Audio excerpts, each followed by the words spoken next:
Okay, so let us start. Okay, welcome everybody for the post-lunch session. So the first speaker in this session is Suryansh Asthana. He did his MSc in Physics from IIT Delhi in 2017, and then in the same year he joined for his PhD in IIT Delhi, and he is currently working with Professor B. Ravi Shankar, and his area of interest is foundations of quantum mechanics and application of non-classical features in quantum communication protocol. So Suryansh, you can start. So is my screen visible? Am I audible? Yeah, it is visible. So thanks for the introduction. First of all, I would like to thank the organizers for giving me the opportunity to present our work in the conference. So today I would like to talk about quantum communication with SU2 invariant two-cross level systems and its classical optical analog. This work has been done in collaboration with Rajni Bala and Professor B. Ravi Shankar from IIT. So this is the outline of my talk. First of all, I will give the motivation behind the work. Then I would talk about the preliminaries that are required.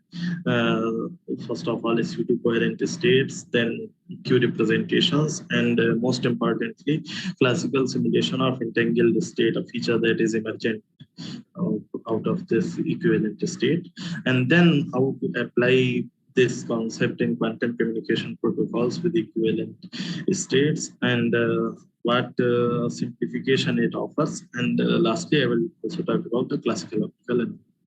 So as we know that quantum entanglement acts as a resource for various quantum communication protocols, for example, quantum teleportation, superdense coding, and also quantum key distribution, etc. But experimentally, only mixed entangled states are produced. Okay, and that is why some protocols have been studied with discordant states as well. For example, remote state preparation. But what has been observed is that as we don't have an entangled state, there is a decline in fidelity. For example, in teleportation protocol, there's a paper by Popescu that talks about this thing. So the question that we are asking is that if we don't use entangled state, can we do something so that we can get the same fidelity? And this is the question that I would like to answer in this talk. And one possible answer that seems to be is the notion is by employing the notion of separable equivalence of two qubit entangled Werner state. This has been introduced by Bharat and Ravi Shankar in this paper. So first of all, I would like to talk about the SU2 coherent states which are required to get to equivalent states. So SU2 coherent states are obtained by the action of rotation group, that is SU2. Its irreducible representation in any dimension 2s plus 1 on the stretched face S3 is equal to plus S.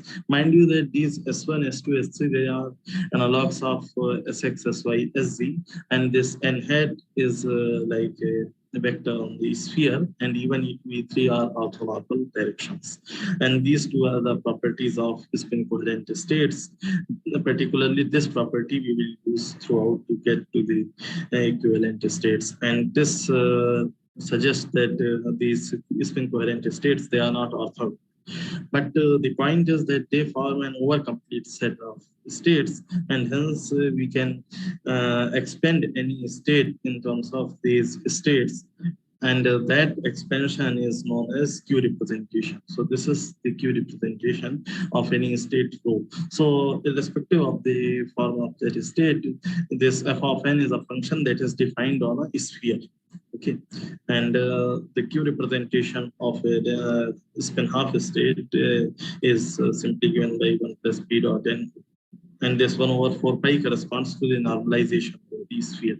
And in the same way, the Q representation of a multi-qubit state can also be defined.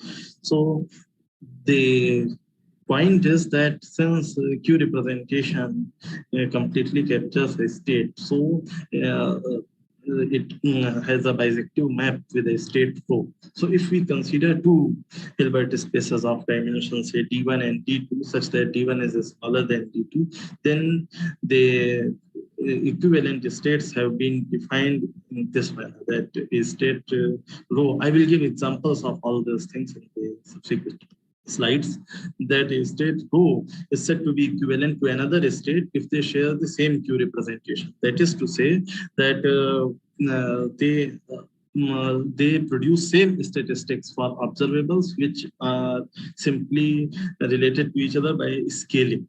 Okay, and equivalent observables are those observables which produce the same expectation value for these equivalent states. So if rho1 and rho2 are two equivalent states, then the observables O and O prime are said to be equivalent observables if trace of O is equal, meaning expectation value of O in rho is equal to expectation value of O prime in rho prime. Okay, so now comes the example that if we take a qubit state, then this qubit state can be represented on a block sphere. Okay, and these are expectation values of sigma x, sigma y, and sigma z.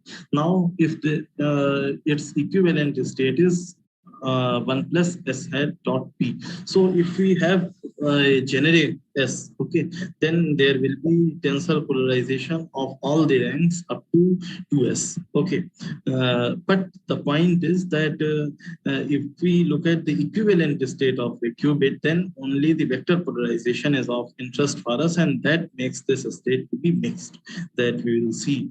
Okay, and this state will produce the same statistics for these observables 3 so this factor 3 over s plus 1, this is the extra factor that we are getting.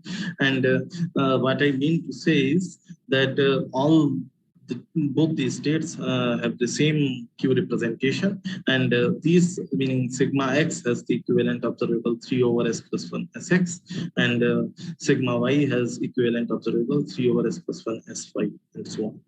So for experiment, we can see that this qubit may correspond to a polarization degree of freedom, and this qubit may correspond to an OAM system. So since in these days OAM systems are also being generated in the laboratory with very high yield and precision. So the point is that if we can give a protocol in terms of these equivalent states, then they can be realized using OAM states in the laboratory. Okay, so to put the things mathematically, this is the state of a qubit, and this is its equivalent state belonging to a Hilbert space of dimension 2s plus 1. And if sigma dot m is an observable, then its equivalent observable belonging to 2s plus 1 dimensional Hilbert space will be 3s over s plus 1 s hat, where s hat is defined as vector s divided by the magnitude of s. Okay, so for this, both the expectation values will match. Okay, so that is the concept of equivalent observable.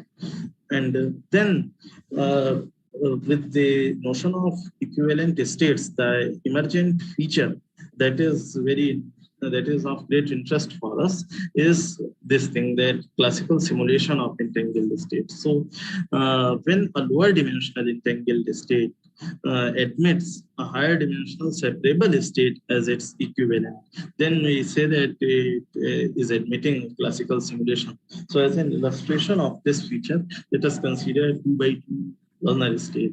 So this is the parameter range for alpha, which can be obtained by non-negativity conditions of eigenvalues, and then the equivalent state belonging to SA plus 1 into 2SP plus 1 dimensional Hilbert space will be given by this, because both these states will have the same Q representation. That is the thing. And this can be seen by simply taking the matrix. Okay, so the point is that what is the range of alpha in which this state is entangled, and what is the range of alpha in which this state is entangled, that is of great interest for us. So as we can see that this row half crosses. So in this talk, I will focus purely on this half cross S state. That is, we will put this SA to be equal to half. So this is separable in this range. Mod alpha is bounded by S over S plus 1. Now we can look at this figure. So what we observe is that when S is equal to half, then this is the range -1 over 3 to 1 in which this state is intended. Okay, when S is equal to 1, then this range shrinks. And when S is equal to 3 by 2, this shrinks even. Okay, and as S increases, this range shrinks, and complementary range, which is indicated in blue color, this increases. Okay, so what we mean to say is that the reason in which this 2-qubit Werner state is entangled, okay, this yellow region, in a part of that region is becoming separable here, and as we are increasing S, more part of it is becoming separable, and this is the plot of S minimum for different values of alpha. uh, so S minimum represents the minimum value of S corresponding to which a particular corresponding to which for a particular value of alpha the equivalent state is separate. So for example, for alpha is equal to 0.9, the S minimum will be equal to 9 or something. Okay, so that is the thing. So what we are saying is that the lower dimensional entangled state admits a higher dimensional separable state as its equivalent. Okay, so the point is that if instead of sending the state itself, as is done in quantum teleportation, that if there is a state with the first party and there is a second remote party and both the parties share some entangled state, what is the role of that entangled state? That provides a quantum channel such that the state that is with the first party gets teleported to the remote party.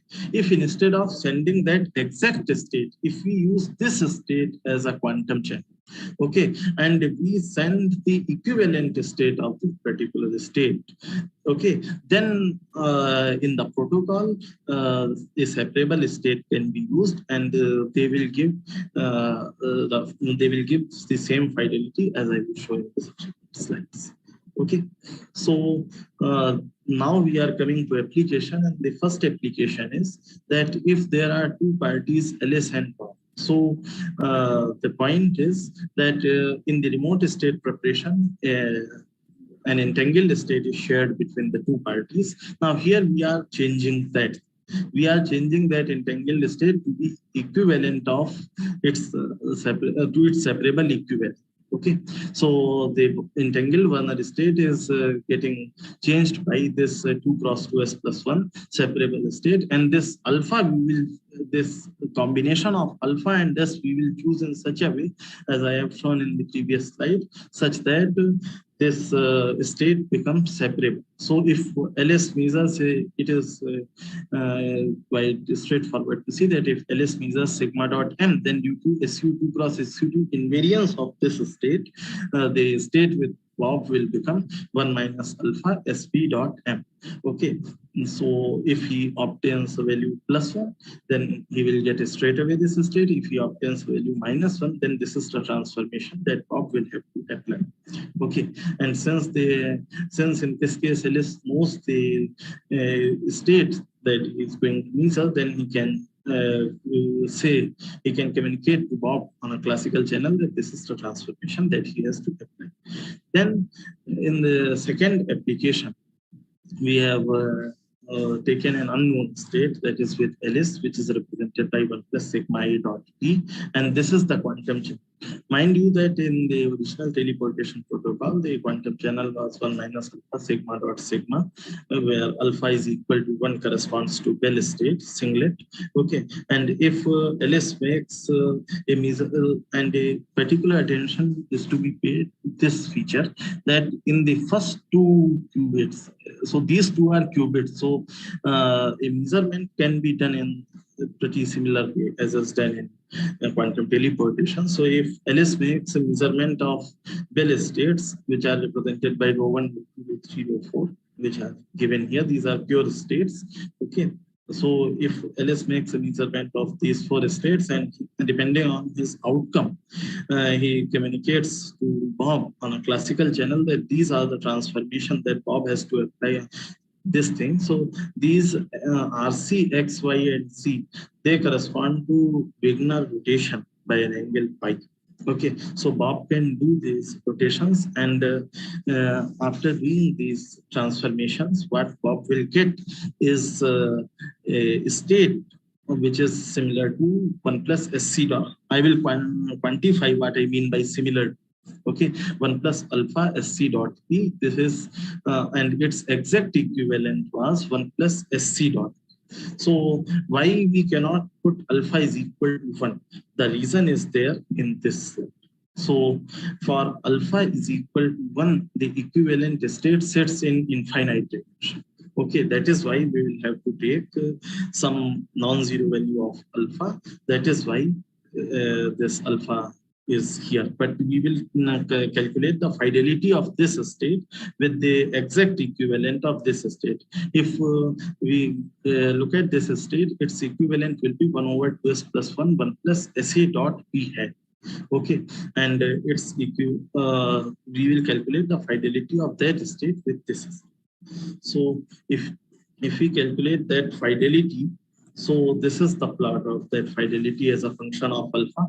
So for every value of alpha, what we have done is to calculate the S minimum, and corresponding to this, that S minimum, we are getting this fidelity, which is varying from 0.77 to close to 0.1, but it is not 0.1, it is like 0.98 or some such thing. The below graph, which is shown in gray color, this is for the same value of alpha if we use the entangled Werner state. Okay, then the fidelity of the teleported state with the state that is getting teleported. Okay, so we observe from this figure that for every value of alpha, this blue curve lies above this gray curve. So the point is that this equivalent state can be teleported with higher fidelity. The only thing is, the only thing that comes is about the information retrieval, and that information retrieval can be done by employing the equivalent observables that we have discussed. The second measure of closeness that we have considered in this case is the Hilbert-Schmidt distance. So here what we have done is to calibrate with alpha is equal to 0. So we have whatever, because alpha is equal to 0 is maximally mixed channel. So whatever we get there, that we subtract, and that is this plot. So as we observe here, that this distance goes to 0 as we increase S. So what it means is that as S increases, the equivalent state, that is with the second party, and the original qubit state, which was with the first party, both the things become pretty closer and closer. So this distance goes to 0. Mind you that this distance and the fidelity, they behave in different manner. Meaning, if here we put rho 1 is equal to rho 2, then this state goes to 0. Whereas if there we put rho 1 is equal to rho 2, then fidelity becomes 1. Okay, so that is what we observe. This is for a particular value of alpha, 0.9, and similar behavior we observe for other values of alpha as well. So the third application that we have considered is the swapping of quantum discords. So, and I will show you in subsequent slides that though these states are separable, even then they possess a non-zero quantum discord. Okay, so we can give protocols which are similar to entanglement swapping, and which can be used for swapping of quantum discords. So if there are four parties, Alice, Bob, Charlie, and David, and Alice and Bob share an equivalent state of 2-qubit Werner state, the value of alpha and this can be chosen in such a way that this state is separable. Similarly, Charlie and David, they share a state which is separable but discordant. Mind you that at the starting of the protocol, there is no shared correlation between Bob and Charlie. Okay, but if Alice and David do a Bell state measurement, as is entanglement setting, then the state that is with Bob and Charlie becomes this, which is a discordant state, as I will show in subsequent slides. So this, and it can be seen here as well that it cannot be written like summation over phi I tensor product rho 2I, where phi I is an orthonormal basis of the first part. Okay, so this is the third application. At the last, what we have considered is that if we are using this notion of equivalent state, so if we, instead of looking at a qubit, if we look at a qubit which has only a non-zero vector polarization and all the other tensor polarizations are zero. Okay, so if and we do a measurement of S1 hat dot sigma 2, mind you that this is a degenerate operator with degeneracy is equal to 2s1 plus 1 and 2s1 minus 1, and it has two eigenvalues like this. So if LS obtains an outcome plus 1 or this the other outcome, then she knows that the state with Bob is given by this, and she can communicate with Bob on a classical channel that the equivalent observables have to be measured by Bob so as to get the same statistics, meaning thereby these factors alpha over 3 and alpha into s plus 1 over 3s, they have to be accounted for in the equivalent observable. Okay, so these are the protocols that we have given by implying equivalent states and classical simulation of entangled state, which has been introduced in the paper by Bharat and Ravishan. And then the question that we want to ask is that which non-classical feature is at play if not entanglement? For that, we look at the structure of this and how it can be written. If we say that it is a separable state, then what is the separable expansion that it admits? So for looking at that, if we consider a rho z, which is given like this, so this is a qubit state, okay, and beta is equal to 0 is not allowed. The range of beta lies between 0 to 1, and this is a stretched case SS. Okay, in the irreducible tensor basis, this SS can be written like this. Okay, now this S2ZK, it represents tensor polarization of degree K or rank K. Okay, now the point is that in order to get rid of these coefficients, what we have to do is to perform a uniformization over a sphere. And if we consider rho x, rho y, rho z in a similar manner, meaning this is written for z, if the quantization axis has been chosen as z, if we write the same states for rho x and rho y and add them up, then we are left with this state plus some anisotropic terms, and those anisotropic terms will be gotten rid by integrating over a sphere. And if we do that, then we can see pretty straightforwardly then that this state cannot be written, which I was saying earlier, that it cannot be written phi 1i, phi 1i tensor product rho 2i or vice versa, where these two represents the orthonormal basis. So this state has a non-zero quantum discord. So it is that the quantum discord which is acting as a non-classical feature in all these protocols. Okay, now after doing this thing, what we thought was that in these days, classically entangled states have also been produced. Though there is a subtle difference between classical entanglement and quantum entanglement.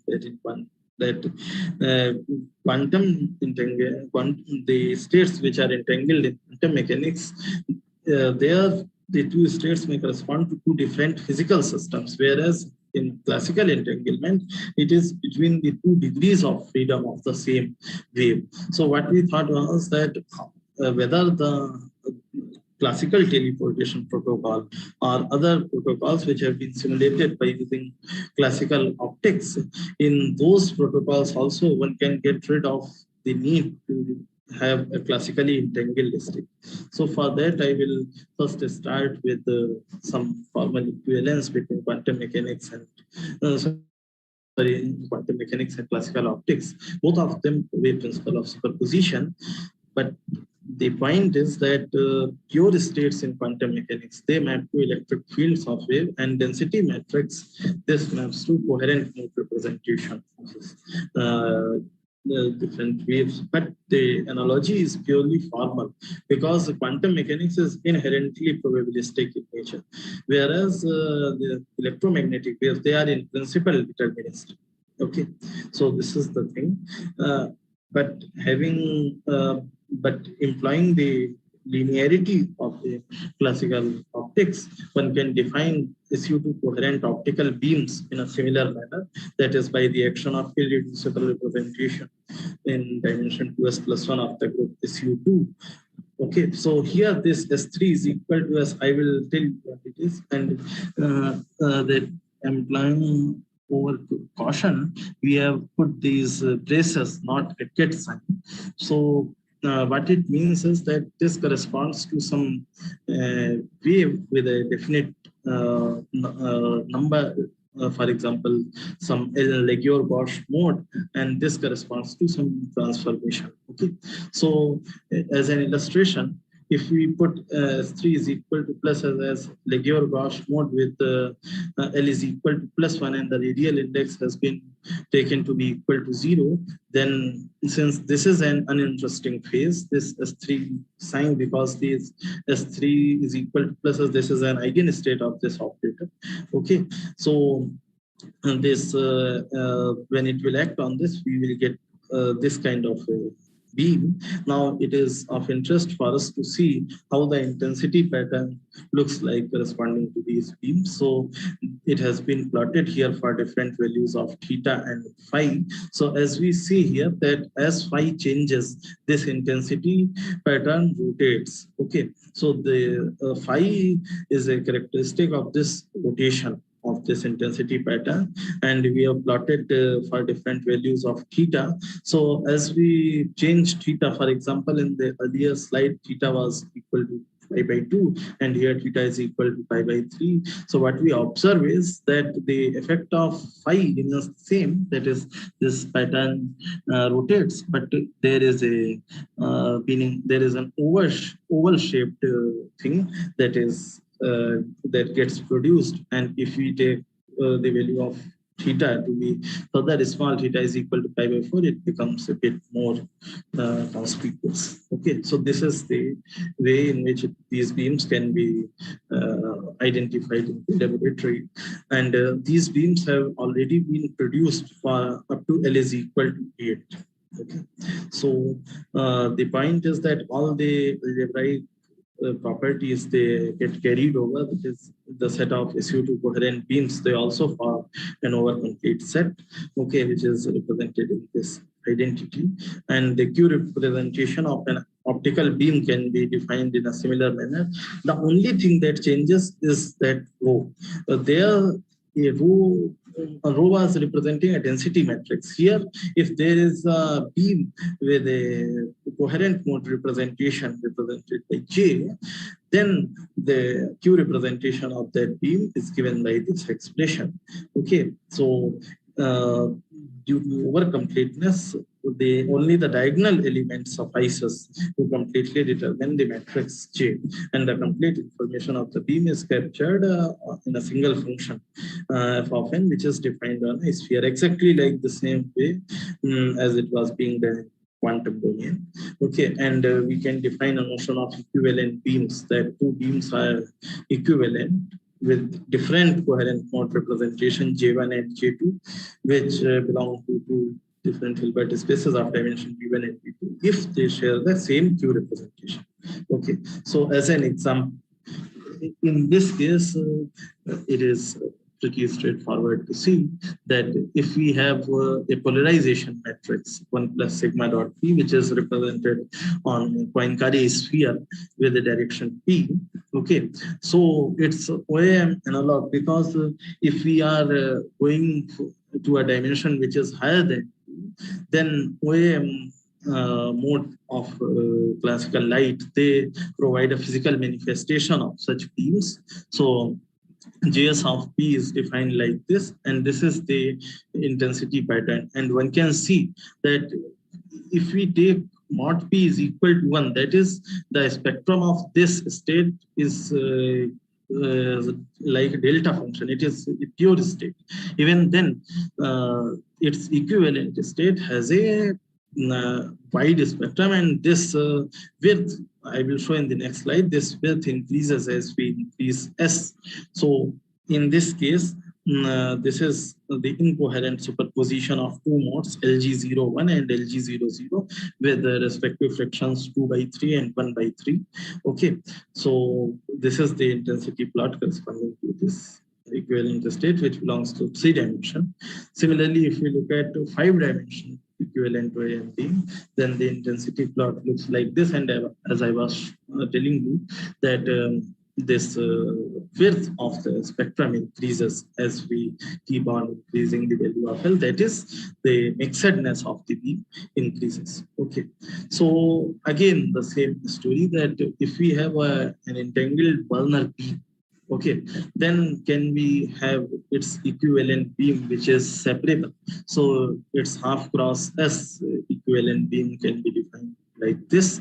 Okay, and the value of alpha, because this coherent mode representation also has to be non-negative density, or semi-definite this one. So that is why alpha belongs, alpha lies in the range -1/3 1, and here the same condition restricts alpha to lie in the range -s over s plus 1. So as I have shown there, in the range where this beam is entangled, its equivalent beam turns out to be separable. Okay, so that is, and the minimum value of S for a given alpha corresponding to which the equivalent beam is separable is given by this expression. S minimum is equal to mod alpha divided by 1 minus mod alpha. Okay, and here this S corresponds to a Hilbert space of dimension 2s plus 1, and those that Hilbert space is spanned by OAM subspace which has only 2s plus 1 orthonormal OAM.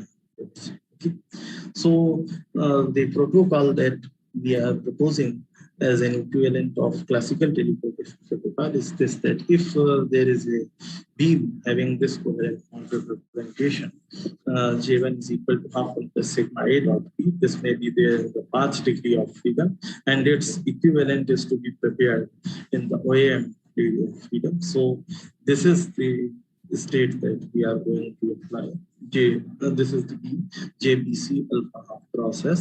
Okay, so the combined beam, and mind you that these are different degrees of freedom of the same beam. So in this case, that difference gets manifested, that they cannot be spaced like separated distinct physical systems, meaning this A may correspond to path degree of freedom, B may correspond to polarization degree of freedom, and this C may correspond to orbital degree of freedom. So if we simply measure a singlet-like state, a beam which has this structure, okay, 0A V minus 1 H. So in the path and polarization degree of freedom, this measurement can be done by Sagnac interferometer. Okay, so if one simply measures this thing, then the equivalent beam that is prepared with the third party is given by the coherent mode representation of that beam is given by 1 over 2s plus 1 identity plus alpha is hat C dot B. Now, the significant simplification that it offers over quantum teleportation is that no post-processing is required. So unlike the quantum case, in this case, the measurement of only one beam is enough. Why it is so? Because in this case, the intensity will drop down to 1/4 of its original intensity. But if one has a detector of sufficiently high resolution, one can detect the signal even with 1/4 of intensity, and this is the state. Okay, and as I have shown those plots there, the closeness of this beam with the exact equivalent of this beam will be similar, so it will like 0.77, 0.94. Okay, so this is a major simplification application over quantum teleportation, that no post-processing is required, meaning no sigma, meaning the other three Wigner rotations, which I was telling you there, that rotation about Sx, Sy, and Sz by an angle pi, they are not required in this case. Okay, so the conclusion of this thing is that we have proposed protocols for information transfer from a known or unknown qubit to a remote qubit without implying entangled state. And a limitation of this thing is that this procedure cannot achieve 100% fidelity because pure state does not admit classical simulation in any finite dimension. That is why it has been termed exceptional. And if you there are various directions in which it can be expanded, as we think that we can also propose information transfer protocol using SU3 invariant 3 cross n level states. So these SU3 invariant 3 cross n level states have been identified in paper by Adhikari, Panda, and Ravi Shankar. Okay, so by implying those states, information transfer protocols can be proposed there. So this is one thing. Second thing is that the equivalent states corresponding to multipartite entangled state can also be identified.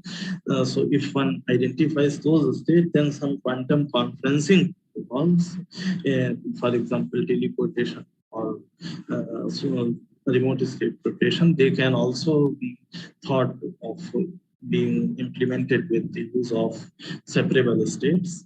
So this is the future scope. And with this, we want to thank Swami Adhikari for fruitful discussions regarding some of the topics.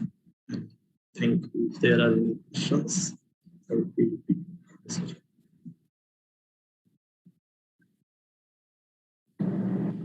Yeah, if anyone has any question, he or she can unmute herself or himself and ask the question, or if you type the question in chat box, I can read it for Suryans.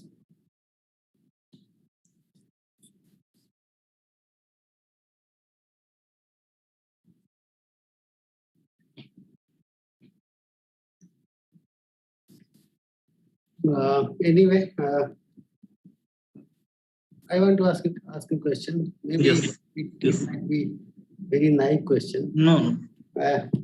You have used this quantum information protocol for SU2, okay? Yes, yes. Can we do it for the unitary matrix, means U2 or U3? I means special unitary is required. Okay, so special unitary thing is required because this we seek this invariance. Okay, and that U2 can be written like U1 tensor is U2, meaning that phase part can be separated now, and SU2 is required because this, what is the symmetry possessed by this state? That is SU. Okay, that is why we okay, yes. I think you are using this Pauli sigma matrix. Yes, yes. Okay. Can it be okay? So this sigma A and sigma B means it can be anything, means sigma X, sigma Y, sigma Z. Or yeah, so sigma A dot sigma B is like sigma AX, sigma BX plus sigma AY, sigma BY plus sigma AZ, sigma AZ. Okay, means it is a kind of, okay. Yeah. So that is why that invariance comes. Because it is like there will be some transformation U and there will be a corresponding transformation on B. Okay, and one question more, I think. In your conclusion, you have said that means you are trying to do this for 3-level system like SU3. Yes. Can you say something, means what will be the means result if you do this? Can you shed some light? Oh, so we have done some preliminary calculation that I can tell you. So in this SU2, there are only vector polarization that are at play. Okay, so if we write SU3, a generic thing, then there will be tensor polarization like Sx square, Sy square, Z square, and Sxy, Sy, Cx. So those terms will also be there. And then the equivalent state of a three-level system will get produced. Okay. And there, the minimum dimension, for example, here, when I was showing this figure, so the minimum dimension was, okay, here. So the minimum dimension was, I started from this 2 and then I went to 3. So there, it will start from S is equal to 4. And we believe that as S goes higher and higher, the equivalent state of the Q trade will become closer and closer to the exact equivalent state.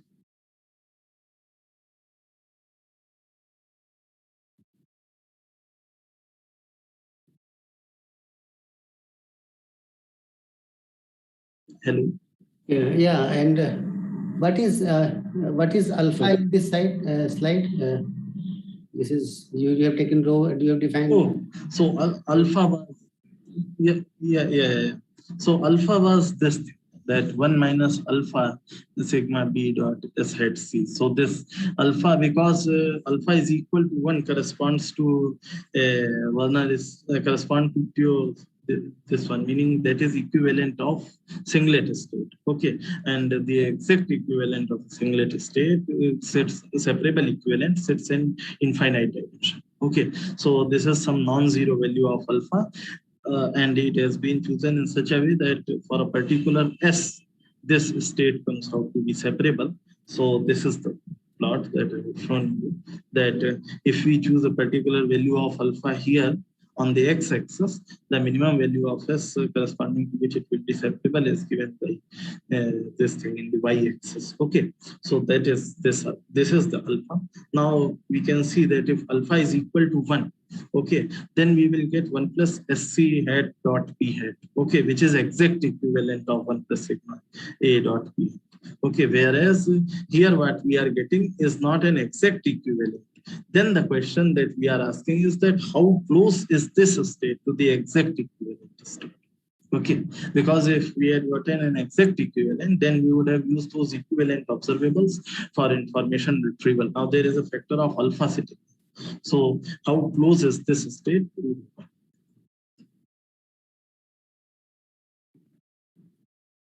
Alpha is this kind of deformation in state. Yes. Yeah. Okay. Yes. And it can be integer as well as no. Its value will lie between 0 to 1. In fact, 0 is not, because 0 is that 0 and 1 are not included. 1 will correspond to exact equivalent, which will in any case be entangled, and 0 correspond to white noise. Okay, so its value is between 0.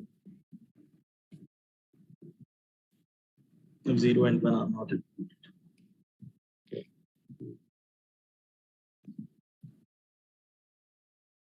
I want to raise a question. Yes. On you have a S dot P, yes. S dot P. This is something which looks like that is, you have chosen a rotational invariant, that is Werner-like states in higher spin, half and S kind of combination. Yeah. But are there anything other than this, that is higher rank irreducible tensors would have more coefficients in similar things? So were they of any interest in this kind of discussions? Yes. So actually, let me go to the previous. They are also of interest. Okay. So this alpha sigma A dot sigma B, the equivalent of this state is this state, because these two have the same Q representation. That is why we have chosen when this SA is equal to half this sigma A dot S hat B.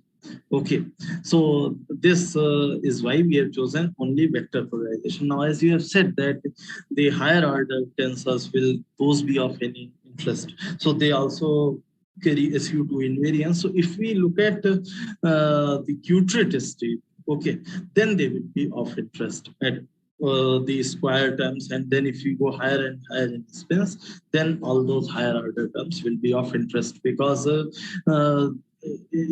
due to the symmetry property of this state, whatever measurement is done on the first side, the second state will change accordingly. Okay. Okay. Thank you. Okay, so there are some questions in chat box, so I will read it for you. So there is a question by Subham Verma. He want to know that what is qubit and how it is different from qubit. Okay, so qubit is like bit stands for this two dimension and q is for quantum. Similarly, dit is a d-dimensional system where there are d dimensions which are labeled some orthonormal d dimensions, which one is free to choose, or the physics of the problem gives one. So they are labeled by 0 to d minus 1. And when we consider a quantum case, so we allow for arbitrary superposition with relative phases. So that is qubit. Okay, very nice. So, does it answer your question or? Yeah, I think he is fine with your answer. So there is one more question by Mrinal Thapa. So she want to know, how do we perform gate operations in qubits and qubits? Yeah, this is a very nice question. So it depends on which physical system one is considering at the moment. For example, here I can give you the answer explicitly that here we have, so I should go here.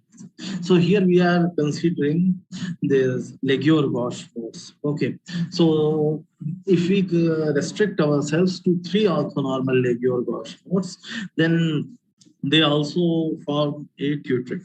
Now, how will one perform gate operation? So the most general gate operation will be an element of SU3.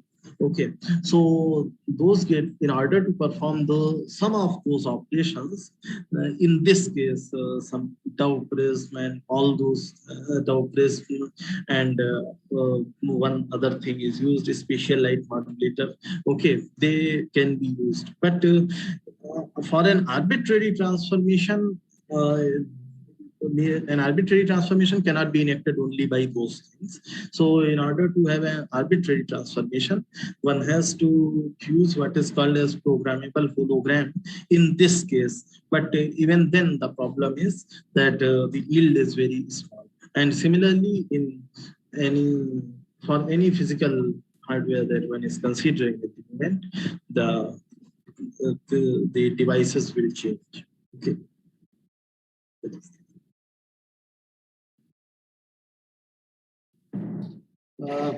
Okay, so I have one more question. So in this slide, you have written 3 modes for the Gauss modes.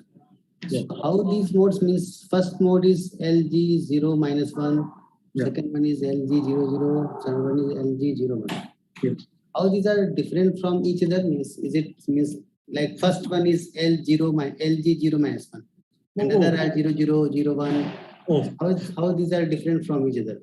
So the point is that you are seeing this difference in L values, okay, and corresponding to L value, there is angular momentum possessed by these states, okay. So these modes are eigenfunctions of paraxial Helmholtz equation, okay, and that L is different for all these things. Experimentally, how they are different from each other. So this in this case there is no singularity here. There is a when it goes one full rotation, okay, that there is a change by -1. Okay, so there is a change of L phi in general. Here there is this one. And here there is LG01. So that is how they are different. If one plots intensity and phase, okay, the more important thing is phase. Intensity will give you a distinction between LG0 minus 1 and LG00, but intensity distribution will not tell you what is the difference between LG0 minus 1 and LG01 is. So for that, one will have to look at the phase. In one of the cases, it will go clockwise. In the other case, it will go anti-clockwise. Okay, so can't means can't there will be one more mode means which is it's an activity LG11 sure. Okay, so in principle the Hilbert space is infinite dimension. Okay, so meaning this L may go this, there is no limit. Okay, so in general LG0 L is also allowed. Okay, here I have restricted myself to the three-dimensional subspace, which is spanned by these three.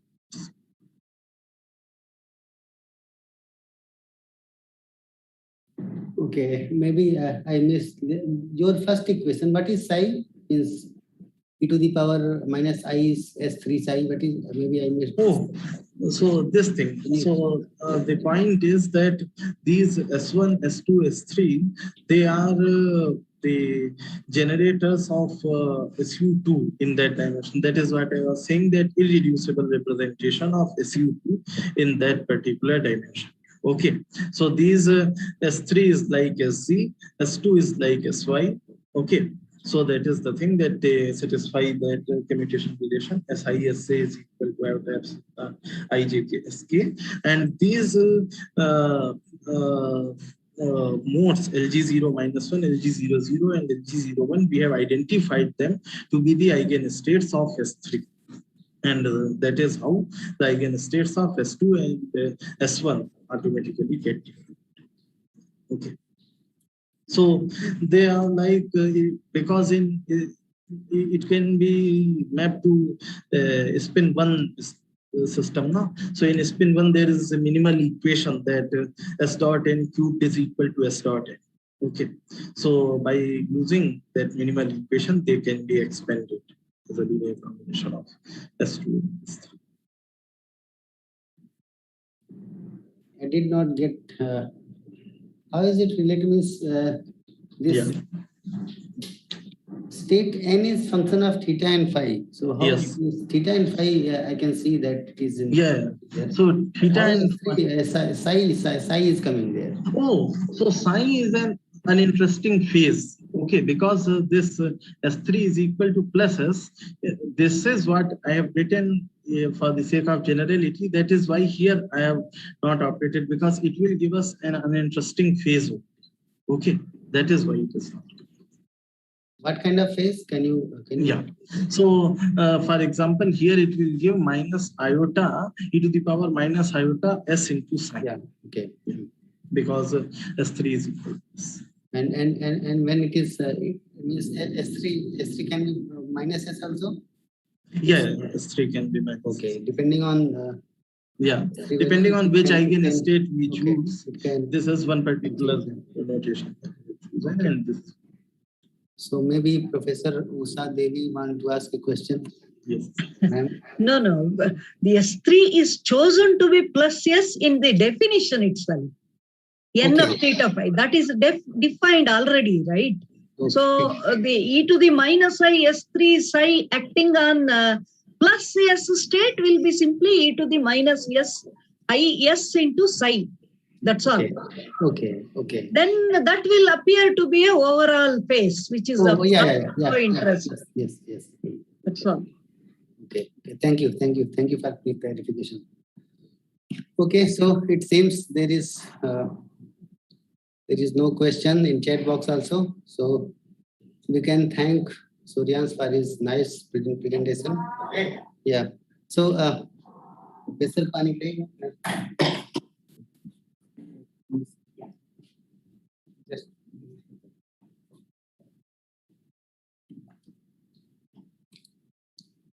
Professor Conrad, good afternoon.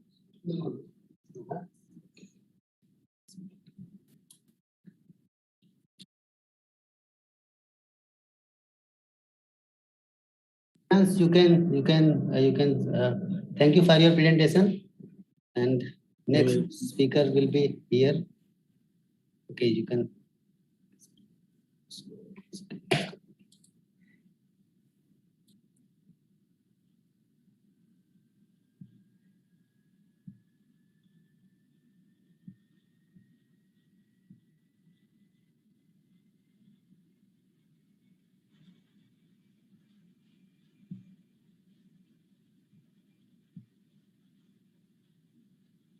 Hello.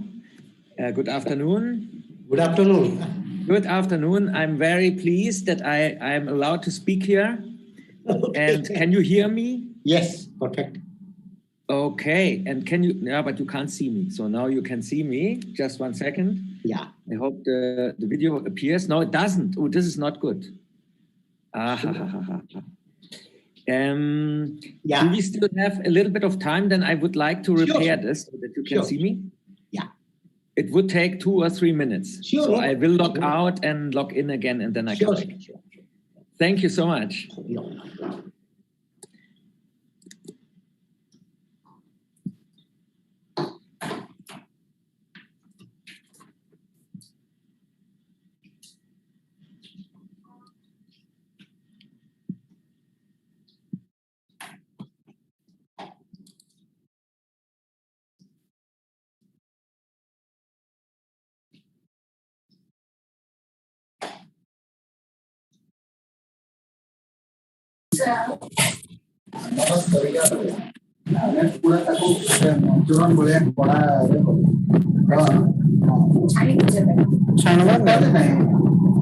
कुसुम पानी दबू के माने size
Updated CV.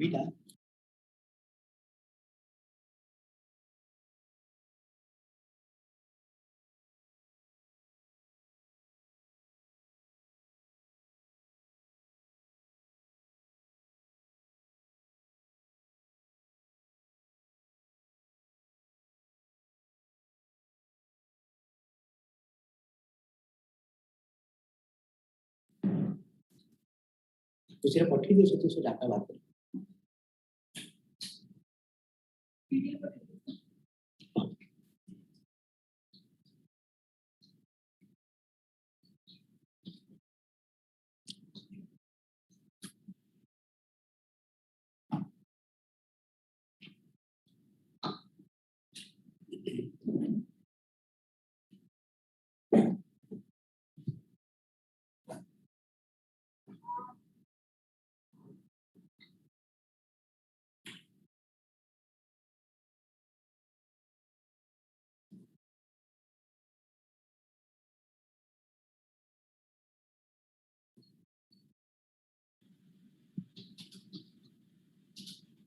Hello.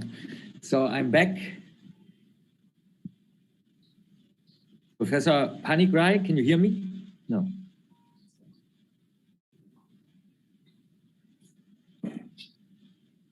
Professor Conrad, welcome. Hello, Professor Panikrai. I'm back. Yeah, this time welcome. my camera works. So thank you for your patience. You are almost like a family member to our really? Indian quantum computation community. Thank you. That's so nice. Yeah, wonderful. No, I'm absolutely happy to speak for you, and I feel very honored. So thank you very much again. And I must say, I like so much to come to India. I'm missing that I can't be there. I haven't been there for 2 or 3 years. I don't know, because of the pandemic. Yes. Hopefully things will become better. And, I think we had a brief, maybe the day you came, I left Institute of Mathematical Sciences, Chennai, because you had come there once. Yes, that's right. Yeah. I remember that day. It was a Sunday. That's right. That's right. Yeah, sorry for this. Good, wonderful. Yeah, if you want me to start speaking, I can. I will just, Dr. Usadevi, how are you? Yeah. So I will just introduce Hello, you. Usha. Sorry. So it's a true pleasure to welcome Professor Conrad. Professor Conrad is right now in University of KwaZulu, Natal. From the very beginning, I said he's like a family member of Indian quantum computation community. And you will see most of us have interest like him in quantum optics, classical optics, and varieties of things. So the way I was looking at his publications and CV, I could see, that the interests are broadly similar with many of these Indian researchers. Many of us are not in the beginning into this, then slowly got into it. But he has been, of course, there with quantum information for quite some time. So right now you could see he has, interest in measurement. Yes, you can see the quality of his work shows up in the kind of publication he has. When I read some of those things, outstanding works. And he has a certain flavor of originality is there in each of them. So, okay, I request Professor Conrad now to give his speech. Thank you very much, Professor Panigrai, for this wonderful introduction. Thank you.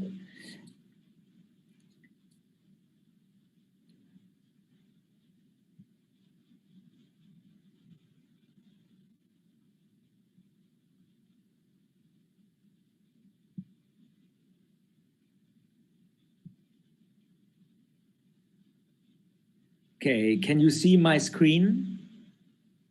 Yeah, we do. Yeah, perfect. Oh, wonderful. And can you see mouse as well?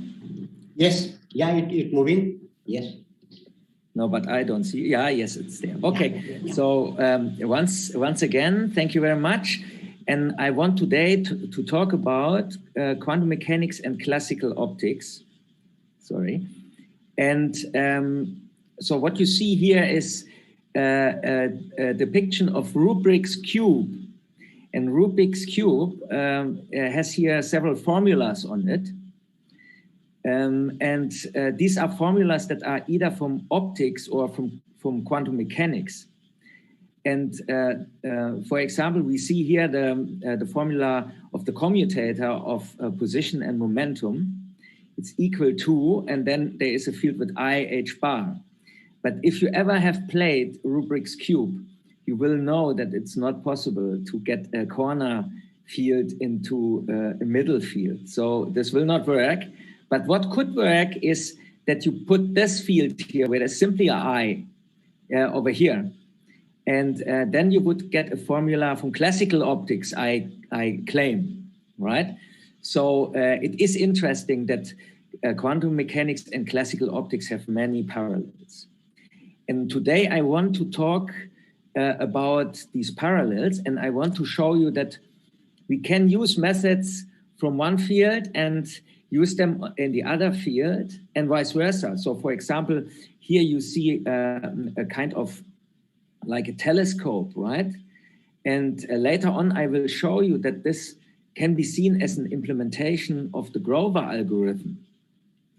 And the Grover algorithm, what it does is it is able to amplify the amplitude of a certain selected element in a databases, right? And this is done here by having a phase. So the electric field on a transversal plane is like your database.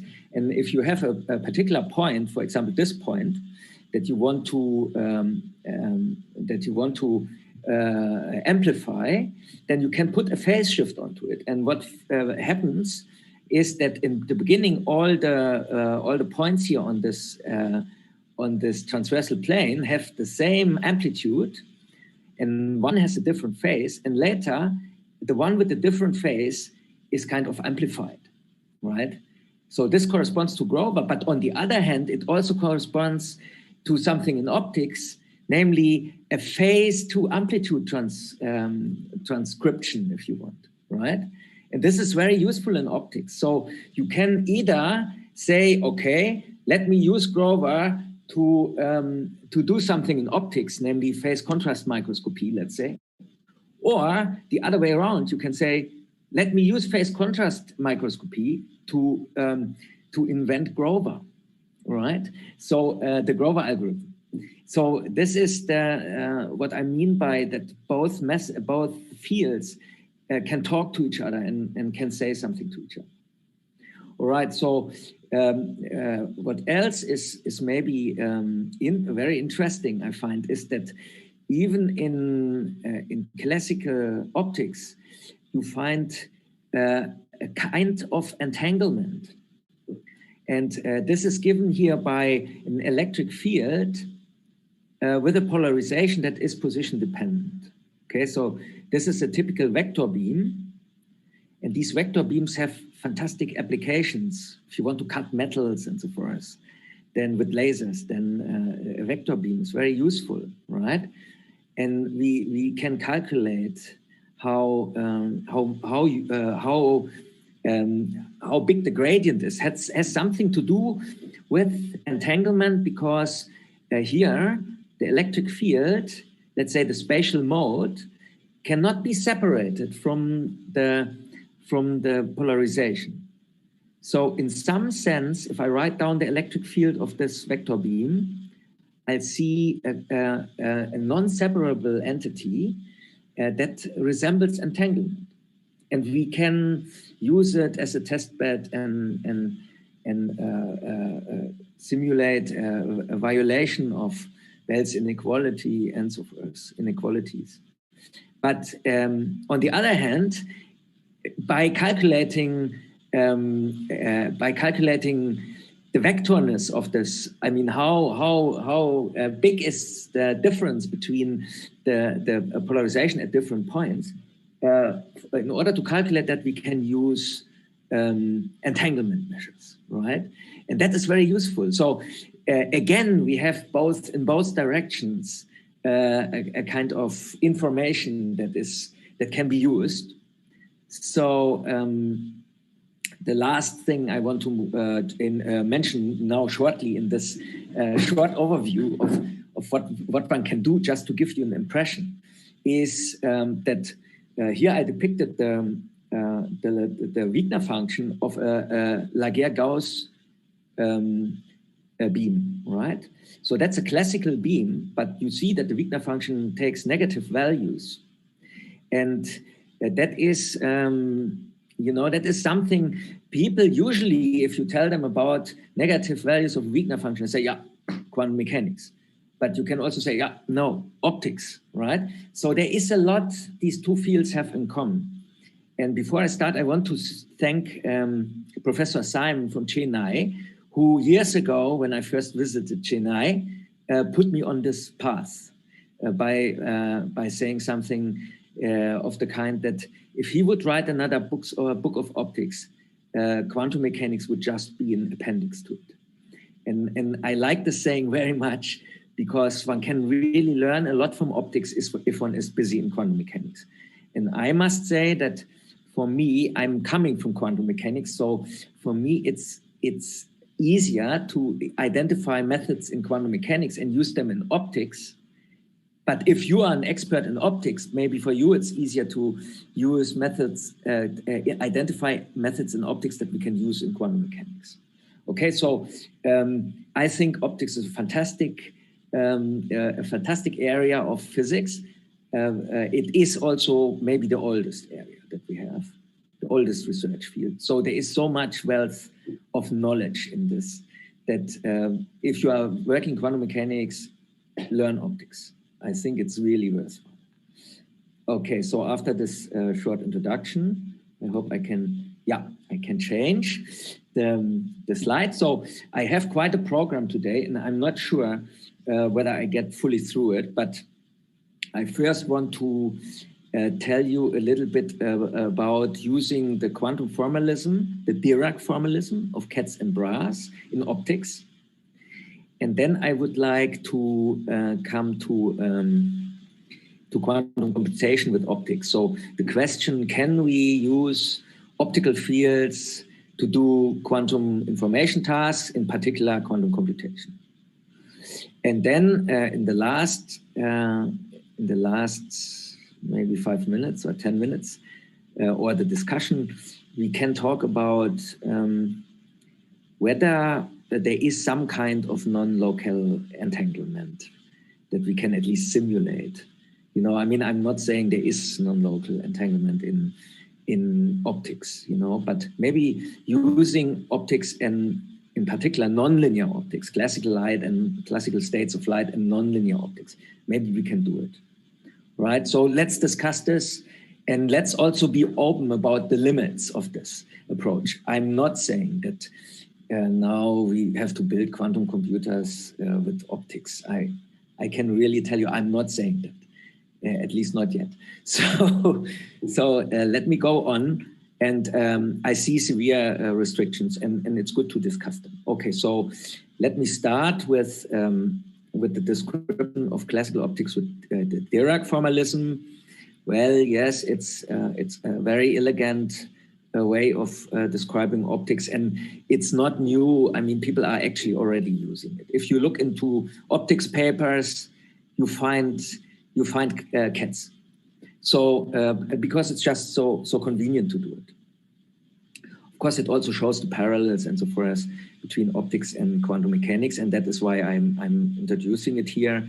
So here is the stationary equation of the wave equation for the electric field, right? So let's take light in vacuum, and then from Maxwell's equations you get a wave equation for the electromagnetic field, and then if you make a separation ansatz, you can take the time-dependent part on one side, and on the other side the spatial dependent part, and then you get here something that is that looks like this. That's the stationary wave equation for the electric field of an electromagnetic wave, and then you have this k.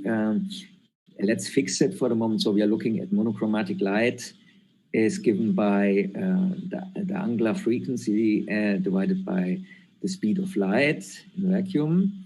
And I can then just look at, let's say I also separate, I make a further separation ansatz. I separate the polarization from the spatial part.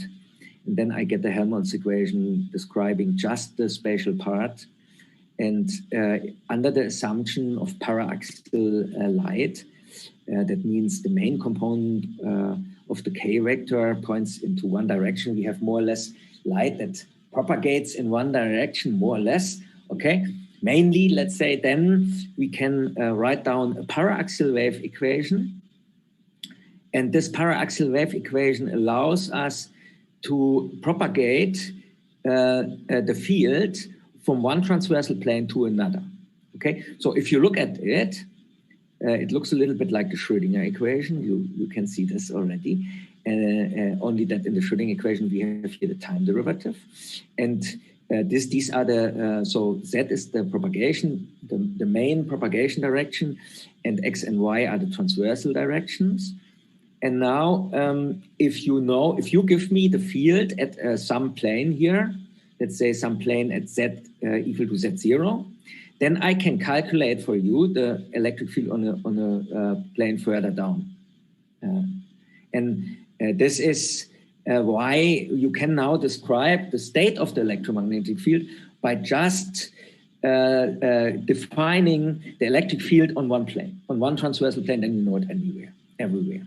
Okay, so this is the idea, and I hope you can still hear me. Can you hear me? Yes. Thank you. Yes, okay, I'm fine. I just I'm always afraid in these Zoom meetings that at the end of the talk, I find everybody's gone and I just talked the whole time and no one listened because I was disconnected. So it's good to hear from you. And if you have questions, you can also interrupt.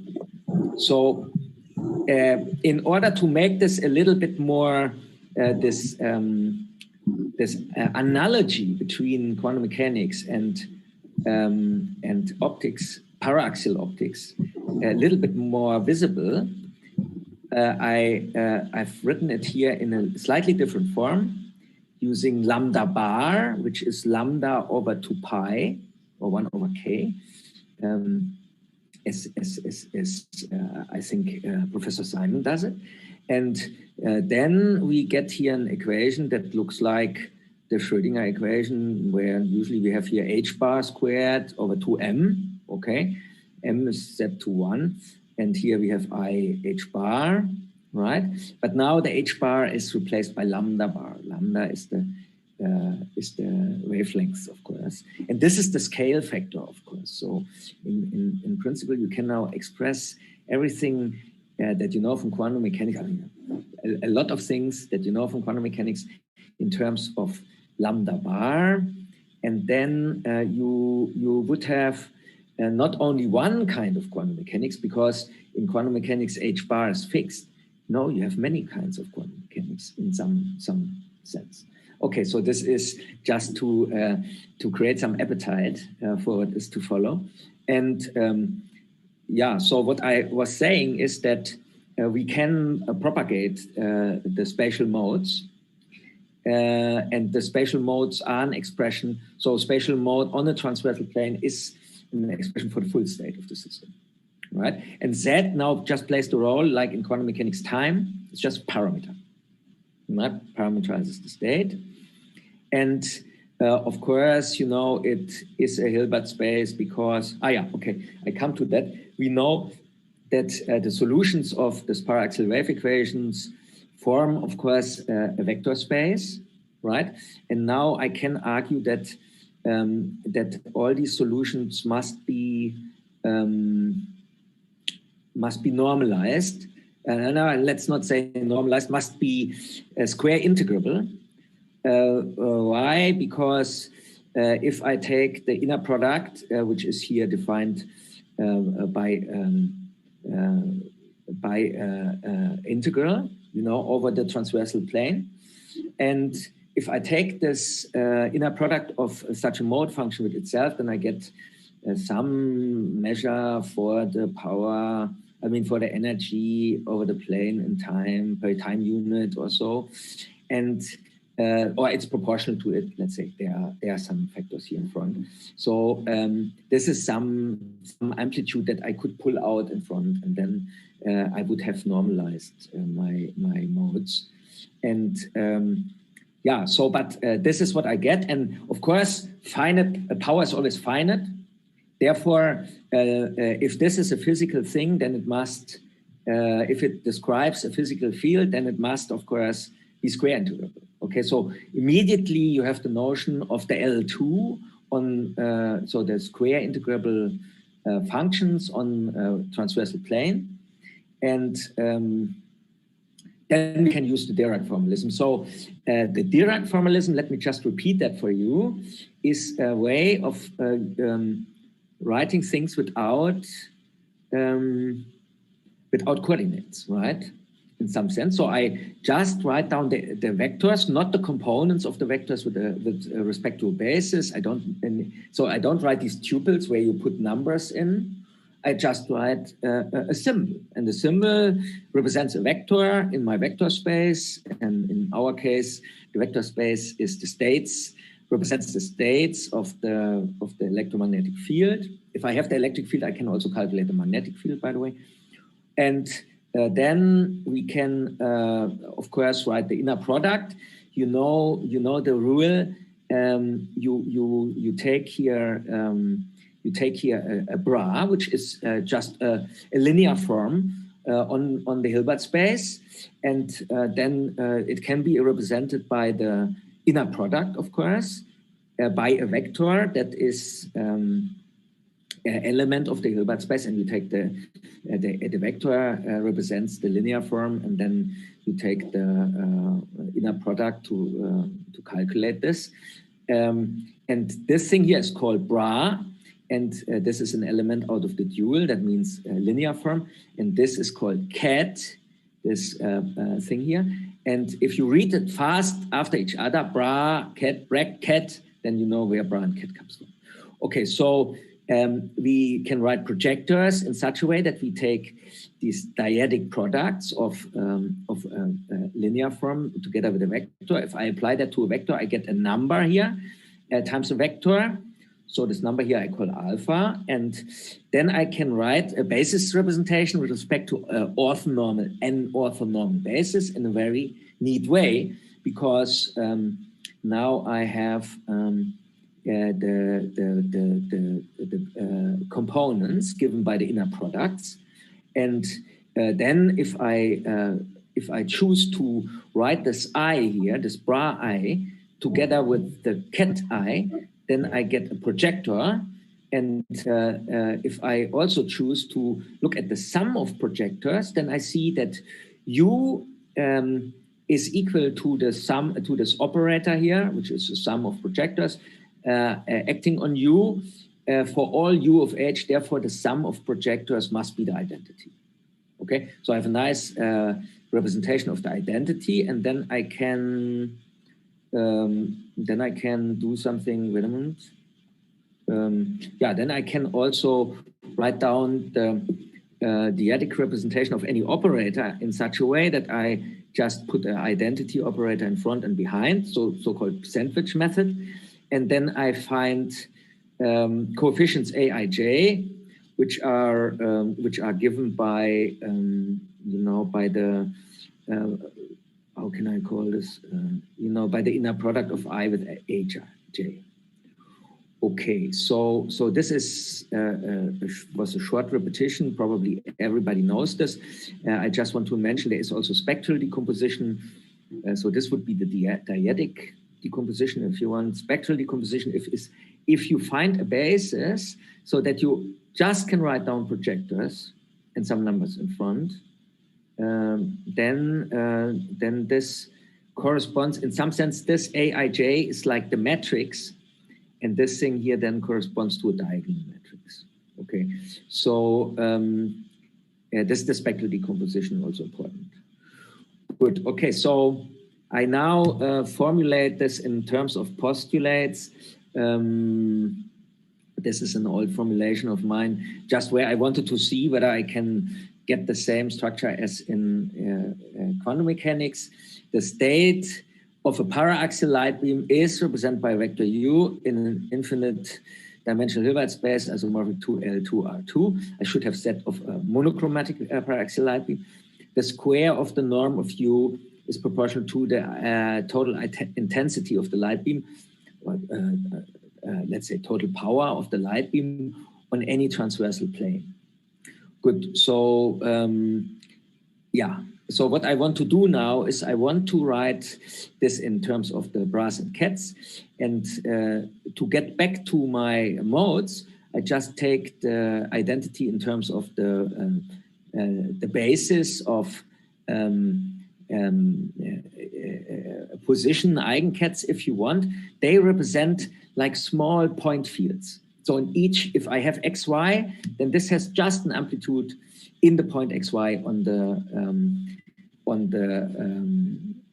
the transversal plane. And then of course I can write any field in the position representation as a superposition of these elementary point fields. That's also clear.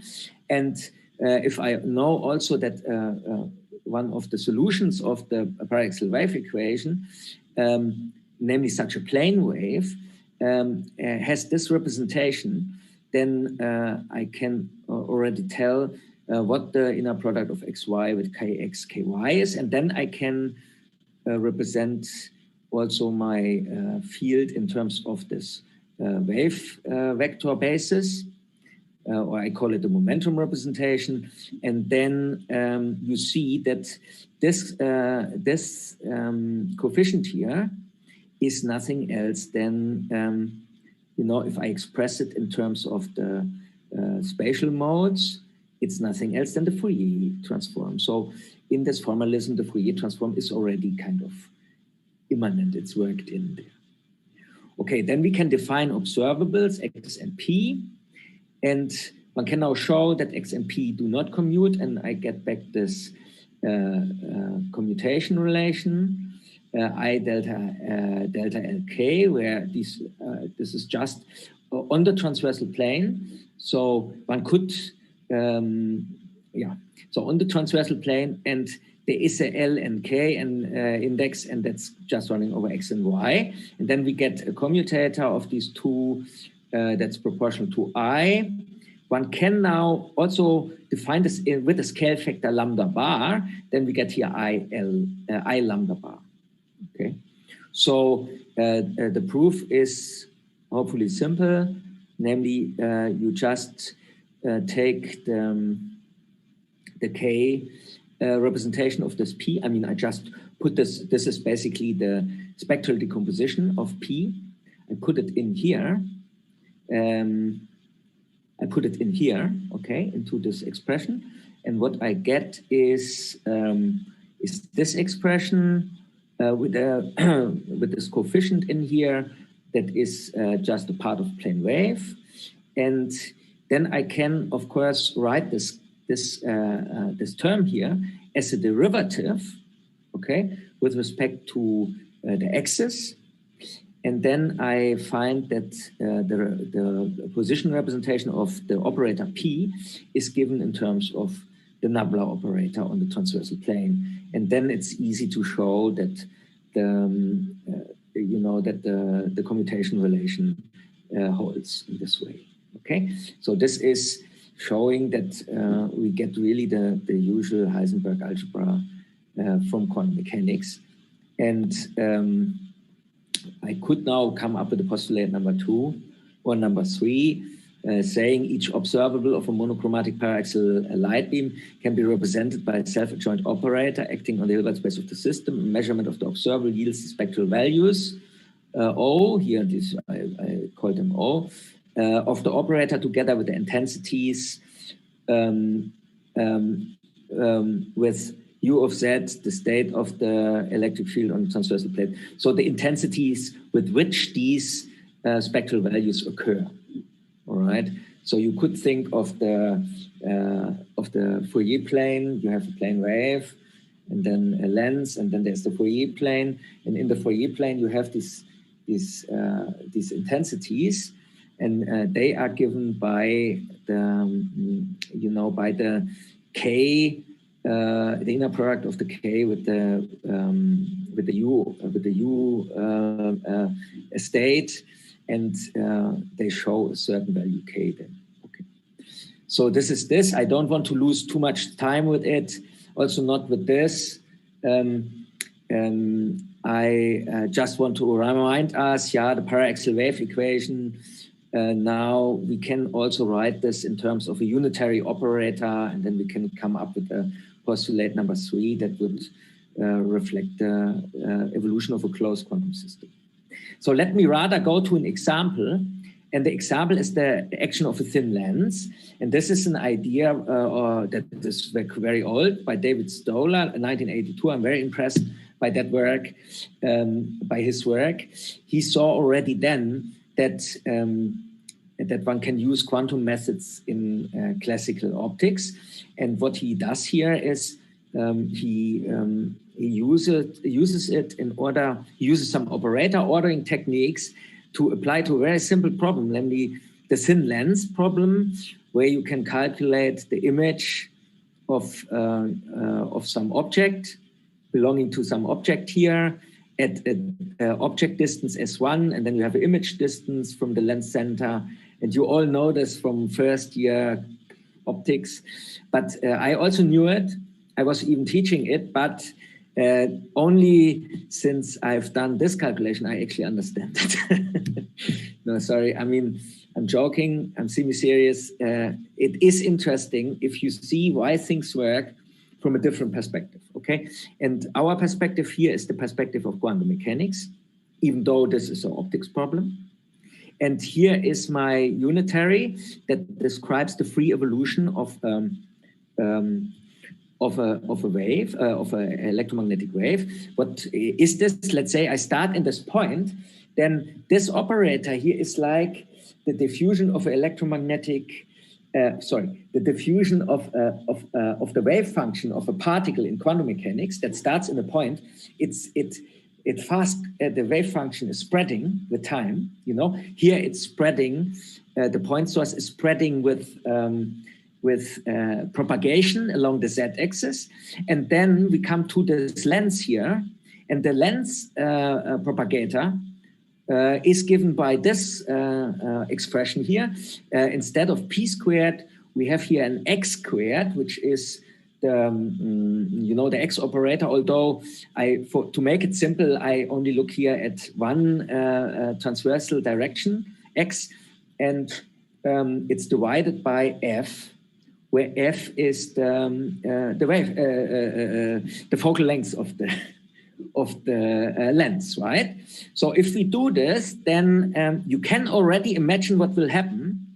Look at this thing. If you think of a Hamiltonian that has a term like minus x squared or minus k times x squared or so, right?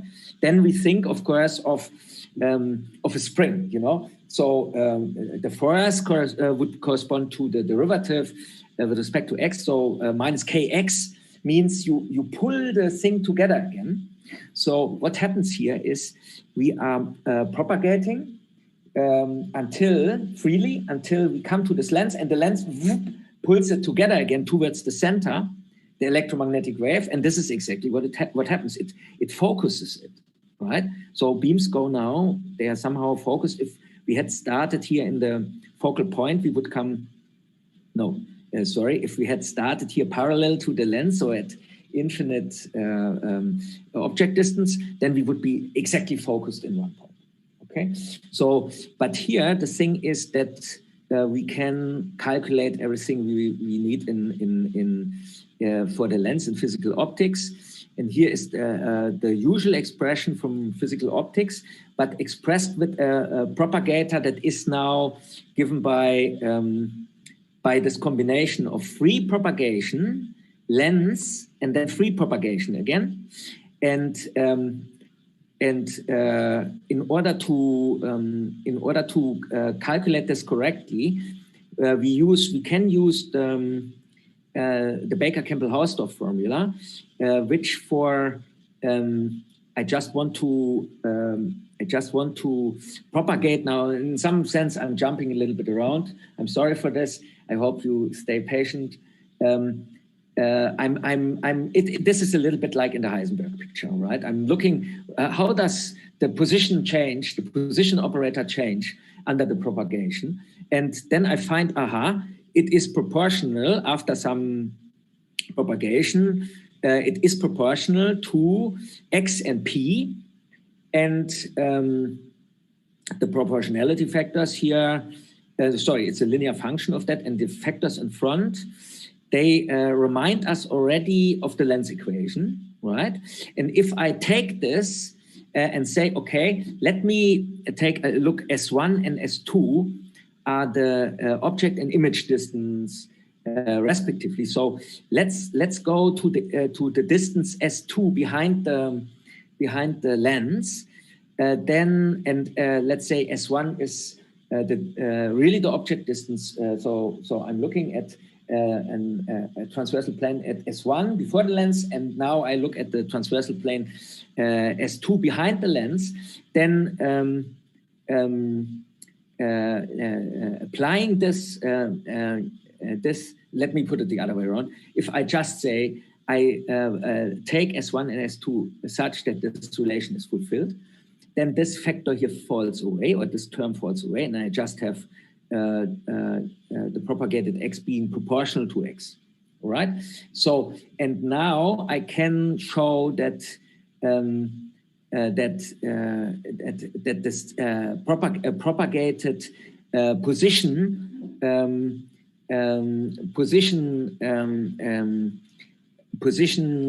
basis vector. So it corresponds to a point source, it would be propagated in such a way that afterwards, after propagation, it will still be a position operator. It will still be put to a point.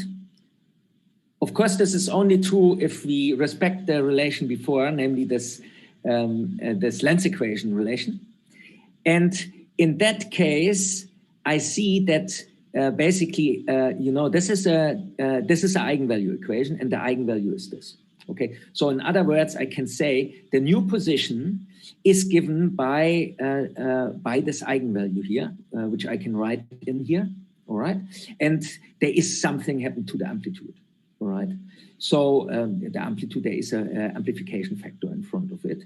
And we call it the magnification. And now the magnification is just given, if you take this x2 prime equal to mx prime, is just given in the usual way. Namely, this is the distance x-wise from the optic axis afterwards, and x prime is the distance before. Okay, so this is the magnification as we know it. And we can now also see by going back to our lens equation that this is just given in terms of the ratio of the optical distances. Okay, so we can then put that in here and calculate what the final field looks like in this image plane. And this is it. And yeah, so I want to stop there. With my application here, and I want to go a little bit further because I still have some plan with you. So take a breath and let's see what we still have. I will now talk just shortly about the tensor product in classical optics at the example of the spatial mode and the polarization. And of course, if you have a superposition of two modes and two polarizations, then you can multiply this out and so forth. That shows you already this tensor product structure. And then in terms of CATs, I can write in general a state, any state of the paraxial light field, monochromatic paraxial light field like this. And then here this H is the horizontal polarization and the V is the vertical polarization. L and P are some indices that characterize the spatial mode here. I took L and P for the Laguerre-Gauss modes. Okay, so this is the general state, and of course this is not always factorizable. That means I cannot always write it in as a product of two. It depends on these coefficients, whether it is factorizable. And if it's not factorizable, then this reminds us, of course, of quantum mechanics, namely of entanglement. And this can be called classical entanglement. And one can do things with it. And one of the things was shown by Professor Simon and collaborators here. Namely that the question whether all Müller matrices are realizable in physical optics, and the answer is no, they are not, because some of the Müller matrices would correspond to not completely positive maps. And then this cannot happen, because then we get negative probabilities or negative intensities, and that's not possible. So there is a restriction of what we can do in the lab, mapping states like this onto each other. Another point is the coin quantum walk with classical light. This is an example. I'm not sure that I have the reference here. No, it is there, but it is. Oh, sorry. It is running away from us. Sorry for this. I try it again. If you look very fast, then maybe you see it. Yeah, it was a PRL from 2013, I believe, where we implemented this to make a classical a coin quantum walk. Classical light coined means there is a coin that can be flipped, and that was the polarization. And the spread was then, of course, given by the spatial degrees of freedom. We took the orbital angular momentum, and then we used the coupling between the coin and the spatial degrees of freedom. That was a Q plate that we used, and we could let it run around. The paper, the theory paper, is from 2013, and I think recently we wrote a paper on the physical realization. I mean, that was mainly done by Andrew Forbes' lab. And yeah, this is also interesting. I think that appeared in 2017 or 16. Okay, so can we also apply to do computing with classical light? That is what I still want to discuss with you, and then I might rest my case. How much time do I have? You have 10 more minutes, and then you can take questions. Discussion. Okay, that's fine. Then let me skip this one. This is about using the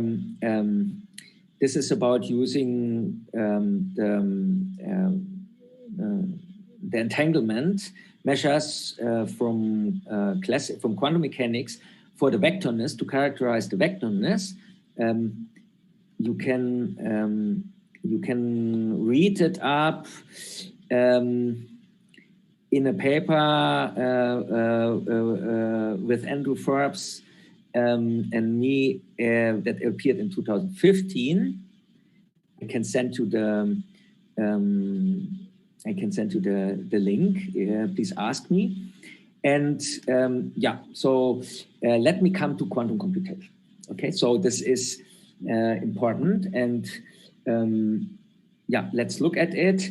So I claim here that this thing here is a kind of quantum computer, implementation of quantum algorithm.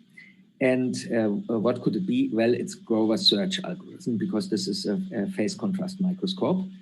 And just to get you, to remind you what this is good for, is in quantum computation, we have we can always produce these large superpositions of solutions of problems. And then if there is a witness, like for example here, if you want to calculate the prime factors that give us a product that factorize a big number n, okay? Let's say there are only two, then this would be a witness function. And this witness function can be calculated efficiently. That means in polynomial time. And now one could just project onto the value where the witness function is 0. So let me say that again in more general terms. Sorry, I want to go back. In more general terms, one could say that if you have if you have an NP problem, then this means there is a polynomial witness f, so that if a solution exists, then f of x is equal to 0, and this can be calculated in polynomial time. Okay, so if that is so, then why don't we do the following? We just take this this u of f, which is a unitary that we can implement, and we can implement it in polynomial steps. And then we get a superposition of all solutions x together with the witness. And since the witness says, indicates when the solution is found, we just have to project onto the value of the witness that tells us, that indicates the right solution, and then we would find the solution xs in front of it. But of course, the problem with it is that the amplitudes are too small. So here the amplitude would be like 1 over squared n. That means if you really make this, then this is like a random guess, because the probability that you find the right solution is proportional to 1 over n. Okay, so yeah, what one can do now is one can try to find some mapping that that increases the amplitude, and such an increase of the amplitude can be found by the Grover search. And I want to show you how this works. So if I have here a superposition of all solutions. And now I mark one of the solutions by putting a minus sign in front of the solution. This is another way of marking the solution. Then this in this diagram where you see the Hilbert space, and there is the state psi is a vector in the Hilbert space, and then the solution is this vector xs that you see, and then we have the orthogonal vector in this plane that is spanned by psi and xs. Then putting a minus sign means just flipping it down here. And then there is a very nice way of flipping it, so reflecting it at psi again. Okay, this is given by this operator. This is called reflection about the mean. And then you are much closer now with your state to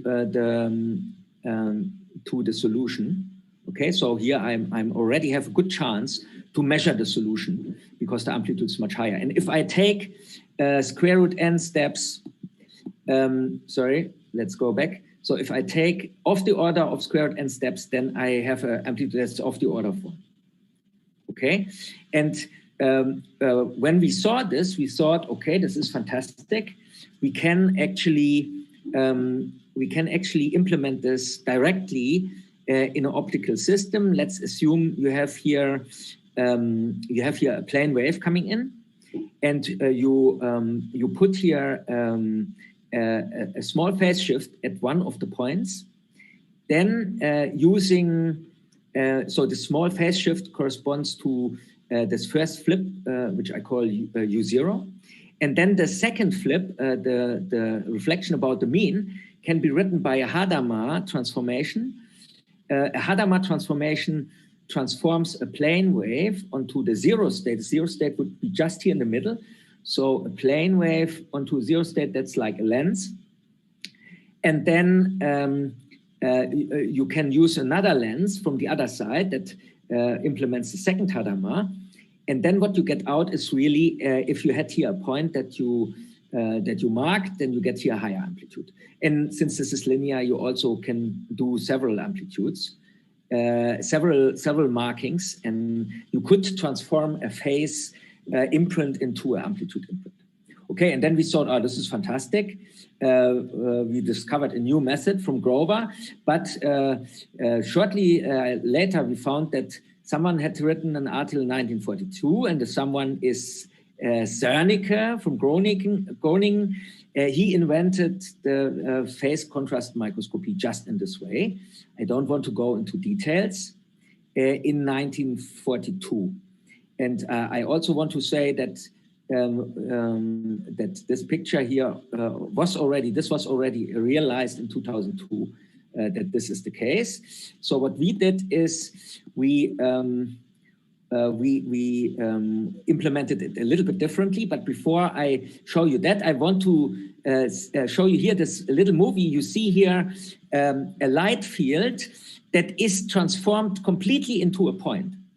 So this corresponds, this corresponds to, I'll let it run again. This corresponds to iteration of this Grover algorithm, where a plane wave that comes in, is actually a Gaussian profile, is transformed into, is mapped onto just one point.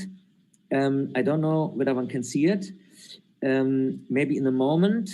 So this point comes out here, and after some iteration, the whole energy is now in this point. We call that the Grover lamp. And what we then did is we used orbital angular momentum to realize this Grover algorithm, and the central element here, which is the reflection about the mean, could just be realized by 2 Duff prisms, okay? And then we could show that we can search a database and so forth. But the big problem with it, and this leads me now to my final remark, the big problem with it was the storage capacity. So while we can do this with orbital angular momentum, we estimated that we can, at most, in visible light, have an orbital angular momentum of let's say, of 20,000, L equal to 20,000 and not more. And that means only a few bits. So that is not, I don't know, 12 bits or something like this. So this is not enough. And if you want to have more storage capacity, so here I say, the issue is the storage capacity, and high transversal frequencies lead to evanescent fields. So then they don't propagate anymore. Then you have different problems. And so this is the problem here. And if you go to higher energies, then you cannot pay your electricity bill anymore. You get smaller wavelengths, but it doesn't help you. And one last remark is that superposition, sorry, I have to click again. So super oscillations, which are basically a way to encode more bandwidths or to encode more information with a finite bandwidth than one would think is possible, namely by having small local variations that, so I have a finite bandwidth, that means a finite range of frequencies, but locally I have higher variations than the highest frequency that is given. That's called super oscillations. This is very difficult to realize, and we actually simulated it and looked at arbitrary fields, electric fields, and then one could see that the probability to find spatial frequencies, local spatial frequencies that are higher than the spatial frequency that is given by the bandwidth is very low. And you know, maybe you get 2 orders of magnitude more, but it doesn't.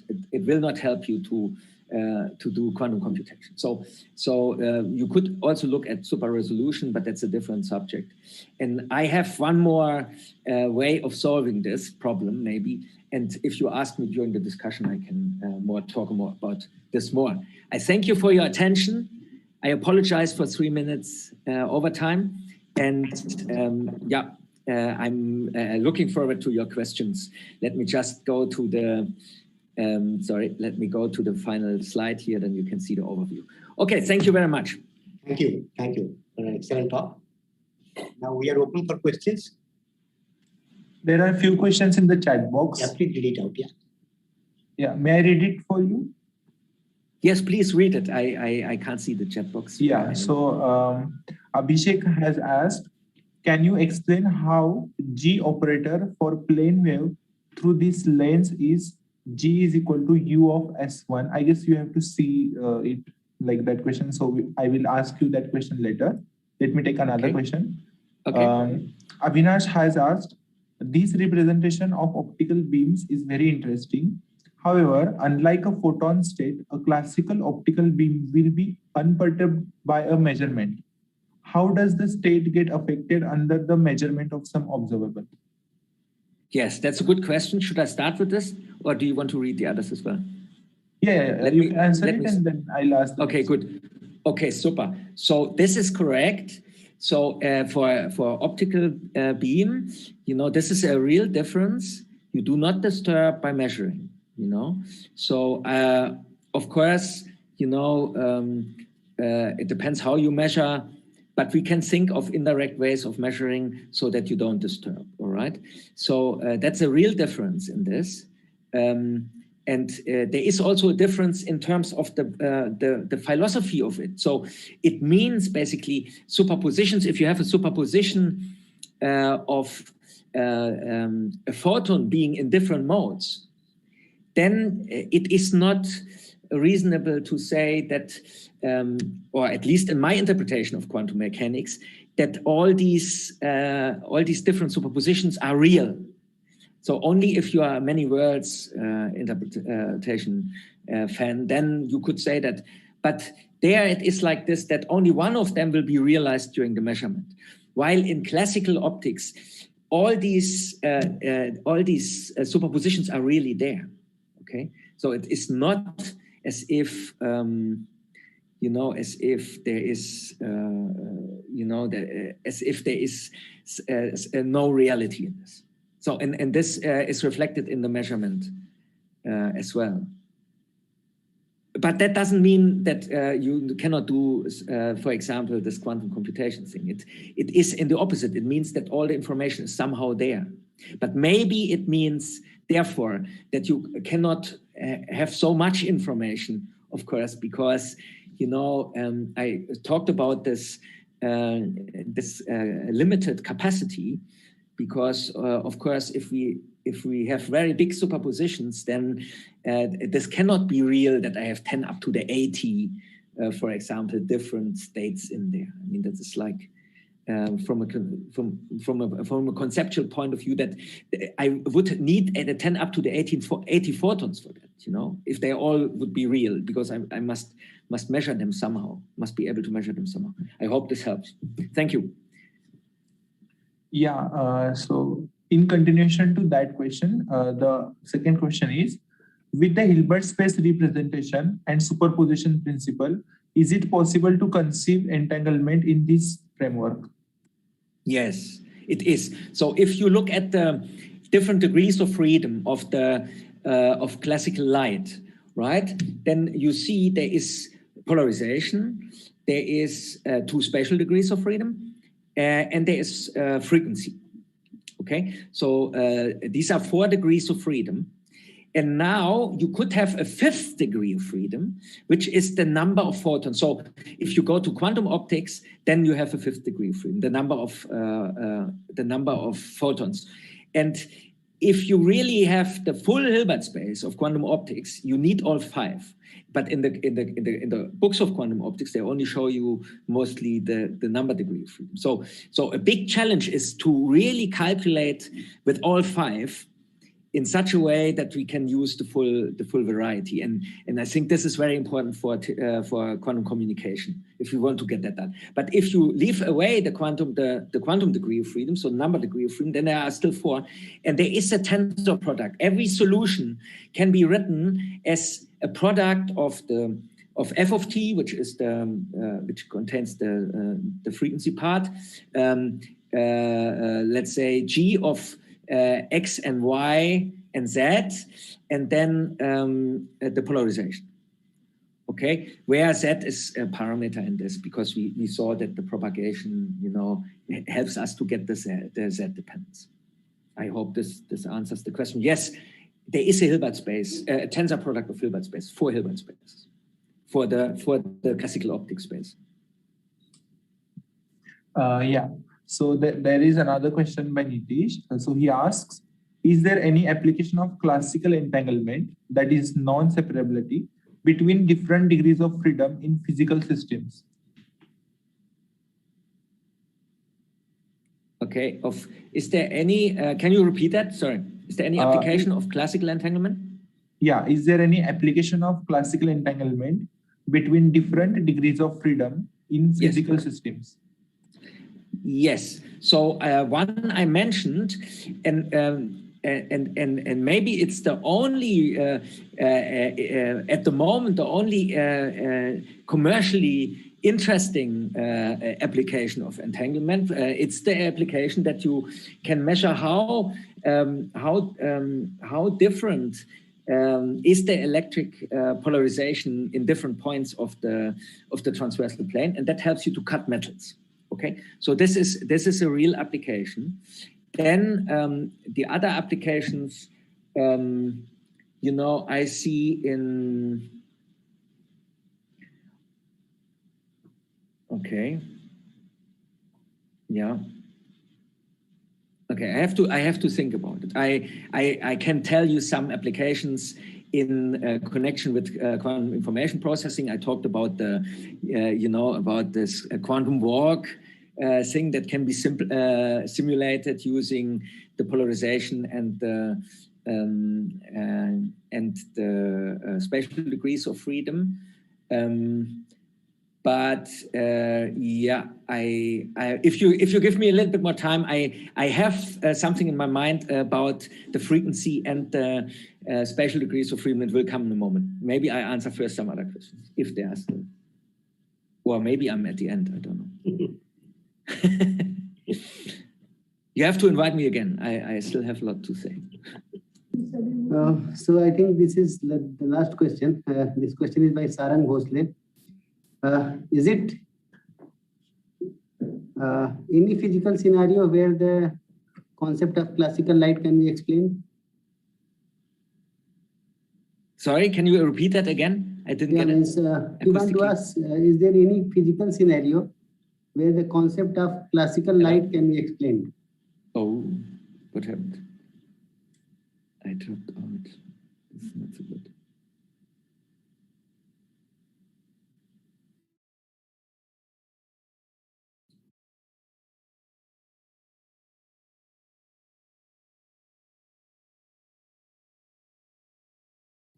Some problem with connectivity?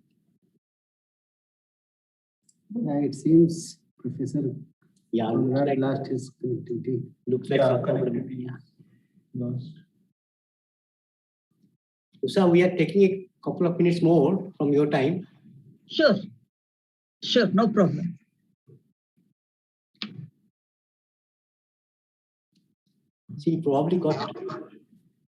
Professor Conrad probably got disconnected. Yeah, he is disconnected. No.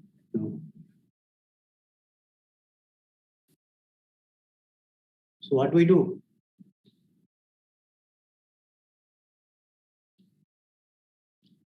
Please send him an email that thank you, Professor. No, he's back. Yeah. Sorry for this. Sorry. Yeah, no problem. Yeah. Yes, I'm back.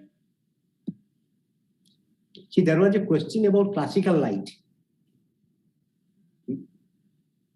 There was a question. Yes, can you please repeat the question? I might. Yeah. I am repeating the question.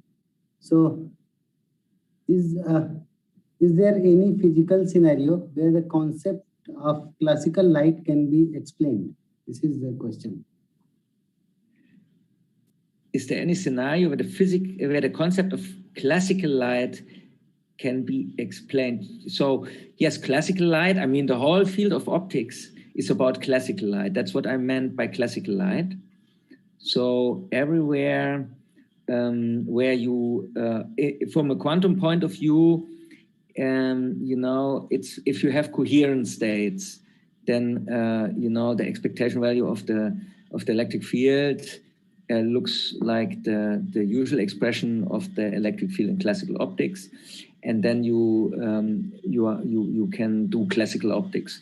But classical optics itself is, of course, you know, a field in its own right, and there you can see the you know, the concept and what it means. I'm not sure that I understood. Yeah, I guess that's it. Yeah. Okay, if there are no more questions, Professor Conrad, thanks a lot. Very illuminating talk. In the true sense of the word, illuminating.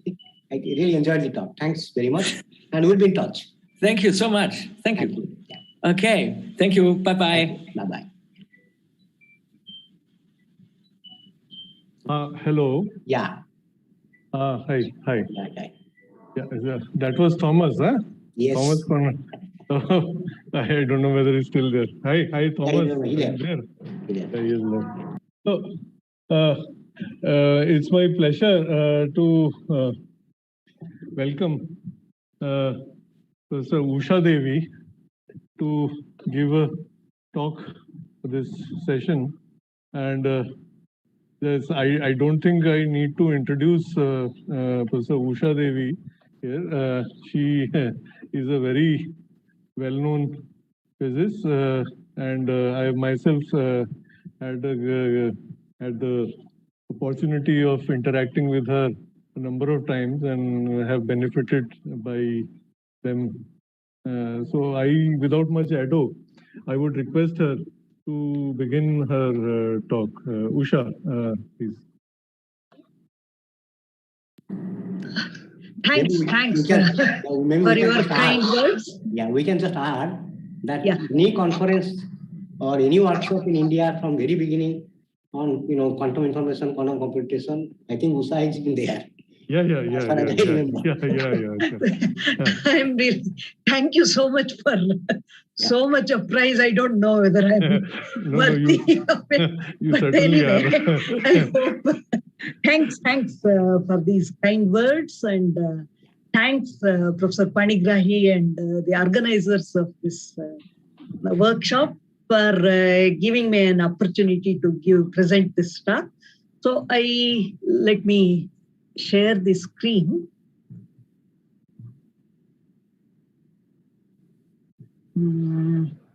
Just give me a minute. All right. So I'm here. Okay.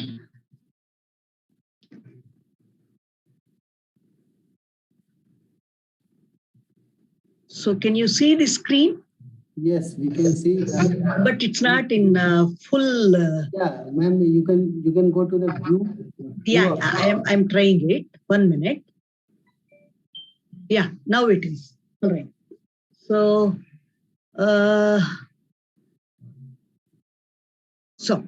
let me. I just during this workshop, when Professor Panigrahi asked me to present a talk, I thought I will not be able to do it. But then there were some kind of unforeseen consequences. That is, Professor Parthsarthi also requested me to present some work which I have done together with him. There was one work which I have helped him in presenting, helped him in writing and presenting recently. And the other work is the one which I have chosen today to present here, which is not very well known in the physics group, I would say. So though we have heard we have used many times this word on quantum diffusion, I want to choose this, that is continuous measurements on open quantum systems. So that is what is quantum diffusion. There are other phenomena known as quantum jump and combination of diffusion and jump and all that. So how all this came about, I give you an overall review, try to do it in this particular talk. So this is, I would say that the theory, mathematical theory of quantum stochastic dynamics, it describes the evolution of a quantum system when it undergoes continuous time measurement on the environment. That is, I have a system and environment. I keep measuring the environment. When the quantum system and environment are evolving together, I do a measurement, continuous measurement on the environment. Then what is the dynamics that results in? That is the quantum stochastic dynamics. So this quantum stochastic dynamics was formulated during 1980s by Professor K.R. Parthsarthi and Robert Hudson. So these are what are called as quantum ethos formulae and their stochastic evolutions, which are found in 1984 Communications of Mathematical Physics. And a book, An Introduction to Quantum Stochastic Calculus, contains all these discussions. That is, the whole thing is explained in this book, basically. So the quantum stochastic description, it opened up varieties of areas, is what I realize these days. That is, applications in quantum filtering theory, measurement-based feedback, and dynamical control, which are all which are happening in the laboratories today, and the theory behind it, and kind of quantum estimation theory. So all this comes together with this quantum stochastic description is what I saw when I was discussing it with Parthsarthi, sir. So now, basically how I go back to Brownian motion. So the theory of classical stochastic process, what I told you here is quantum stochastic dynamics, a brief kind of idea how quantum stochastic dynamics comes into picture. But then where was the classical stochastic process originate from? So it was in Brownian motion when Einstein talked about Brownian motion. That is his description of statistical process. So the Brownian motion is basically an example of what is called as continuous time Markov process, where we have paths, that is trajectories are continuous, but they are non-differentiable. So the trajectories which are continuous and non-differentiable is a description of classical stochastic process. And you do know the pictures. Let us say I take a 50-step, discrete step random walk. So I have 50 steps here. At every step, you have a change in the trajectory. That is a walker changes from 0 to say 2 and then comes back and then moves. That is depends on the step size and all that. But the picture here, it shows when you start from a given point, say 0, after 50th step, you may be somewhere here according to the red trajectory, red walker trajectory, and blue trajectory or a black trajectory. So after a 50-step random walk, each of these trajectories, they have their own statistical weight. So similarly, if you take 1,000 step, it looks like this. And now one can generalize this to a continuous time. As we know, Brownian motion is a continuous time random walk. So when I do that, let us say I have some 1,000 paths and then I take a mean of it. It is like walker has not moved at all. It is 0. That is, I started from a 0 and where walker goes around all over. But if we check what is the average path, it is going to be this blue line. But every time when you look at individual trajectories, they have a variation all over the walker space. So this is a brief description of what you have in discrete step and continuous step Brownian motion. So the theory of this is what we know. Brownian motion is an example of this. And the theory of classical stochastic processes, I'm going to talk about quantum stochastic processes. The theory of classical stochastic processes was developed by mathematicians, probabilists, Wiener in 1922, Kolmogorov in 1931, Ito 1940s, Doob, and it goes on and on, 1940s and 50s. So now, if we take what is the equation of motion, that is to begin with, for a Brownian particle, classical. So we write a stochastic variable here. This is the Brownian variable, a stochastic variable. So you do have a force, and then there is a diffusion, that is due to diffusion term, you have a dx by dt term, and then there is a b of t. So we ignore this term for basically when you have this drift is ignored. So then you have only, that is a heavy Reynolds number kind of a case. So you have a dx by dt given by this. So this equation can be mathematically put in properly as what is a change in the position dx. That is going to be a linear combination of two contributions. One is the stochastic contribution, one is time contribution. So alpha is called diffusion coefficient and beta is called drift coefficient. So you have this kind of a stochastic differential equation where change in x comes from stochastic part and also from the dynamics part, dt part. So now this was generalized further. A Japanese mathematician, Ito, he brought out that the standard Newton-Leibniz calculus, where you only have, let us say, dx by dt, and what is its double derivative, how do you formulate a chain rule, all this Newton-Leibniz calculus, this gets modified under stochastic dynamics associated with a random stochastic trajectory. So Ito's stochastic theory introduces some kind of functionals. What are these functionals? Any function is not simply a function of time t. It involves a Brownian variable or the stochastic variable, t and b. This is not a function, it's a functional. We need to know, in order to describe a function that is ftb, I need to know b Brownian stochastic variable as a function of t with between 0 to t. That is, this functional, it depends on t and also on the entire Brownian path, BFS from 0 to t.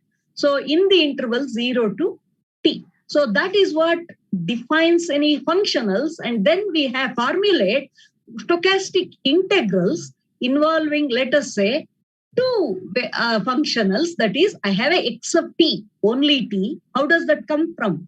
There is an initial value of this x, that is x of 0, plus I have this functional f of t and b of t, but t goes from 0 to t here, dbs. Oh, okay. So b of s, b, this is what is. One is a integration with respect to stochastic variable b. Hello, am I connected? Yes, yes. Okay. There is some problem with my screen then. So now, this is, I have a b of s and a time integral. There are two parts in the integration. One integrates it with respect to b of s, where s is time variable. It goes from 0 to t. So this is one part of the integration. This is other part of the integration. Finally, after I do this, I get my function at time t. So corresponding to this, one writes what is a stochastic differential equation. The differential equation for the that is whatever is the observable here, dx of t, can be written as f of t bt db. That is the differential with respect to the stochastic variable, Brownian variable in this case, and g of t dt dt. That is what is the differential equation. Now, if I have two stochastic differential equations, I'm trying to explain how the difference in usual Newton-Leibniz calculus differs from what is given in these stochastic differential equations. Dx of t is this, and I introduce one more. I take two of them, dx and dy. Both involve two coefficients, functionals, and their product. If I take x into y, what is a usual differential d of x into y? It is a chain rule, dx multiplied by y plus dy multiplied by x. But if I take x into y in stochastic calculus, I get dv of t is d of x multiplied by y and x multiplied by dy of t. Here only a d differentiation is only on x part, y is not disturbed, and x into dy. That is the usual Newton-Leibniz chain rule. But then in addition, I will have a dx of t multiplied by dy of t. That's what is the change here. This is called the Ito correction term. So when I do dx dy multi-product there, I will have to follow what are called as fundamental differentials of db. They are fundamental differentials. What I have as db and dt.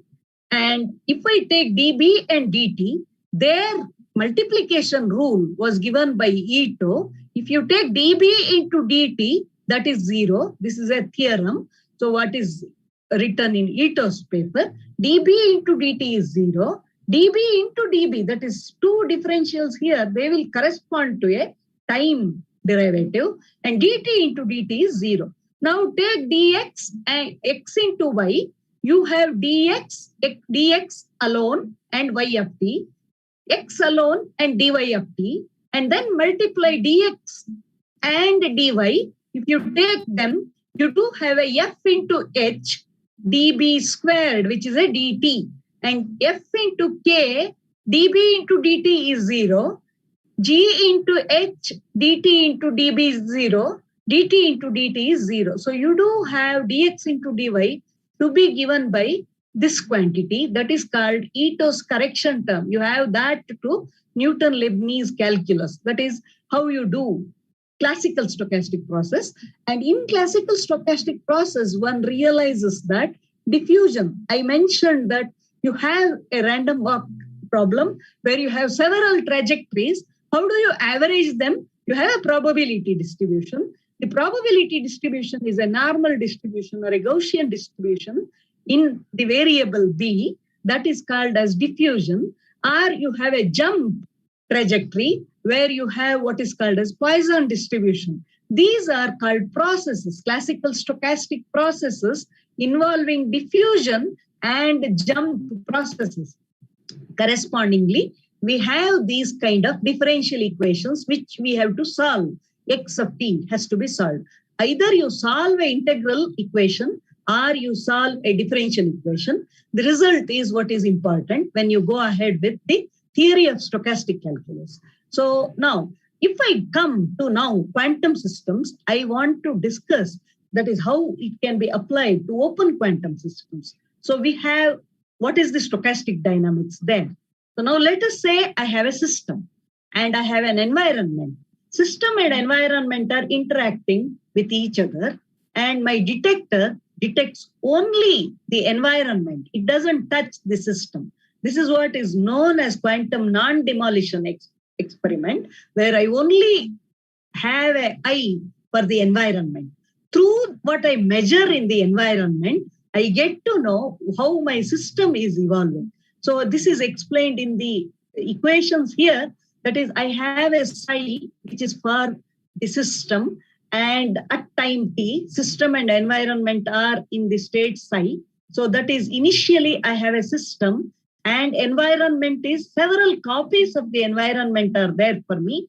So I have 0th copy, n-1, n copies of the environment, and this is what I have. And the entangling unit system and environment are coupled together through these unitaries. When you couple them, you do get that is a state in this particular way, and I do a measurement on what is the environment. Then I do what I get is what are called as quantum trajectories. I have diffusion trajectory.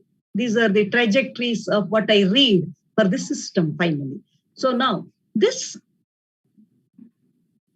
time evolution, I'm explaining that again. So time evolution of the system state of an isolated quantum system is described by deterministically by a unitary transformation, and this is governed by the Schrodinger equation.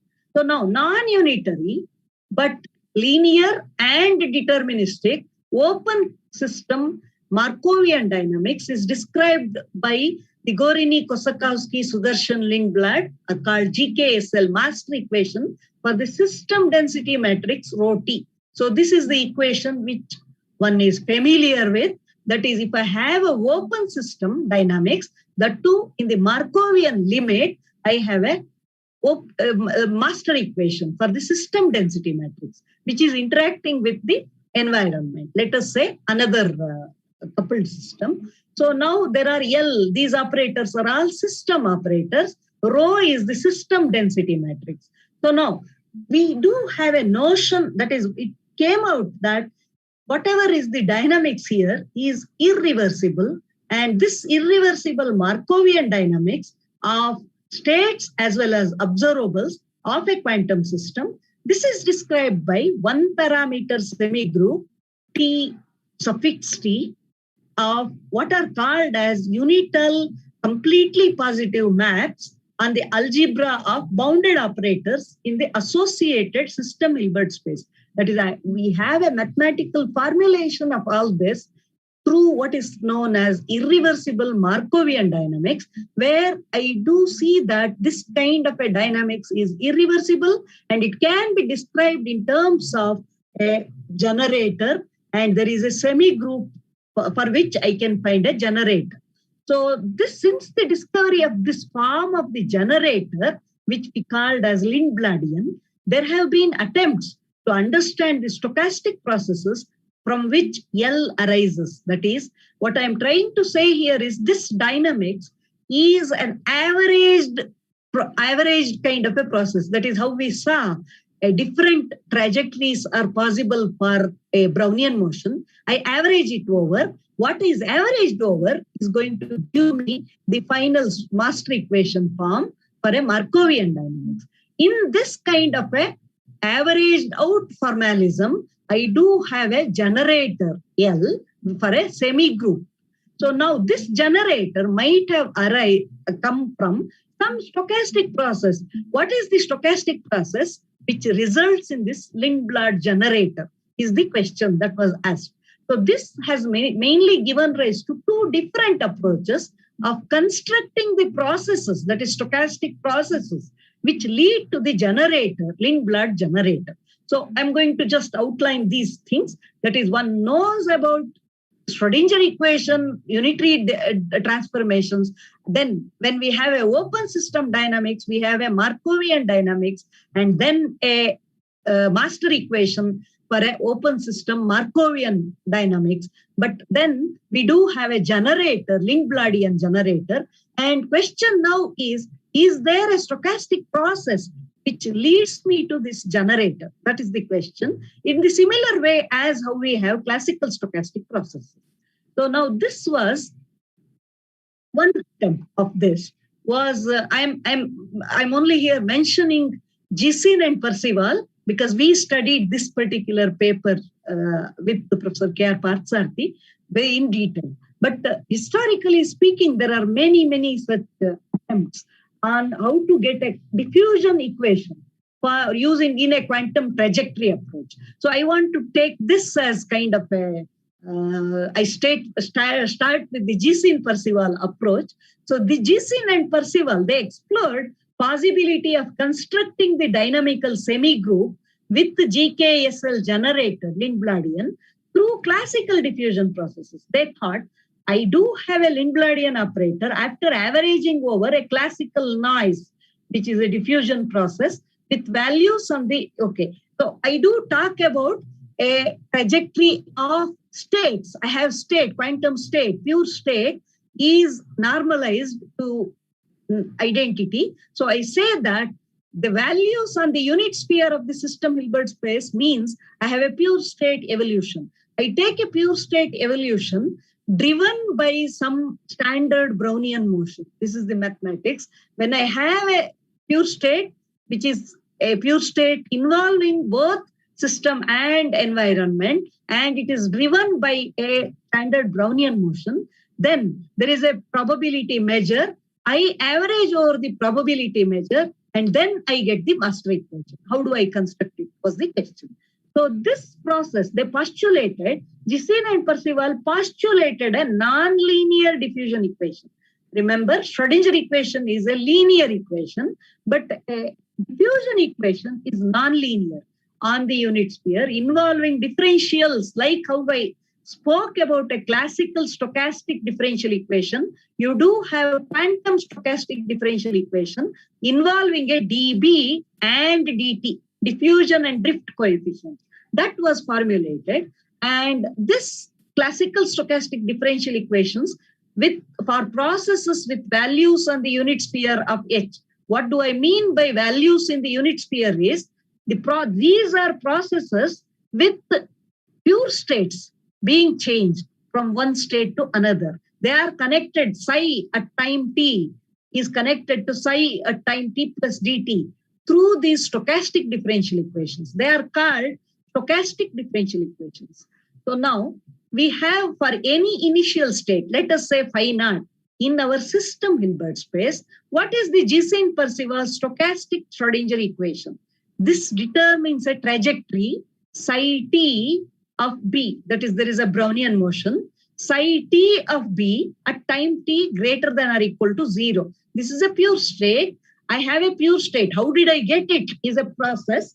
I have to talk about a process which leads me to this pure state, starting from an initial state. This initial state is driven by Brownian motion, and I get a psi t of b. These are pure states driven by Brownian noise, is what we say. So in quantum measurement theory, we assume that the state reduces randomly to one of the eigenstates. So measurement theory postulate says that you do get, after a measurement, you get one of the eigenstates of the observable being measured. So now this can be understood through nonlinear stochastic extensions of the Schrodinger equation or the stochastic Schrodinger equation. These are thought as plausible dynamical models for state vector reduction in quantum mechanics. Many people have discussed about this. I have written the kind of references which one can search later on. So now the question is, what are the statistical laws associated with the nonlinear stochastic extensions of the Schrodinger equation. So now, in order to do that, this GCM... Yes? Can I ask a question here? Yes, please. Just a bit confused. Yeah, so please. When you look at the Lindblad equation, I thought it's an equation which you can start with a pure state and it can take you to a mixed state. Correct. Here you are looking at a dynamics which is on the sphere. Does it mean the dynamics is such that you are starting with a pure state and... No.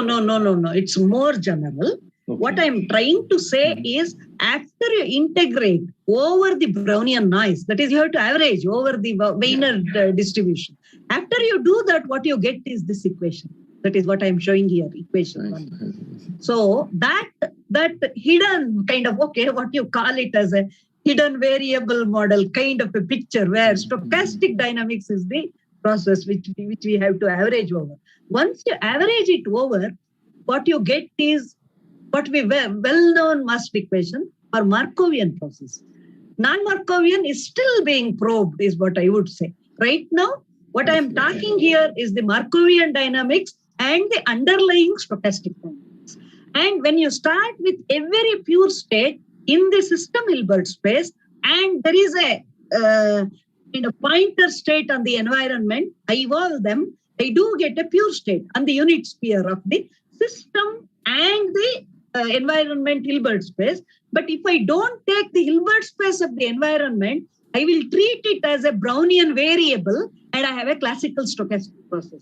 I hope I'm just outlining. It's very difficult to talk about it in clear detail. So this is in the Hilbert space HS itself. But this is involving a Brownian variable here. I have to integrate over it. That is every state, initial state phi 0 driven by a noise, it will go to a psi t of B. That is the solution. After I trace over the Brownian noise, what I get is a density matrix rho t. For every process rho t equation, I do have what is called as a unit sphere dynamics. That's what it is. It is possible. It is possible to do that. Okay. So now let us take what they did. So they chose, they wrote for any GKSL master equation describing irreversible linear dynamics. Remember, master equation is again a linear dynamics of a mixed state rho t. So one can write down a continuous stochastic nonlinear differential equation for a pure state. This was ad hoc, I want to say, because they took for this, if you write this and use Ito's calculus, you will get a master equation. What you do is say d psi t is, there is a dB, and what are the coefficients? It's not classical drift and diffusion coefficients. These are in the Hilbert space. This is a Hilbert space vector. LT tilde, what I have written here, is a quantum mechanical operator in the system Hilbert space. So there is this kind of chosen. H is the Hamiltonian, LT are system operators. I choose them. And what is LT here? LT tilde is L operator, which appears in the Lindblad equation, L minus expectation value of L psi t. And these are that is corresponding equations. These are what are psi t of B is what is called as Hilbert space valued Brownian functional. Classical physics wise, I would have written here a d of x of t, and I would have written a diffusion and a drift coefficient. But now I am writing Hilbert space valued Brownian functional. On its own, if you take a scalar product of psi t of B with the time as well as the Brownian motion, you get a normalization. But if you trace over the Brownian noise, you get a mixed state. So that's what is the whole idea. So now I'm just trying to explain it. L, H are, H is self-adjoint, L need not be self-adjoint. These are GKSL parameters in the generator of irreversible dynamics in S. So BT is our standard complex vector valued Brownian motion. So this is like some kind of a semi-classical approach where I bring in Brownian motion by hand. I just put it in here and I follow the Ito calculus. coefficients are written as states and operators in the system Hilbert space, so that when I integrate over the Brownian motion, that is the kind of stochastic part, I do get a master equation. That was the whole idea. So you do continue with this, but the Hilbert space is basically, I can write it as a tensor product in the probability space. This is our quantum space, and this is our probability space called Wiener space. So I take this and it is written as L2 mu Hilbert space. In classical probability theory, one would have written L2 mu, and the system space is involving the observables x of t, etc. So that is a random stochastic, that is a random variables appear here in the place of hs, but now we have states of a quantum system appearing here. It's a modification of whatever is a classical stochastic dynamics. And then Ito formula, I use this again. And when I take this and write what is psi t back-to-back psi t, and use a d of psi t back-to-back psi t, and use dB squared is dt, kind of a formula here. So I do get what is the master equation. D rho t. I don't want to go with these details because it is really kind of, it's not difficult, but once you start doing it, it goes on. What is d rho of t? That is before differentiating, I take a d psi t back to back and psi t d psi t, and there is a Ito correction term here. I substitute all this, and what I get is these terms. There is a coefficient of dB, there is dt coefficient, and then you take expectation value of this rho t. Expectation rho t over what? Over the Brownian Wiener space. If I take this, I don't get these terms because integration over dB and dB star, whatever is appearing here, it will be 0, and I will only have the master equation part, whatever is contained in the master equation. So what I'm writing here is expectation rho t means psi t back to back with d mu of b, that is the Wiener space integration. So once I do this, this diffusion equation offers stochastic unraveling of the GKSL master equation. This has been discussed in literature, and stochastic modification of Schrodinger equation, this opens up new avenues. That is, it is in fact standard physics of continuous time measurement. That is, I monitor the system by measuring on the environment. Standard process, fine. But when I do it, I get what is called as a stochastic Schrodinger equation. And measurements on the environment, they serve as footprints of the system. Can I do any little bit of coarse graining here and whatever I can do to have an improvement on kind of having control over the system? That is being discussed recently in quantum technology labs. So this could reveal aspects of the dynamics that were invisible in the solution of the master equation. In the master equation, it's all coarse-grained. You have coarse-grained kind of a dynamics. Is there anything that can be seen in the stochastic Schrodinger equation? That is what is the idea. In this context, so you do find there were some viewpoints collected on the famous paper by Gisin and Percival, which was in 1992. In 2016, it was commissioned by Journal of Physics A for celebrating the 50th anniversary of Gisin Percival paper. So then Howard Weissman had said, 1992 was an exciting year for physicists working on open quantum systems. No fewer than 5 groups independently introduced the concept that a Markovian open quantum system, such as a laser-driven atom evolving deterministically as a mixed state because of coupling to its environment, could be fruitfully modeled as, and perhaps understood as, really being in a stochastically evolving pure state. So that was a new opening, and Professor Weissman says in this particular paper, that was a very interesting paper when I read it. So he gives his viewpoint. Professor Carmichael had come to give a presentation on the quantum jump processes. And then Howard Weissman was a student of PhD student working with Professor Milburn. and he just suddenly gets an idea, oh, jump should be associated with some measurement. What measurement it could be? He sends an email, no WhatsApp that time, so it was through a email that when he asks that time, then he receives an immediate response from Professor Milburn, it appears. It is heterodyne measurements. That is, one is a homodyne measurement. Diffusion can be done through homodyne measurements.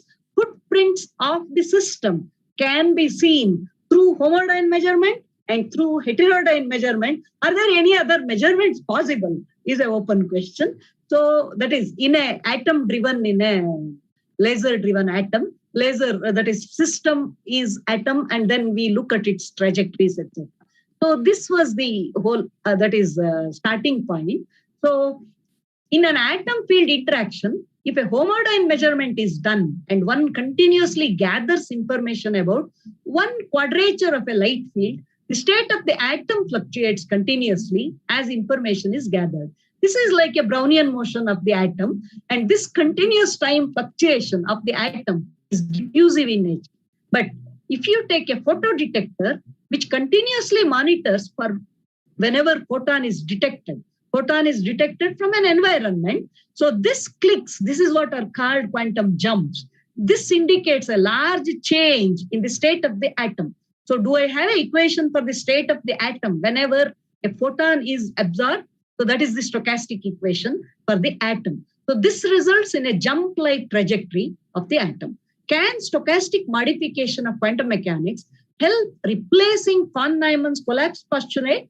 That is, can I solve a measurement problem in general using stochastic calculus? So that was a big question that was that had attracted attention. So this is a recent, that is 2018-19, I think it was published.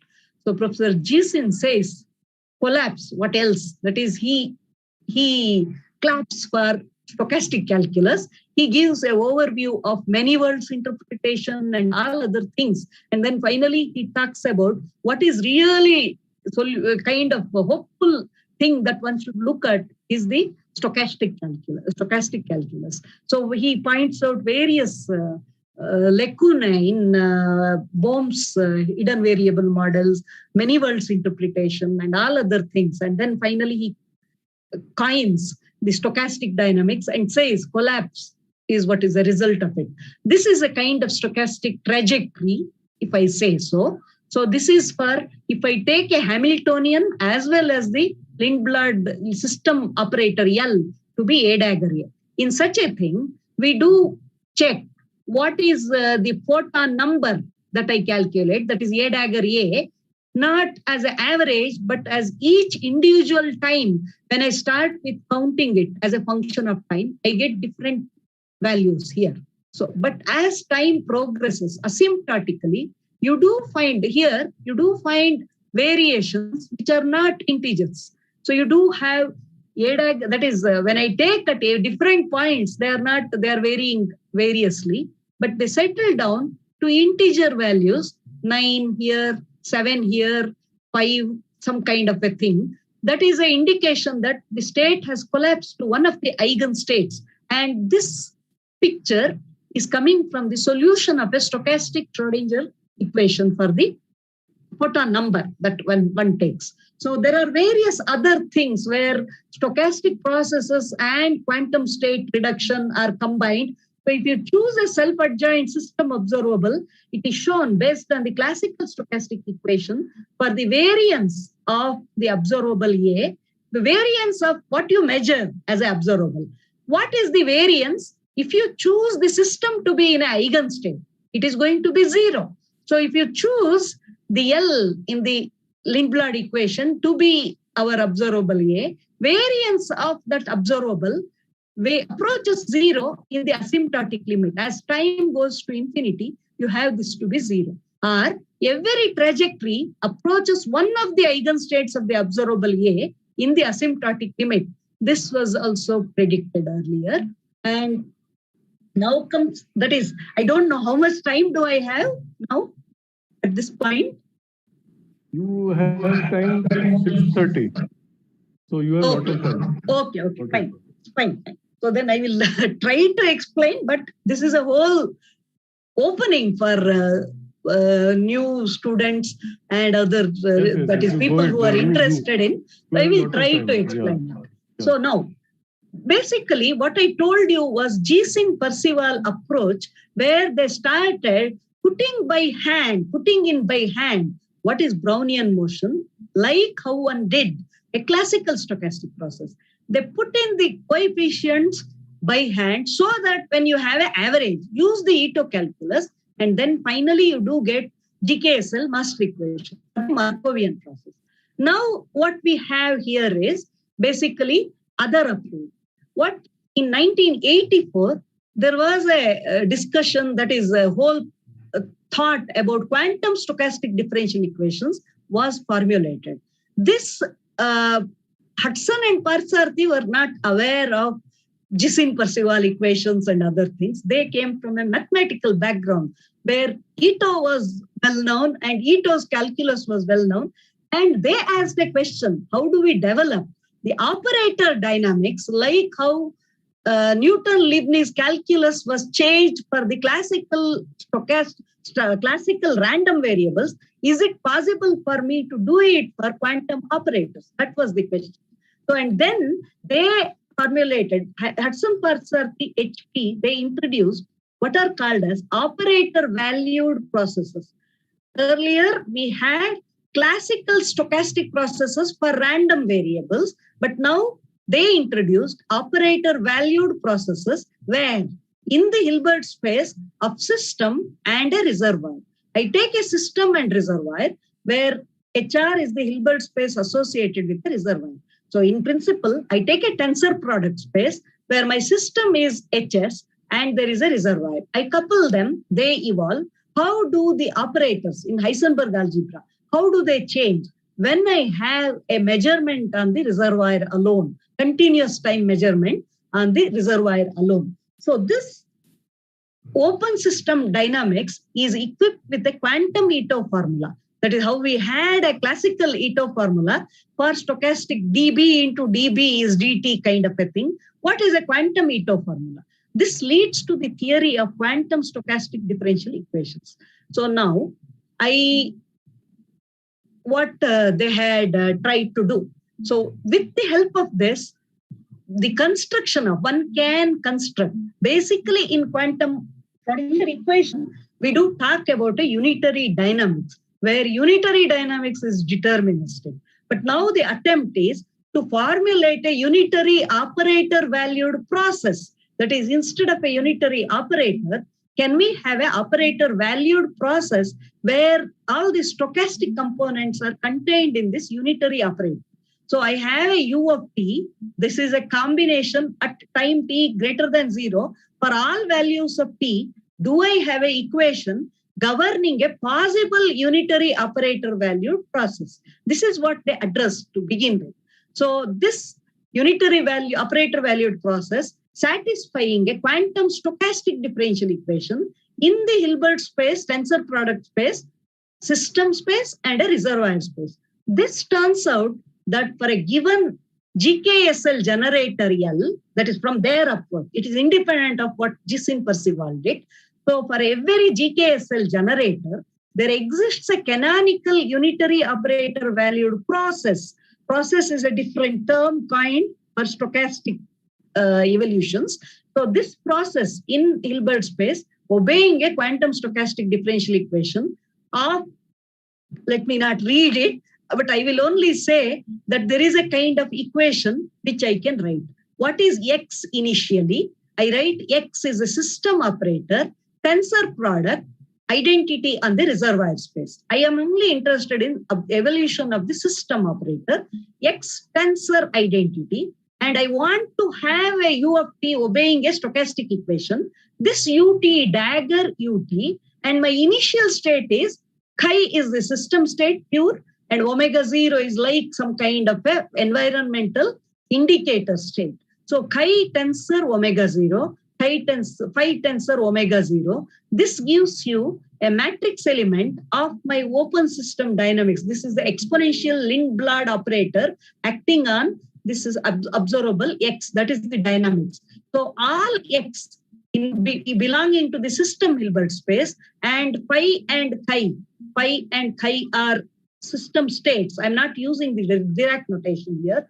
And I is the identity operator. This is indicator state, I would say. And then T, whatever I'm writing here, this is exponential T Lindblad generator, the dynamical semigroup with generator L. I want to point out that in 1984, GKSL equation was just known.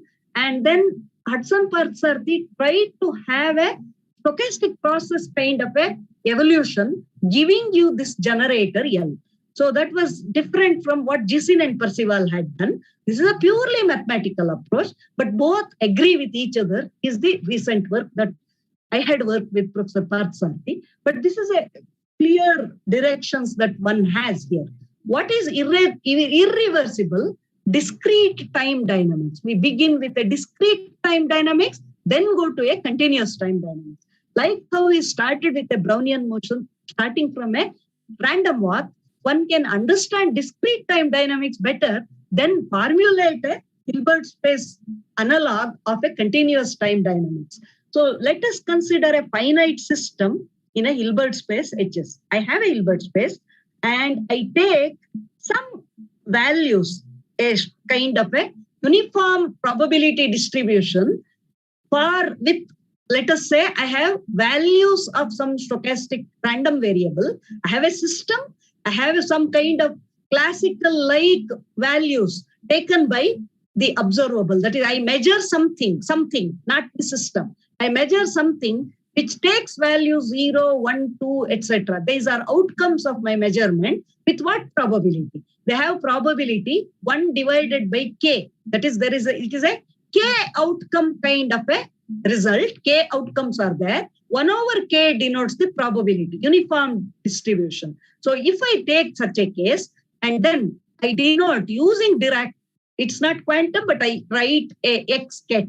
X belongs to this 0, 1, 2. It takes x, small x takes outcome values. So this is a orthonormal basis in what I call as a Hilbert space, because this also satisfies the Hilbert space notions. I can take this x with y, it is going to be delta xy and all that. It's an orthonormal basis in my Hilbert space, which is a k outcome kind of a k-dimensional Hilbert space with that is underlying stochastic, that is probability space. So your unitary operator in my Hilbert space, tensor product with this outcome space is what I take. This is determined by, I take a u, it operates on what? It operates on my system state and then the outcome x kind of a state. This unitary acts on both.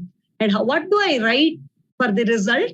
I write L, y, x, and then this becomes a y. I write the y, x changes to y. That's what is a usual measurement theory that we write. This is for all phi belonging to Hilbert space of our system, and for all outcomes x belonging to this kind of a script x. So for all bounded operators x in the Hilbert space, I take any, that is unbounded operators have additional problem for mathematicians. We don't have to bother right now. I will take any operators x in the Hilbert space and then an initial state 0 in one pointer state. There should be a reference state in my measurement space. I pick that and then I construct what is some kind of a u dagger. What is x for me? X is a operator in my Hilbert space of the system. And I have outcomes in L2 mu space. So I take a u dagger. Where is u? U acts on both system and the outcome space. I have constructed a tensor product here. So then if I take this 0, 0 vacuum expectation value of this, I do have system. This 0 is belonging to L2 nu. After I take a expectation, what is called as a expectation value here with respect to new space, that is the tensor product space, I am left with only system space. This I call as T of x, and this T of x can be shown by mathematical calculations to be Ly0.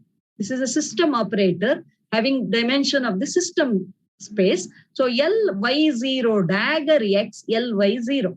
So y is belonging to x, that kind of an operation. So this ly0, dagger ly0 is identity.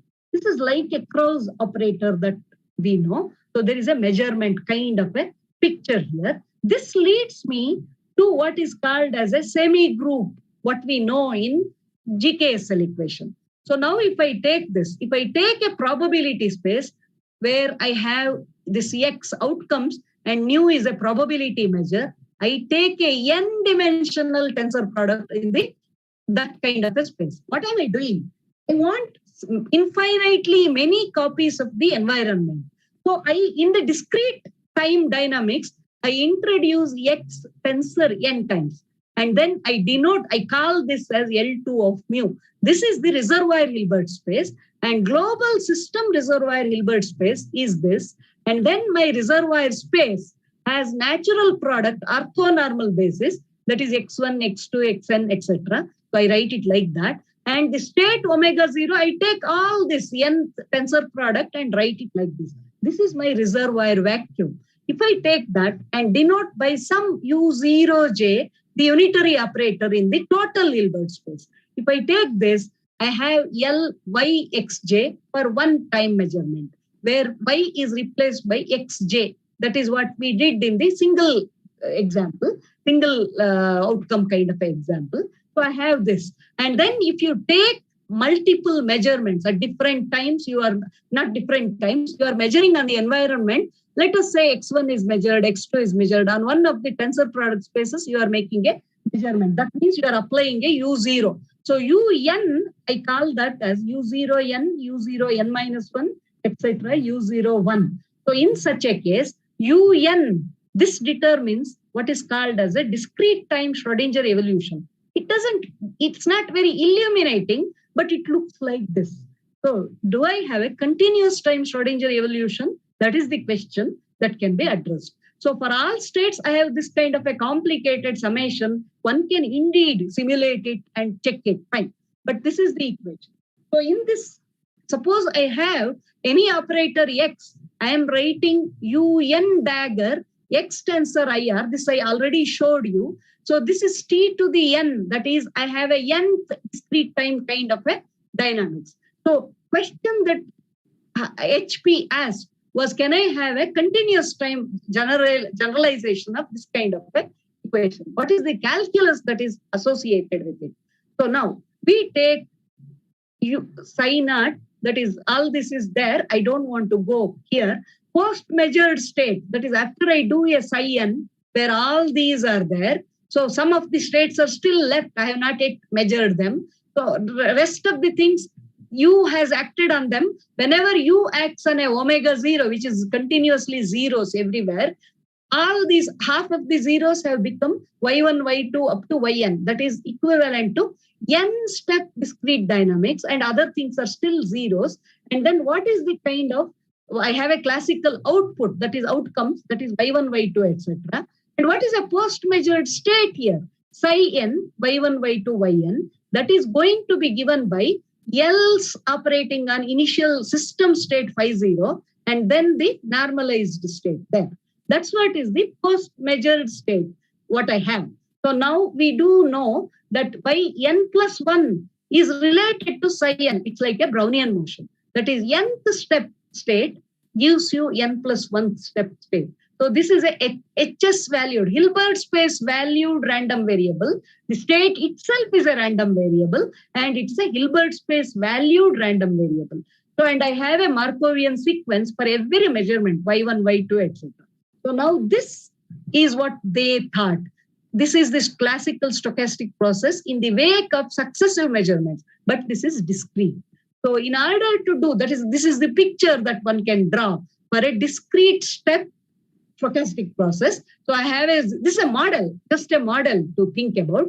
I have an initial state phi 0, and all these are zeros of the environment. I have a un. N means I have involve a n minus 1 zeros, and then a psi 0. Un acts on it. I do make a measurements of all these n environments. I got the output. I got outcomes. And the system now has evolved to psi n, y1, y2, etc., yn.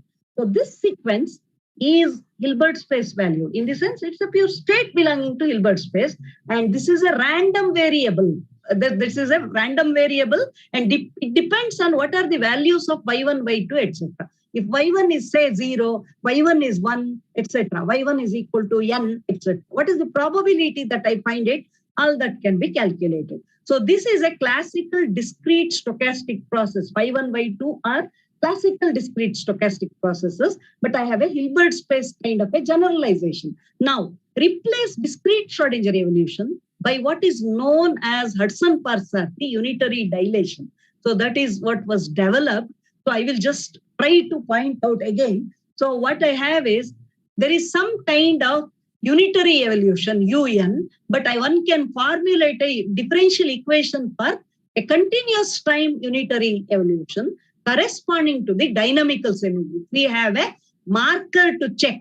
I want to get a dynamical semigroup after averaging over what I have for the unitary dynamics. So then I can convert the reduction after measurement thing to a classical Brownian motion. That is, after I do all this purely in the quantum mechanical space, I can get back to a Ito dynamics for the state diffusion. So one can arrive at what is G-Sin-Percival equation, starting from purely quantum kind of discussions.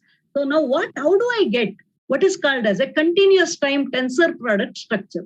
So remember here, we do talk about a finite space where this Y is one of the states in the environment. So now I want to have several such things. I have formed a tensor product of these outcomes, x1, x2, etc. That is a tensor product here, tensor n. Now, how do I do it if I want continuous time dynamics? So that was the question that they raised, and it was several years that they struggled with the forming continuous time tensor products. So what is a n-fold symmetry? That is, this required them. Okay, this is another concept. I will try to explain. This has a lot of analogies with our quantum field theory. So I have a n-fold symmetric tensor product of a Hilbert space. What I do is I take a H Hilbert space and then take a symmetric tensor product. What do I do here? A Hilbert space, I call this as gamma H, which is symmetric tensor product of H. So please be with me. It is just that I'm giving an outline, but still there are some concepts which are very interesting. In this Hilbert space, gamma H, what is it made up of? It is a complex Hilbert space, direct sum. Direct sum of Hilbert spaces is also a Hilbert space. I am constructing a Hilbert space, which is a direct sum of a complex Hilbert space of n dimensions. And then I have some H, some Hilbert space that I know H, and then take a Hilbert space tensor product, but symmetrize it. So then you take a nth order Hilbert space and then symmetrize it.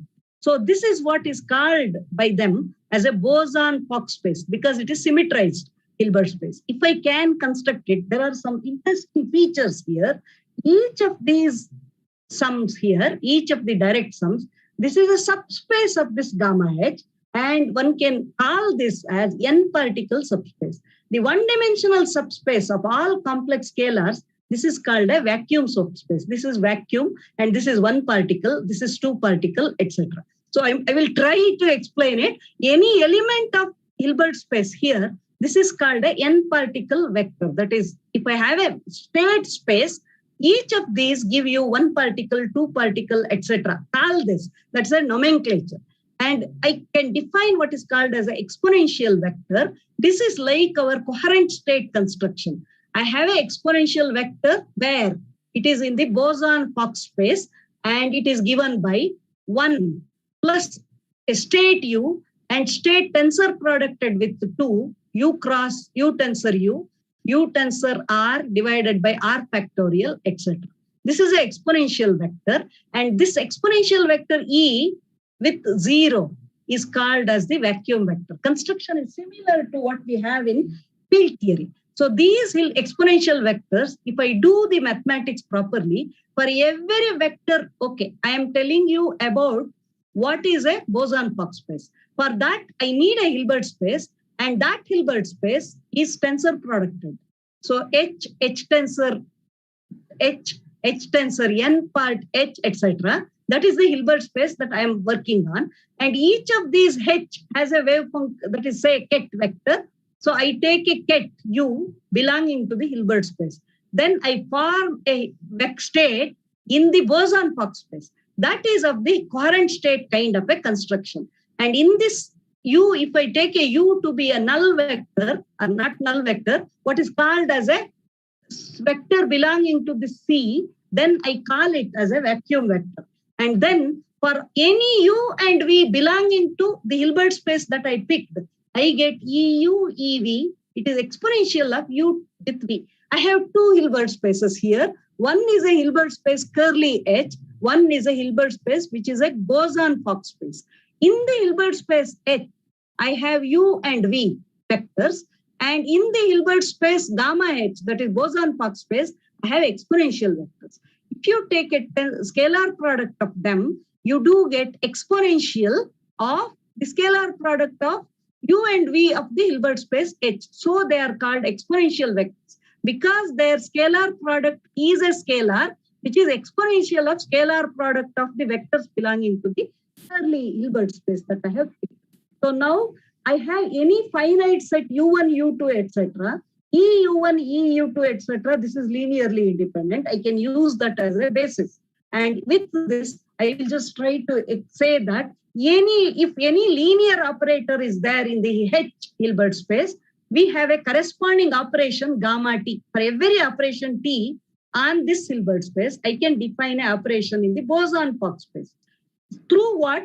I can write gamma T acting on these basis states E of U. It gives you E of TU. It is possible to find such an operation which helps us to analyze this particular mathematics. So this is gamma T. It is a Hermitian, self-adjoint, positive, or if I take a unitary operator, which when we have a corresponding operation, it is a construction. With such construction, how do I have a unitary in the group? Unitary is gamma U, and if there is an observable like this is a one parameter unitary group. That is, we are kind of understanding it in the boson-Fock space now. If I have gamma of e to the minus it f belonging to H, in such a case, I have e to the minus it lambda of f.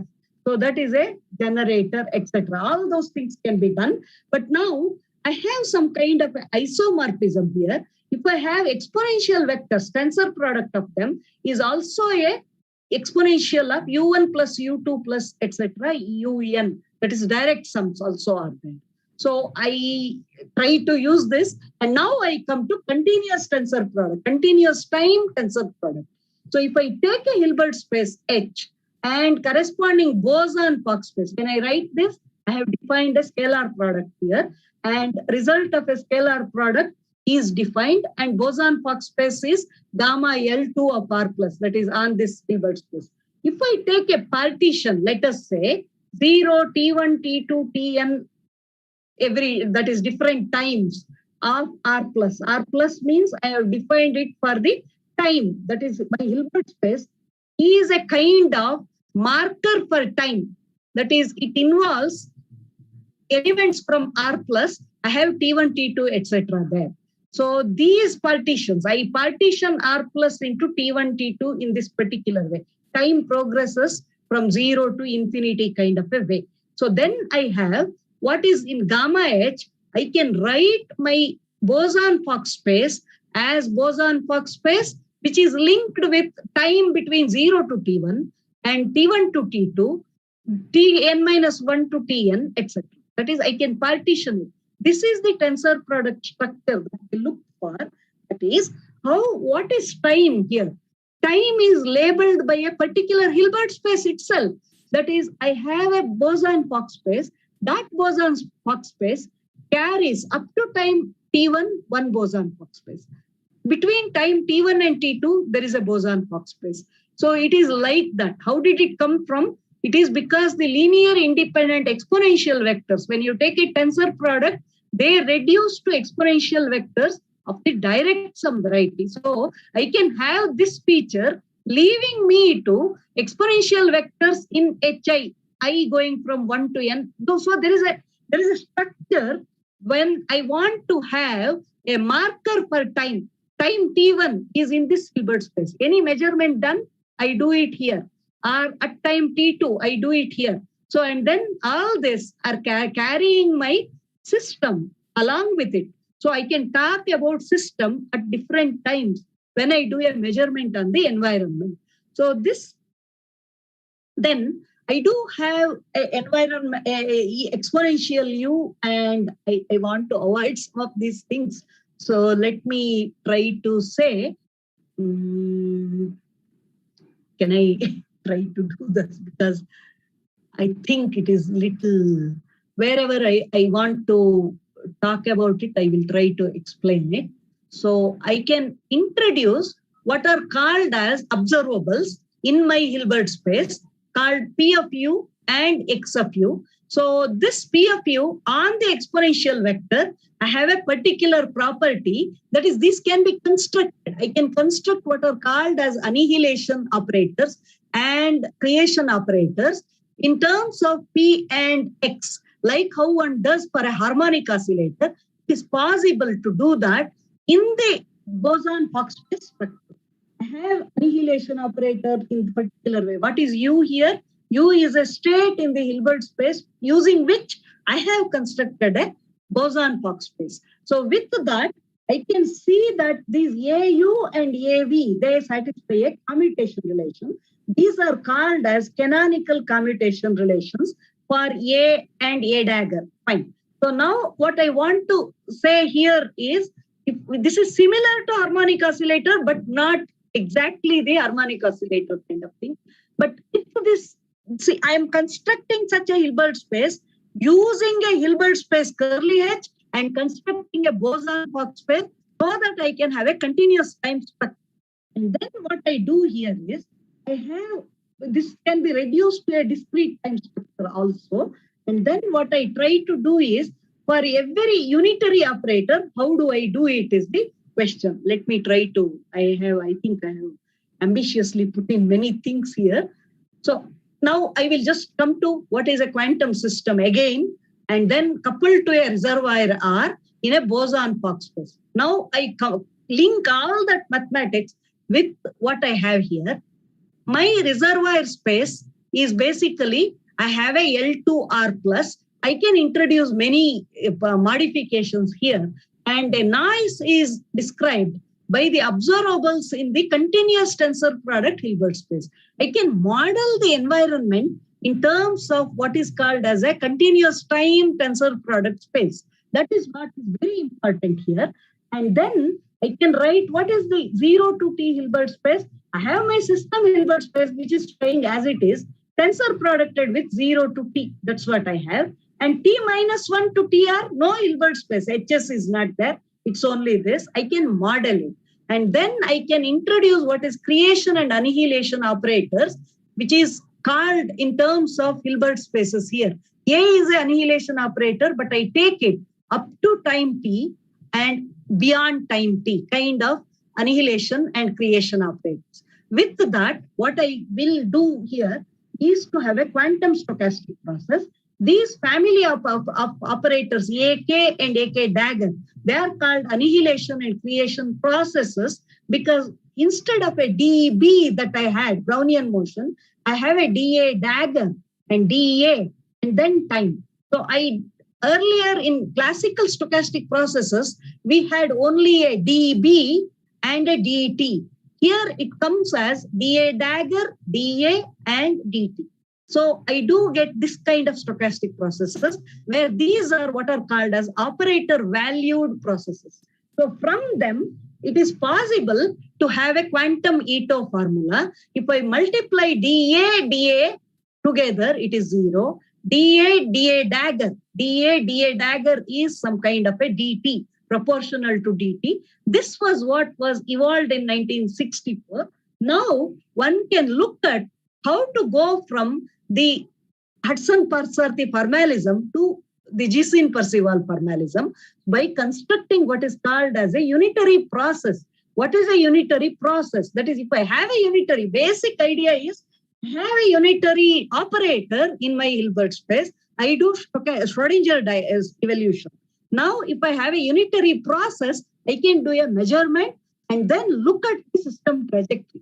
How do I do it? Construct a unitary operator such that it has coefficient of dA process, dA dagger process, and a dt process.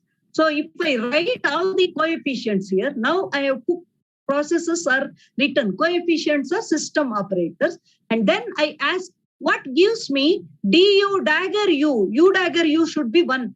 That means d of u dagger u should be equal to 0.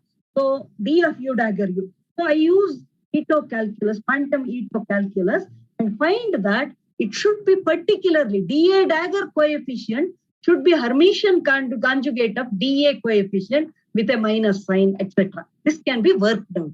Then I have every analysis to go from a big Hilbert space to what is called as a Brownian motion Hilbert space. For every vector u belonging to this time Hilbert space, I can construct an exponential vector, and this is actually it is going.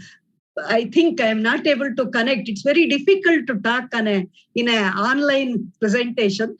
So I can have this kind of a process IT and write a quantum stochastic equation. I write a quantum stochastic differential equation and then take what is called as a classical kind of a picture of that. Whenever I do a measurement, after a measurement, I get outcomes.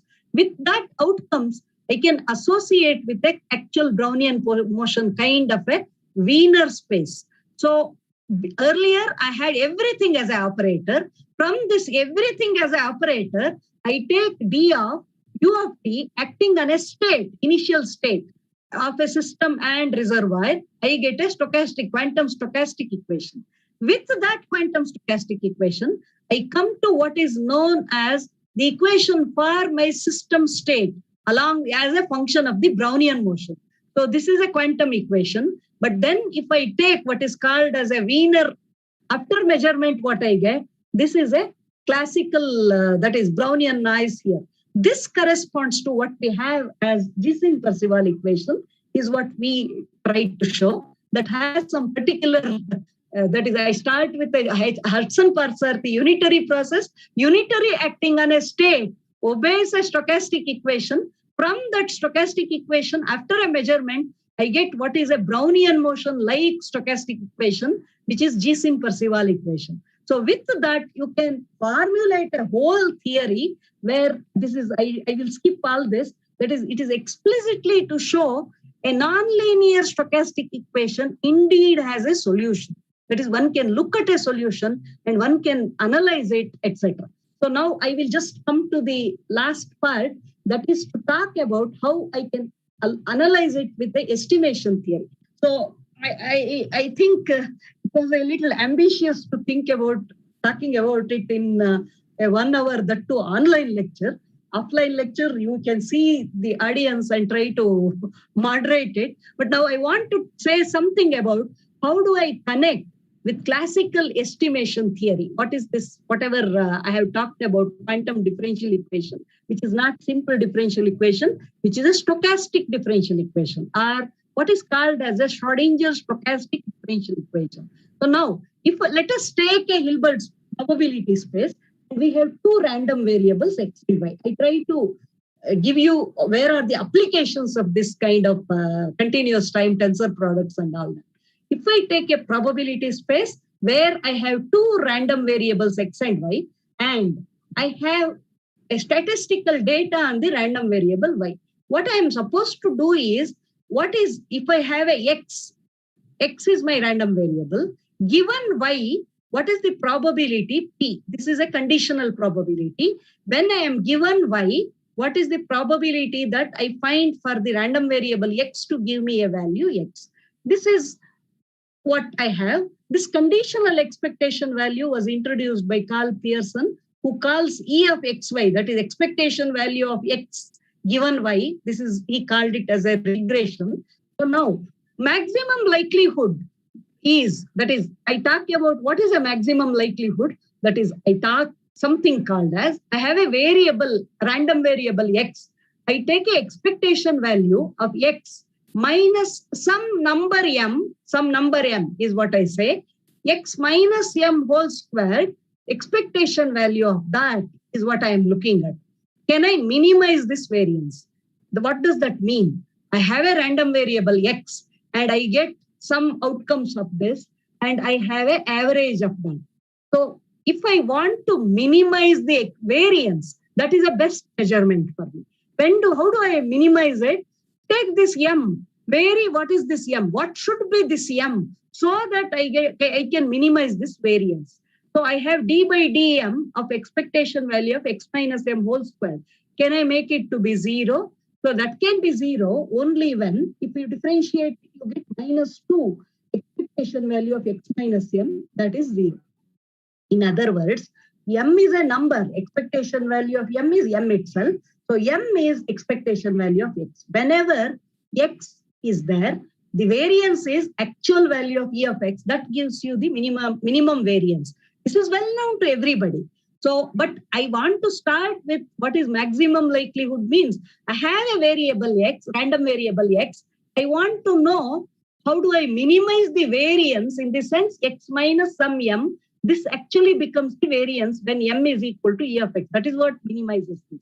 So, and minimizing variance, when I condition it, this is without condition.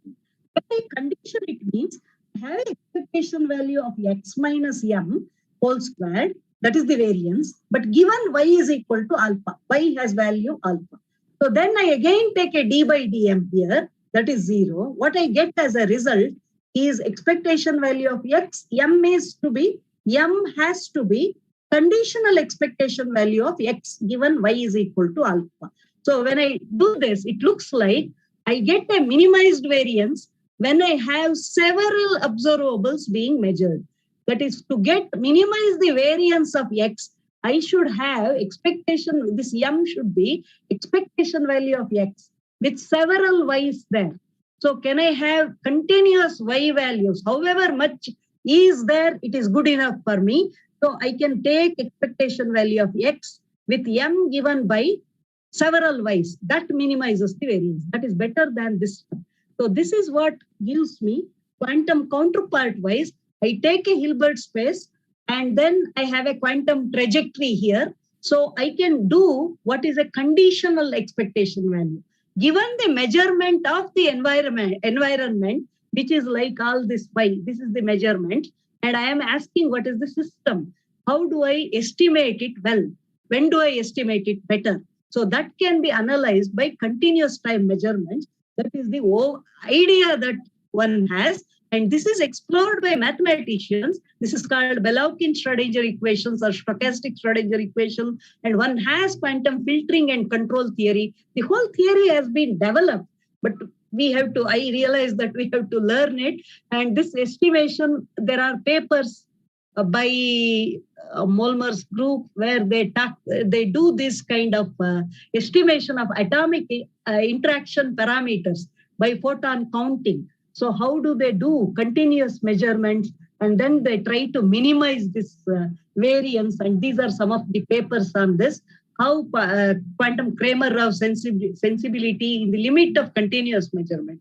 When you do continuous measurements, how does noise reduce kind of pictures? So these are some of these pictures. And I think I have talked the things without reaching. But it requires continuous time thinking to understand these things is what I have realized. So several things, several papers. So where you have that is, how do I have a control? Decoherence can be controlled by this kind of measurements, quantum non-demolition measurements. And if I have a feedback from any measurements, develop an algorithm to feedback. So these are all things which are being developed and which are being understood. So these are some of the papers where this kind of feedback has been used. So I just want to show you all this. And this is the kind of review of whatever I said. So every record of detection, that is measurement data, made on the environmental system determines a trajectory. How I measure, that is, what is my detection process that gives me different kinds of trajectories. That is the whole thing, theory reduces to finally to this. Every record of detection determines a trajectory in the state space of a quantum system interacting with an environment. That's what we do in open system dynamics. Averaging over all possible measurement record results in the GKSL Mast equation in the case of Markovian process. So quantum trajectories resulting via continuous monitoring on the environmental system are solutions of nonlinear stochastic Schrodinger equations, where continuous time detection records are modeled as random classical noise processes. There are noise processes which can be classified into Brownian or diffusion noise and jump kind of a noise. And in particular, these diffusive trajectories define Brownian motion of a quantum state in the Hilbert space. So early 80s witnessed a renewed interest in developing mathematical theory of this continuous time observations, which I have tried to give a kind of bird's eye view. The quantum trajectory approach attracted further attention in the context of quantum measurement theory, and promising applications in quantum measurement control and feedback, parameter estimation through continuous monitoring, and some foundational issues, that is what is collapse of quantum measurement theory, are all contained in this. So I say this, and these are some of the references. Indeed, it looks unfamiliar maybe, but when you start working on it, it's very interesting to see how one can slice time and look at it and at different times, and so a simple problem like, let us say, a harmonic oscillator can be understood in this way. These are the papers that I have tried to consolidate here. So thank you for your attention. Hello? Yeah. Thank you very much. Okay. I think... Sorry, I was muted. Thank you, Isha. Okay. That was very nice. I have a question, but I'll ask it a bit later. If there are any questions from the audience, please feel free to ask questions, or you can ask it on the chat box also. I think you should take an opportunity to ask this question. This is a very analyzing these things from the fundamental perspectives as a new approach to open quantums, mathematical approach to open. Yeah. So if there is a question in the audience, please feel free to ask. So can I ask a question? Yes, please. Yeah. Okay. So I think what you told, and at least this is what I understood, is if somebody gives me a Lindblad equation, there are some parameters which represents the environment and the measurement done on it. Yes. And what you're saying is that given those parameters, we don't get to see what is inside the system. So you are saying that I will give you a view of it. Yes. What goes on in the environment and the measurement procedure. Right. Now the question is, see, the equation arrives as a result of an averaging, which basically means when I average, I lose information. Correct. So it is possible that many different scenarios actually give rise to the same Lindblad equation. Yeah. Right. So I think now, so now my question is, this procedure looks interesting, but given if I'm only interested in the subsystem dynamics, how much do I care where from it came? And this approach, can it give me something more? Does it classify a class of baths essentially for you? Yeah, sure. That's what it is. That's what I were trying to say. Yes. But it is like, if you don't say about the details, you won't be able to explain it. So I tried to explain it, but the thing is, every possible path, it is coming from a particular method of detection. Okay. So I choose a detection method. I get a kind of noise. That noise is classified into different categories. Like, for example, what I talked about is a process coming from a annihilation operator noise and creation operator noise. These are constructed mathematically, fine. But this is not only for photons. It is meant for everything. That is, if I have kind of a that is, I can construct a qubit measurement process using this particular input. So then, if I do a measurement in a particular way, I combine measurements in a particular way for an operator A. I have an environment to measure these operators. That is, I have a von Neumann kind of a measurement where I have an apparatus linked with a system. So what kind of measurement gives me what particular stochastic equation? That is what becomes important. Can I say this that for a two-level system, if I write many different Lindblad equations? No. Lindblad is the same, finally. Okay. Suppose you write an averaged over thing, you don't get anything. Okay. So it is like slicing measurement itself into smaller time slices. That gives you a stochastic equation. So how is it useful? Many different things will go back to the same universal Lindblad form. So now how is it useful is what I'm trying to. I think this is important, which I'm missing. Okay. So the thing is basically to say when I have that is this particularly explains the foundational issue of collapse theory. One thing. Oh, I see. Okay. That is one thing. That is that is one particular thing. And the other thing is when you do a measurement in a laboratory, you do have one outcome. Fine. So you do take several measurement results and then you do realize that itself has a kind of a stochastic equation associated with it. You can control that. You can control by giving a feedback to this system. And then you do have a decoherence control also. And what I showed as the recent papers here, these papers have made use of this kind of analysis, basically. That is, they don't do all the mathematics, but they do use this stochastic equations, the Brownian noise, Poisson noise, etc. But what I have learned is even measurements. What is said to be a measurement in terms of the environment. Suppose I have an environment. What are possible measurements? Which is an optimizing measurement? Such things can be analyzed here. That is from a mathematical point of view. That is, I will say that we may be able to measure what is given in a laboratory, fine. But is it possible to have a better measurement which gives me a good estimation of what I want to estimate? I do a measure, say for example, in a precision measurement, I want to know which is the best optimizing measurement. This gives me that's what gives me some ideas is what I think. See, basically I started learning this in 2016. So I myself am a kind of child placing baby steps in this. But I found it interesting. I'm still searching for, but I find various papers which are talking about it. But we have to, how do we have to make it down to earth for us is what I am looking for. Thank you. Okay,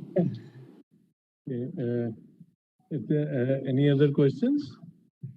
Anybody else? Please go ahead. We have some time. Any other question from the audience? Yeah, I have a small question. Yes, please. See, Usha. Yes. Vijay Raghavan and Apurva Patel. Yeah. They wrote a paper, no? Correct. Yeah. So, what is the thing that they were able to model it using this equation? Okay. I will tell you what they were trying to do. So they don't use this stochastic approach. That is, Professor Apurva Patel formulated his theory based on only for a qubit is what he has written. Okay. And only for a qubit, that is kind of a geodesic equation is what he tried to do. It is something like, again, modeling measurement for a qubit. That's all. No, that is interesting. I'm not saying anything. What I'm trying to say is, in a whole theory, if you look at the whole theory as a linking thing, where everything finds its place so that it is convincing to you, and you look at one particular experiment and a process where you do find a new connection with it. So I have asked him, that is, this also gives you the same results. It's like how Gisin and Percival did. they also get the same Lindblad equation. So if you do it using the Hudson-Parks-Sarthi method also, it gives you the same Lindblad equation. Why should we do it? If you ask that question, I will say that a classical Ito equation has a semi-classical kind of a approach in quantum theory. Is that okay, or should we have a more general approach? That is a mathematical thing. What is the use of it? So then we do have quantum theory as such. Do we have an extended quantum theory in terms of stochastic processes? Yes, we do have. Fine. So what Professor Apurva Patel and Vijay Raghavan tried to do was only for a qubit, as far as what I know. And for a qubit, they wrote a noise itself in terms of what is a geodesic kind of a equation. Measurement using a geodesic kind of a equation.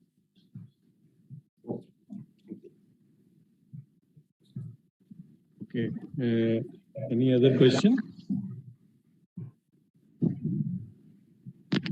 Can I just? Yeah, please. So when you said measurement and geodesic, does it mean that they assumed?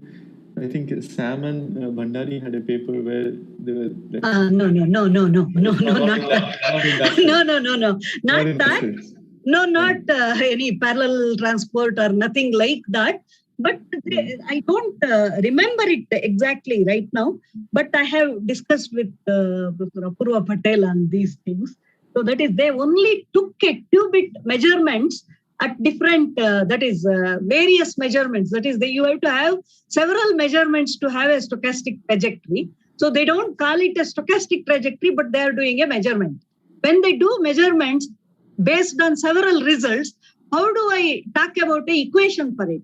They constructed their own equation.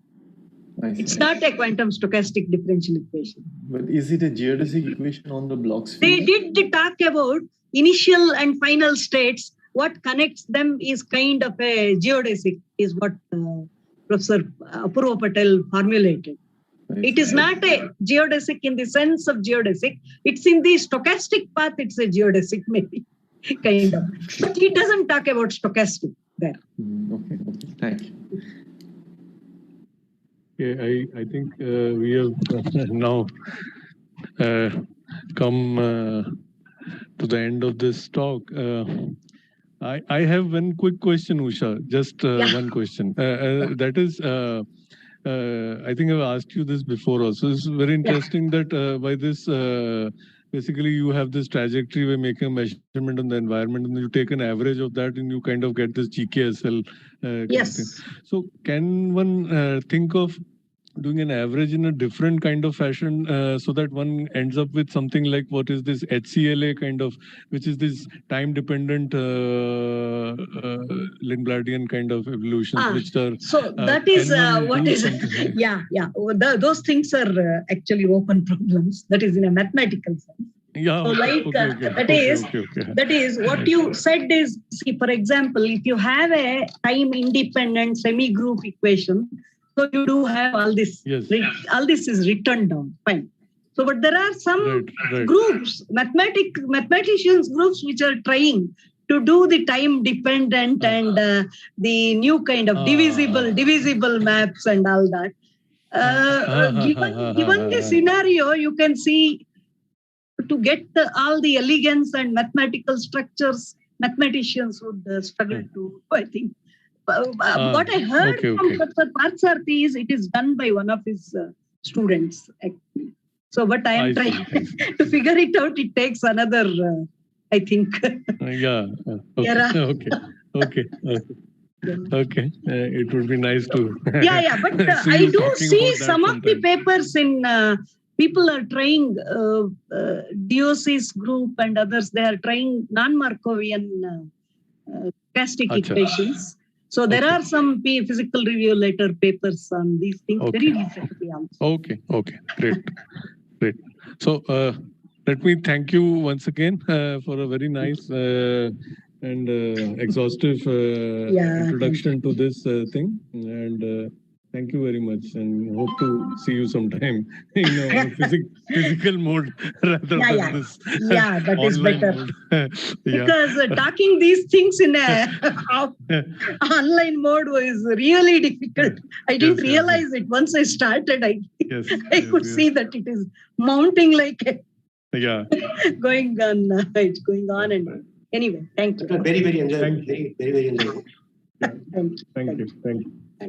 Thank you. Thank you, Swasish. So shall we get this next person? Next person, industry. Sorry, our Asutosh, that Shreya Banerjee will take care. There is one person, Shreya Banerjee. She will take care. She will take care. Okay. Otherwise, let me see if she's around or not. Okay. You find her. Otherwise, I will introduce him. What is the problem? Ashutosh Goswami, right? See, Ashutosh Goswami. Let me see if Shreya is there. Shreya, are you around? I don't see her. Asu, how are you? Are you around? Yes, sir. Yeah, Ashutosh is around. The person who is supposed to... I can... Ashutosh, nice to have you. You're in France at the moment, is it? Yes, I'm in Grenoble, France right now. Okay, very nice. So, please start your presentation. Okay, thank you. I will share my screen. Yes.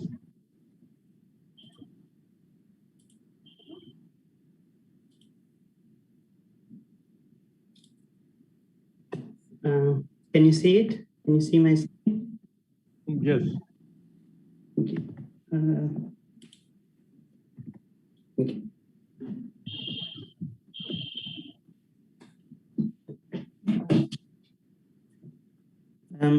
Hi, I'm Ashutosh Goswami. I'm a PhD student at University of Grenoble, and I am going to talk about my work on purely quantum polar codes, which is a joint work with Frederic Dupuy, Mehdi Mala, and Valentin Sevin. And before starting, I would like to thank the organizers for giving me the opportunity to talk here. This is the outline of talk. So first, I will discuss classical error correcting codes to give background behind classical polar codes. Then I will present classical polar codes. And then I'll come to purely quantum polar codes. And this part is divided into 4 subsections. So first, I will give basic notions in quantum information theory that we will need here. And then I will provide context of purely quantum polar codes, and then constructing quantum polar codes, and then quantum polar codes for a family of channels known as Pauli channels and their decoding. Shannon laid the foundation of information theory in 1948. One of the aspects of Shannon's information theory is transmission of information through noisy channels. A noisy channel affects the transmitted information in an uncontrollable way, so that it may be lost at the receiver end. And a noisy channel W from input alphabet X to output alphabet Y is defined by transition probabilities. So basically, if a letter X from input alphabet capital X is transmitted through the noisy channel, another letter Y from output alphabet capital Y is received with probability WYX here. And this is basically the transition probability of X into Y. An example of noisy channel is binary symmetric channel. So for which both input and output alphabets are binary, and the channel flips the transmitted bit with probability P. So like if 0 is transmitted, channel output is 0 with probability 1 minus P. And if and 1 with probability P. And similarly, if 1 is transmitted, the channel output is 0 with probability P, and 1 with probability 1 minus P, it's 1. To transmit information reliably using a noisy channel, one needs to use error correcting codes. And any error correcting code consists of encoding and decoding procedures. So a k-bit message is first encoded into an n-bit message, where n is greater than or equal to k. And then this n-bit message is transmitted through the channel using a binary input channel n times.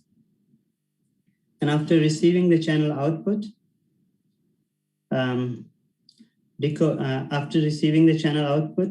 receiver applies the decoding procedure on the channel output and generates an estimate U hat of the input message. And what we want is that U hat is equal to U with high probability for any random k-bit message U. And the rate of the code is defined as the number of bits transmitted per channel use. So here it's k by n, basically, and it takes values between 0 and 1. Now, a channel capacity for a channel W is defined as the maximum achievable rate for W. And Shannon's noisy coding theorem states that the channel capacity is given by the mutual information of the channel. Now, from an explicit error correcting code, we want it to satisfy these two properties. First, that encoding and decoding can be done efficiently, meaning that in polynomial time, and it achieves the capacity as rate of communication. So an explicit construction of code satisfying these two properties was not known for a long time. And Arikan introduced Polar codes in 2009, which is after 60 years of Shannon's noisy coding theorem. And this is the first explicit construction which satisfies these two properties.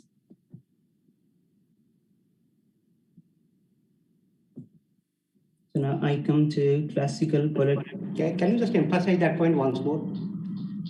Yes, sir. Can you just emphasize this? Can you just emphasize, because it was such an unsolved problem? Can you just emphasize what was difficulty there? Okay, sir. So, like there was many developments in coding theory after Shannon. So main examples like LDPC codes, which is low density parity check, and Reed-Muller codes. And these are like quite nice codes, and but they don't achieve the capacity. So and it's basically the slow process. Basically, it's not something completely new, Arikan's polar, and it's based on previous developments. And it took basically some time to arrive at this. Okay, yeah. This construction. Yeah. And now, like just for information, like there are other capacity achieving codes too after Arikan proposed his construction. So there is one that is called spatially coupled LDPC codes, and which also achieves the capacity.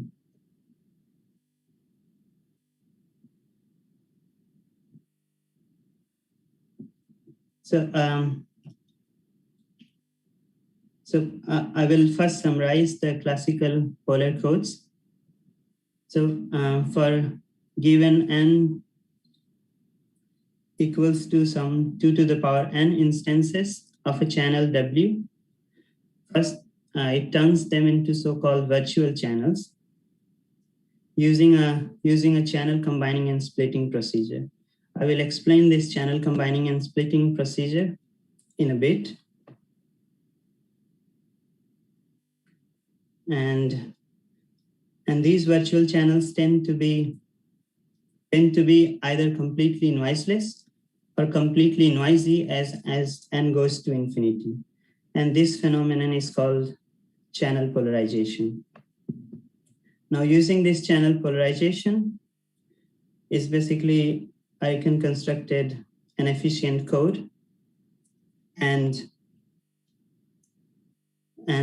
this is what is called quantum polar codes. So here is channel combining for 2 instances of a channel W. So given 2-bit input U0 and U1, we first apply a C0 gate, control not classical, basically classical control not gate on 2-bit input, which gives X0 and X1. X0 is simply U0 XOR U1, and X1 is equal to U1. Now this X0 and X1 is transmitted through the channel, which outputs Y0 and Y1. Now we can see this whole box as a channel, which takes U0 and U1 as input and outputs Y0 and Y1 as, so it takes U0 and U1 as input and outputs Y0 and Y1. And this is called the combined channel, which is represented here as W2. Now this combined channel is split into so-called virtual channels. So 2 virtual channels, bad channel W0 and good channel W1. So basically for these virtual channels, inputs and outputs are seen in a different way. So for bad channel W0, the input is U0 and output is Y0 and Y1. For good channel W1, input is U1 and output is Y0, Y1. And also a copy of U0 is given as the channel output. Now the names good and bad channel, because it's the inequality here is reversed, sorry. So because the mutual information of good channel is greater than or equal to the mutual information of bad channel W0 here. This inequality here is reversed, so I of W1 is greater than or equal to I of W0. Now this channel combining and splitting is applied recursively on many instances of a channel. So I will give an example for 3 levels of recursion and meaning for 8 instances of a channel. So given 8 instances of a channel, we first divide them into 2 parts from middle. So, and then we pair each channel from the first part to the corresponding channel in the second part. So basically the first channel is paired with the first channel here, the second is paired with the second here, and so on. And then we do this, the channel combining and splitting that I just explained for 2 copies. We do on each pair this channel combining and splitting, and which gives us 4 copies of bad channel W0 and 4 copies of good channel W1. And again, in the next step, we do the same for the channel W0 and the same for channel W1. So we divide them into 2 parts, and we again do pair them and do the channel combining and splitting. So this gives us 4 virtual channels, W00, W10, sorry, W00, W01, W10, and W11.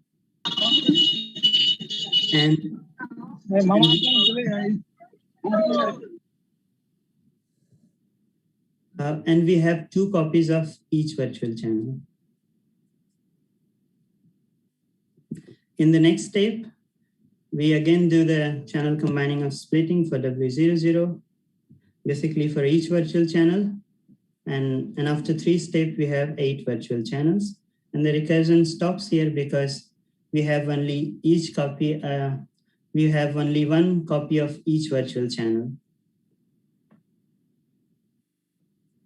Now, one can see that after n levels of recursion on n and on n equals to the power n virtual channels. So after n levels of recursion on these many n equals to 2 to the power n copies of a channel, we get 2 to the power n virtual channels.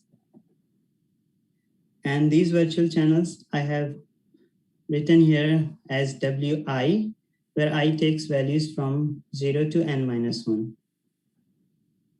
And for any virtual channel Wi, its input is given by Ui, and output is all the channel outputs from Y0 to Yn minus 1, and the input of all the previous virtual channels from U0 to I minus 1.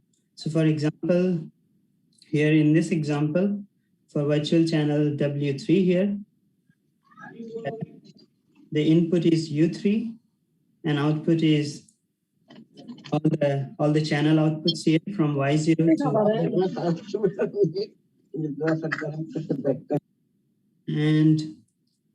and all the and inputs of all the previous virtual channels from U0 to U2.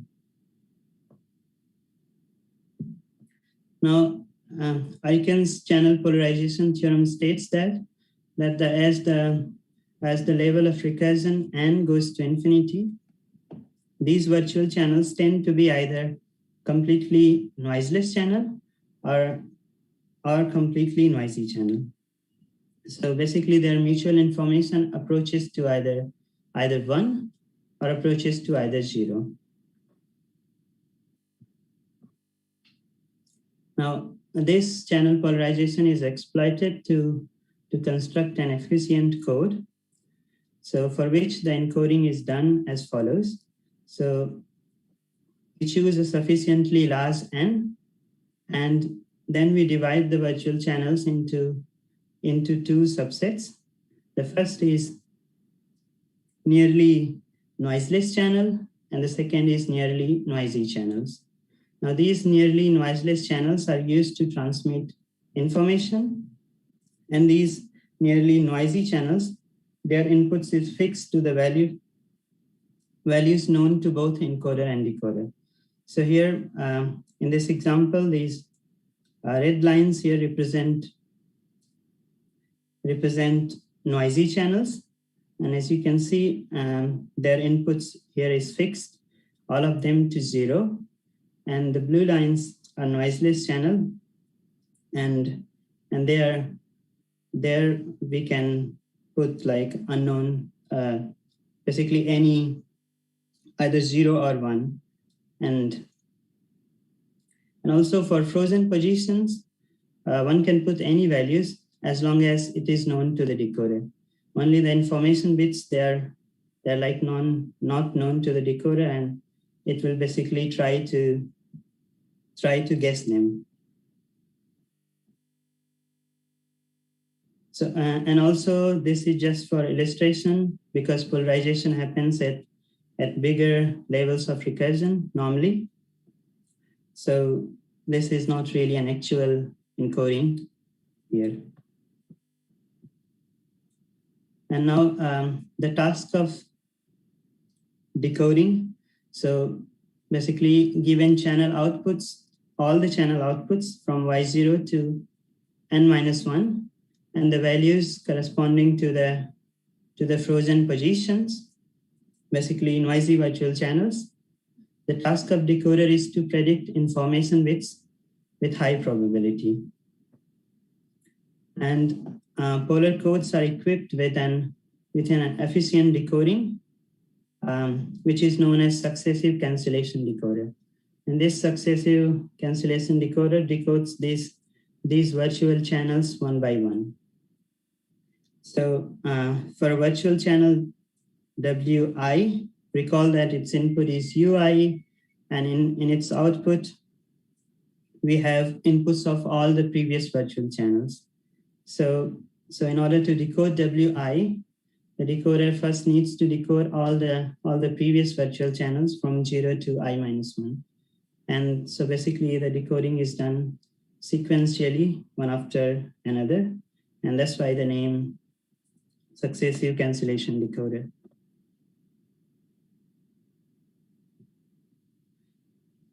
Now, I will briefly give the proof of channel polarization. So channel polarization is proven indirectly using another channel parameter known as Bhattacharya parameter, which is defined here. So it's because it's difficult to prove directly with mutual information. So for simplicity, this parameter is used, and the Bhattacharya parameter has this nice property that it polarizes with the mutual information, meaning that when mutual information goes to 1, it happens if and only if the Bhattacharya parameter goes to 0. And if mutual information goes to 0, mutual information goes to 0 if and only if the Bhattacharya parameter goes to 1.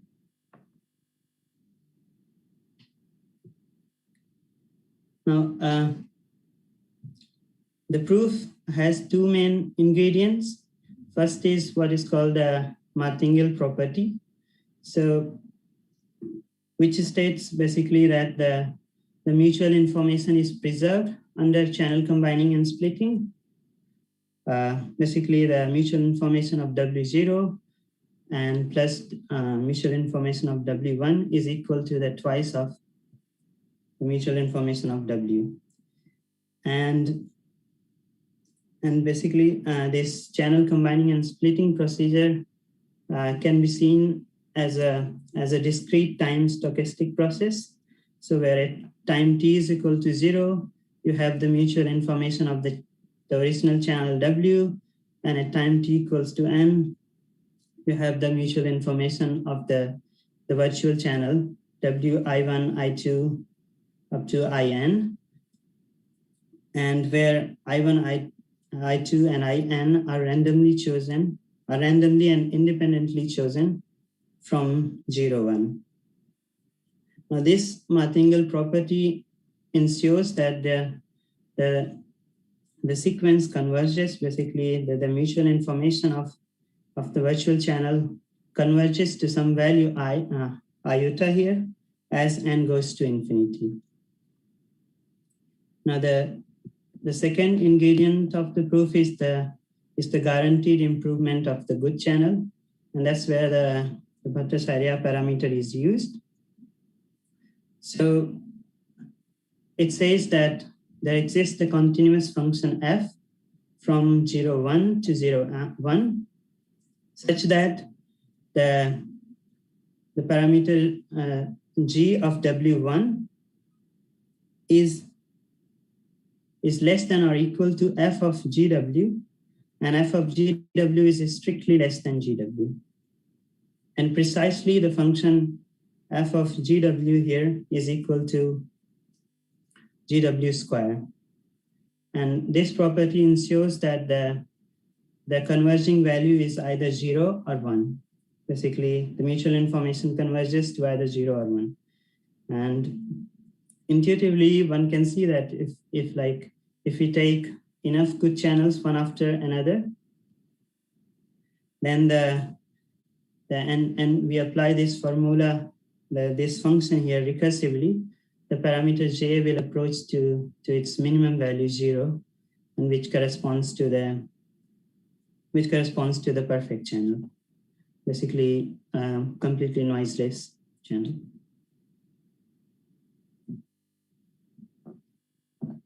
Now I come to the purely quantum polar codes. So first I will introduce quantum channels. So any quantum system is associated with a Hilbert space. And for a quantum system A, its quantum state, also known as density matrix, is given by a positive linear operator and with trace equal to 1. And a quantum channel N from A to B is a linear map from the set of linear operators on A to the set of linear operators on B, which is completely positive and trace preserving. This basically means N maps a density matrix on A to another density matrix on B. And Stein-Spring dilation states that for any quantum channel N from A to B, there exists a partial isometry U from A to BE. E here is an extra system, often known as invariant. And here partial isometry basically means unitary in only one direction. U dagger U is equal to identity. It's not really possible to do U dagger because the dimension will not match here. And the partial isometry is such that the quantum channel N from A to B can be obtained by tracing out the environment E, and the complementary channel NC from A, and basically similarly another channel known as complementary channel can be obtained by tracing out the system B itself. So this complementary channel is a channel from A to E. So basically any quantum channel N from A to B can be associated with a complementary channel.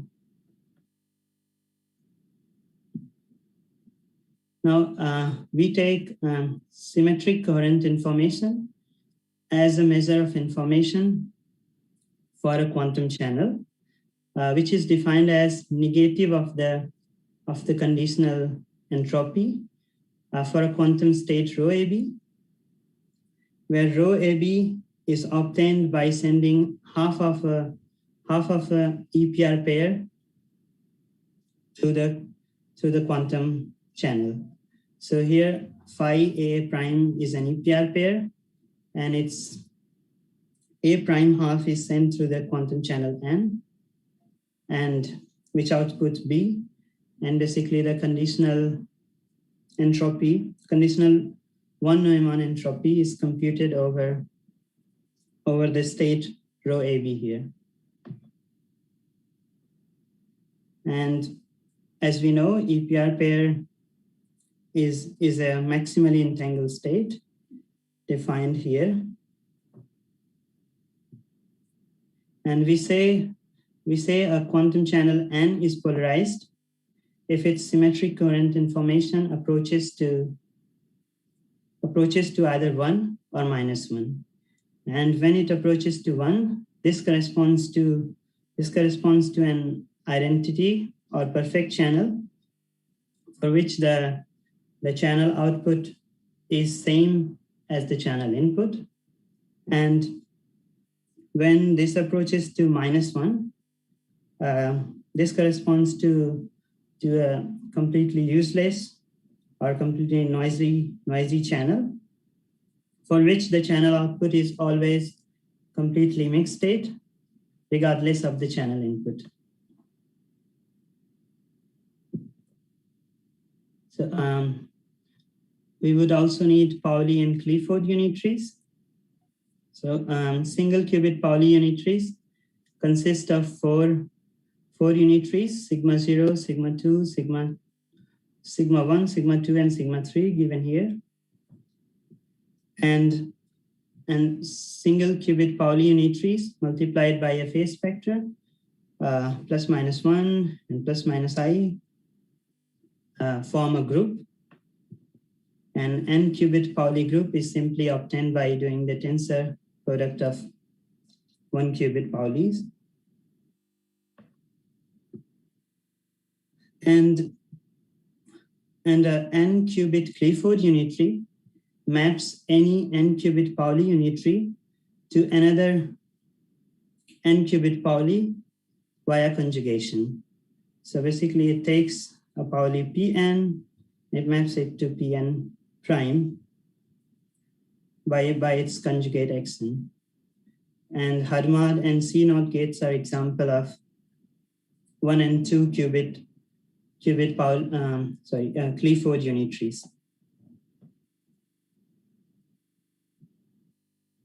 So the goal here, our goal is to transmit quantum information through noisy quantum channels. So by quantum information, I simply mean quantum states.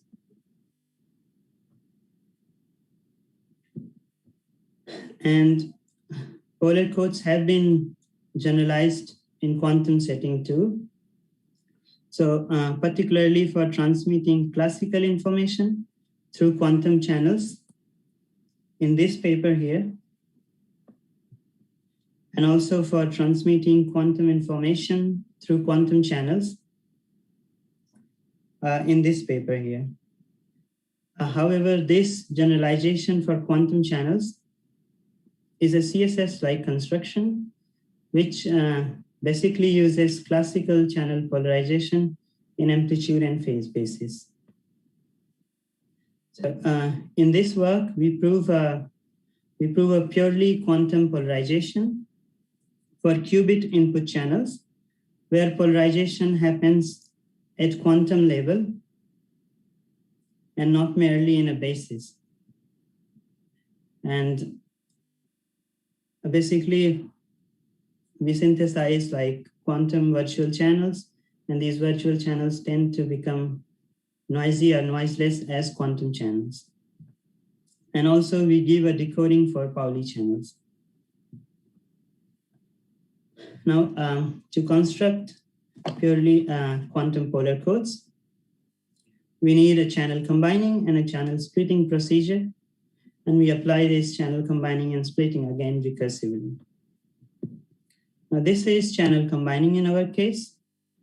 So for 2 instances of a quantum channel n. So given 2 qubit inputs A1 prime, A2 prime here, we first here apply a 2 qubit Clifford unitary on the 2 qubit input, and then transmit the qubits here through the channel. So again, the combined channel here has input A1 prime, A2 prime, and output B1 and B2. So can you point out why in 2 qubit Clifford group there are 11,520 elements? We are not aware, I am not very aware about it. Can you explain? Okay, so like why there are these many elements? That's the question, sir? Yes. So basically, it generates a permutation on 2 qubit group, 2 qubit Pauli group. So if you see, basically, you have to count all the permutations on 2 qubit Pauli group, and also only basically you cannot count all the permutations because unitaries have to preserve this commutation and anti-commutation relations. So basically, only those permutations which preserve this commutation and anti-commutation relation qualify as Clifford. So normally you would say there are 16 2 qubit Pauli's. So number of permutations would be 16 factorial, something like that. But basically, the permutation which don't satisfy the commutation relation are not counted. Got it now. Yeah. Okay. So yeah. Okay. And then, so basically there are these many elements in 2-qubit Clifford group. And it may be an interesting exercise for students to do, to compute basically how many elements there are in n-qubit Clifford group. And then we split this combined channel NC again in 2 virtual channels. Here the bad channel NC0 and good channel NC1. Bad channel NC0 has input A1 prime and output B1, B2. And here the A2 prime, for A2 prime we input a maximally mixed state. So D here is basically 2. And for good channel NC1, the input is A2 prime and output is A1, B1, B2. And phi A1, A1 prime here is an EPR pair, such that its A1 half goes through the channel and its other half A1 is directly given to the decoder. Again, the names bad and good channel because the symmetric coherent information of NC1 is greater than or equal to that of NC0. Also, the coherent information is preserved under this channel combining and splitting. And basically, the coherent information of NC0 plus that of NC1 is equal to the twice of coherent information of N.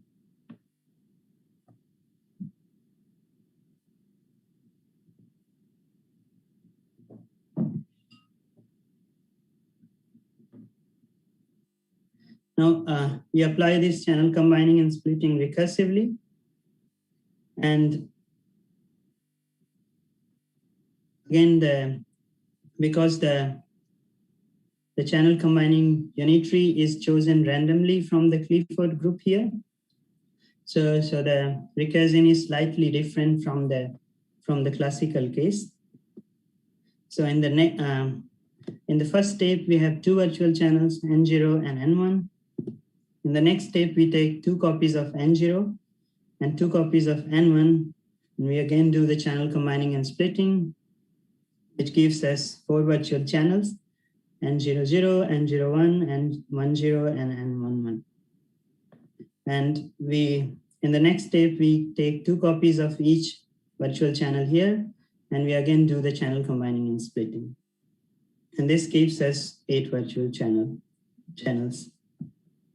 And a note here, like in the first step, we use the same Clifford everywhere, C1. And this is to make sure that we have same copies of N0 and same copies of N1 everywhere. And so in the next step, to combine, we use the same Clifford for C2 here and here. Same Clifford C2 for N0 here and here. And same Clifford C3 for N1 here and here. And similarly, basically, when we combine same channels, we use the same Clifford. And these Clifford C1, C2, and C3, and so on, they are chosen randomly from 2-qubit Clifford group. Now, this is our quantum polarization theorem. So after n steps of channel combining and splitting, we have 2 to the power n virtual channels. And the symmetric coherent information of these virtual channels tend to be either -1 or 1. So basically, these virtual channels tend to be either completely noiseless or completely noisy as quantum channels. And the fraction of channels which are completely noiseless is given here.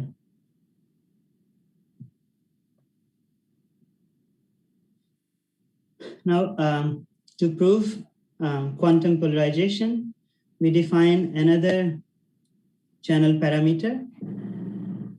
Rn. Can you also go back to the previous one? Yes, sir. See, this equation 1, can I understand it in the following way? That you are essentially having operators, which are coming in between, whose eigenvalues can be 1 or -1, right? And if average sufficient number, they are becoming 0.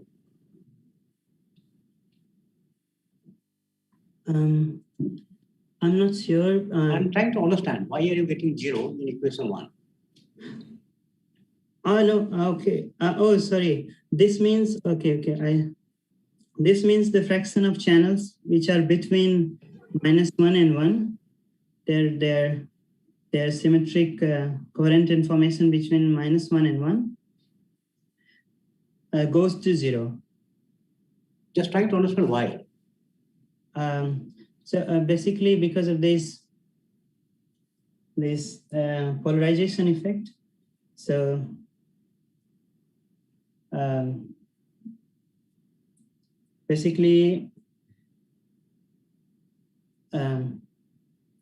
basically, like after each step, you have good channels and bad channels, and they are like one is better and one is worse. And after applying this channel combining and splitting recursively, basically they go to the end to the end values of symmetric coherent information. They like keep becoming one good, one better, and because of this effect, they go to either -1 or 1. And but the rigorous proof basically is this: uses these two properties as I said before. Yeah, this is like the intuitive explanation, basically. So to prove quantum polarization, we define like another quantum channel parameter using conditional Rayleigh-Betz entropies. And basically NC here is the complementary channel of N. So Rn takes values between 0.5 and 2. And we use this parameter Rn as like similar to the Bhattacharya parameter from classical case.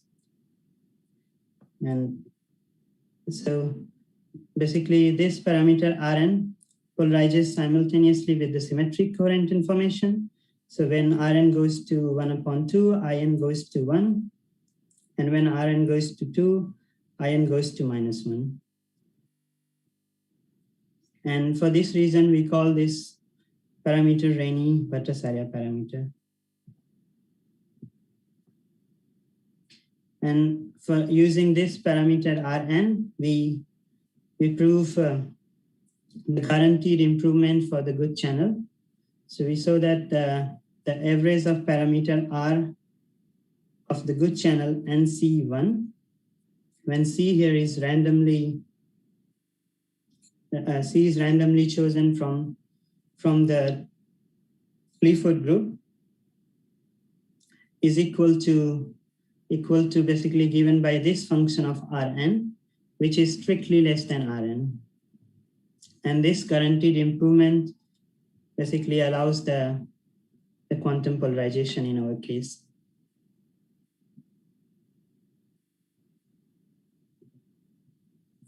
Now I come to polar codes for Pauli channel. So for Pauli channel, we give a decoding strategy, a decoding algorithm, and a Pauli channel basically applies this single qubit Paulis on the qubit input randomly with some probability. So it applies basically given an input A prime, it applies Pauli sigma k with probability pk. Now, given any Pauli channel, we associate it with a classical channel for which both its input and output alphabets are set of Pauli unitaries, basically. So here we treat these Pauli unitaries just as letters of these alphabets X and Y. And the transition probability for this classical counterpart channel, when input is sigma I and output is sigma j, is given by pk, where pk is the probability associated with some sigma k, such that sigma k is basically the multiplication of these inputs and outputs up to a phase factor, basically ignoring the phase factor here. And the mutual information of this channel is equal to this here. And note that this is a non-binary input channel. So basically the size of input alphabet is 4 here. Now we saw that that a Pauli channel N polarizes under a recursive construction with Clifford groups if and only if its classical counterpart polarizes under the recursive construction with basically the permutations generated by these Clifford groups. So for the classical, so basically given any quantum polar code on Pauli channel, we associate a classical polar code with it, and the channel combining operation for the classical polar codes basically is given by the permutations corresponding to these Clifford unitaries. And we saw that this they both polarize simultaneously, because basically if the quantum polar code on the Pauli channel polarizes, then this classical counterpart also polarizes, and vice versa. And using this equivalence, basically we can decode the quantum polar code on Pauli channels using the classical polar decoding on this classical counterpart. So basically this equivalence allows us decoding. To conclude, we generalize the polar codes for quantum channels with qubit inputs and give decoding for Pauli channels. Channel combining operation is randomly chosen from 2 qubit Clifford group. And we have also shown that polarization also happens.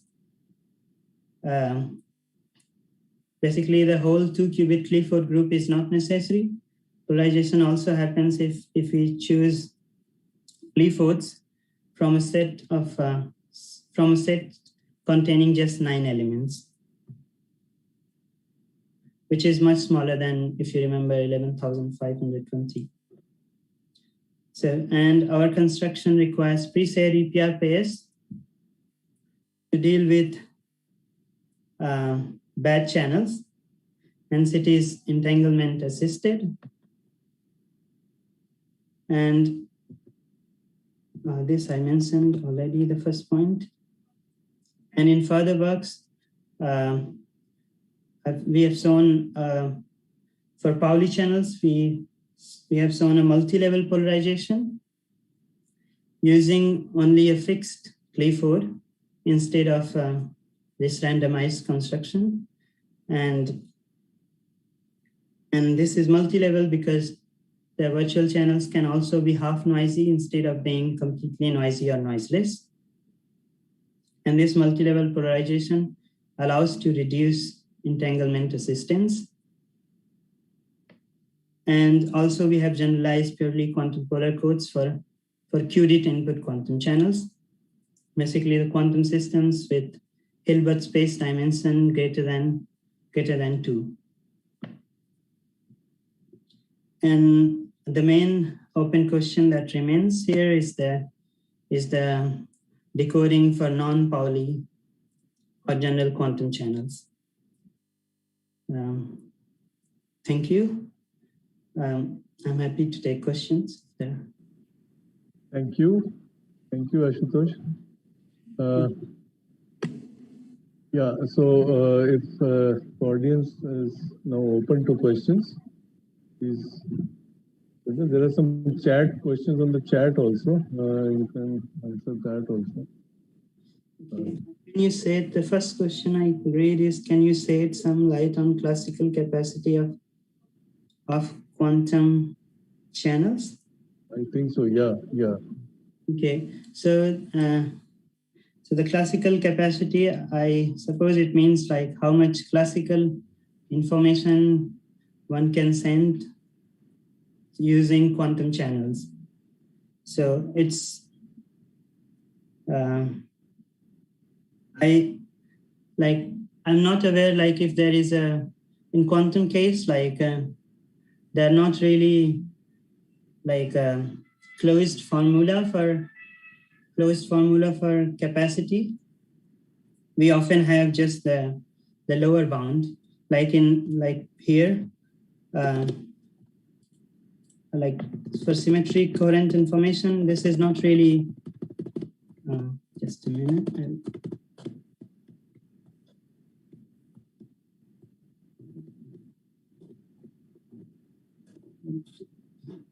So the symmetric coherent information is not really the capacity in quantum case. It's just a good lower bound on the capacity, and it's often like it's often difficult to know the capacity in quantum case. But a good lower bound for classical capacity that I know is the Holevo information. Whatever information of the quantum channel, it gives a good lower bound. And yeah, okay, thank you. If there further questions, Nitish Kumar has sent a question on the chat. What difference does it make on capacity of quantum and classical channels when the receiver is made to perform perfectly incoherent operations as compared to coherent operations? Can you I don't know what he means by coherent and Nitish, if you are there, you can ask your question directly.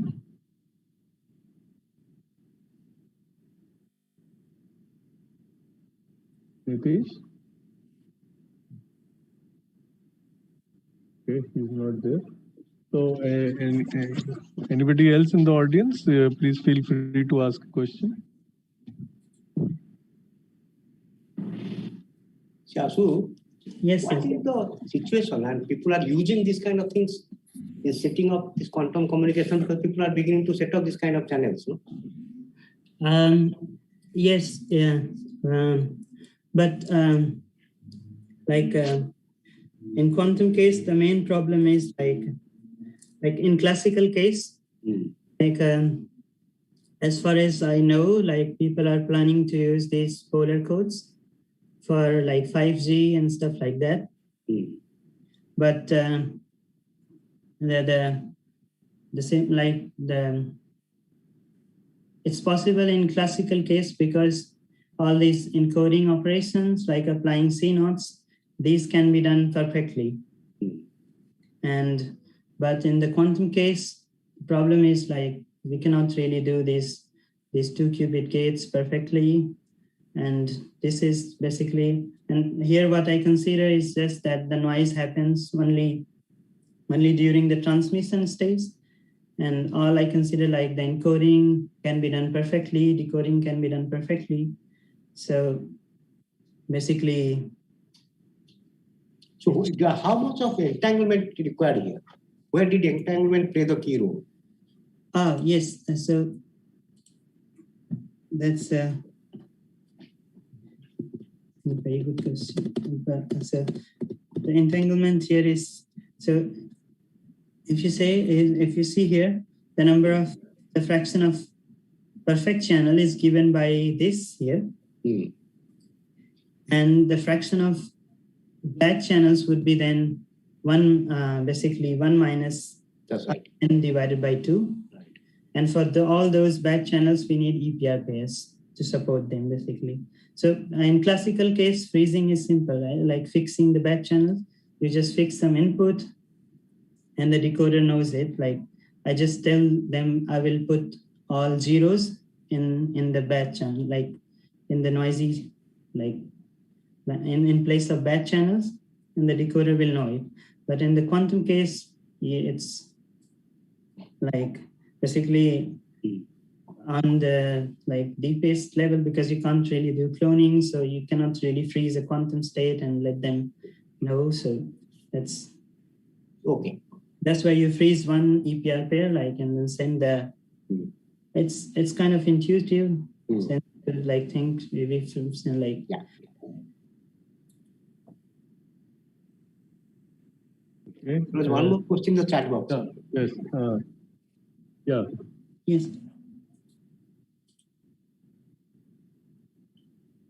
The question is, suppose a sender sends information coded in qubits and the receiver performs measurements to gain information. If the receiver makes perfectly incoherent operations, what can we say about the classical capacity? Okay, what can we say about the classical capacity of quantum channel? Okay, so I think as far as I know, if you perform incoherent, basically what I mean here is like you just perform, I suppose it means like you just perform measurement in a basis and a, like, let's say computational basis. And so this will, I think, will cause some loss of information. And because of that, if you just perform incoherent measurement, I think it would be lower and lower than the whole level information. But I don't really know the actual formula for it. I don't know if that answers.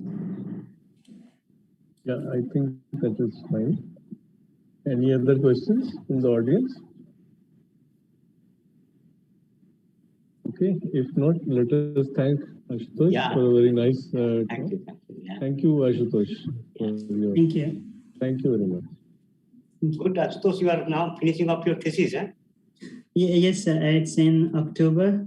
So just like 1 week before I finished writing my thesis. Okay, very nice, very good. You'll get to talk to you some other time in a relaxed way. Okay, sir. Thank you, sir. Yeah. Thank you so much. Thank you.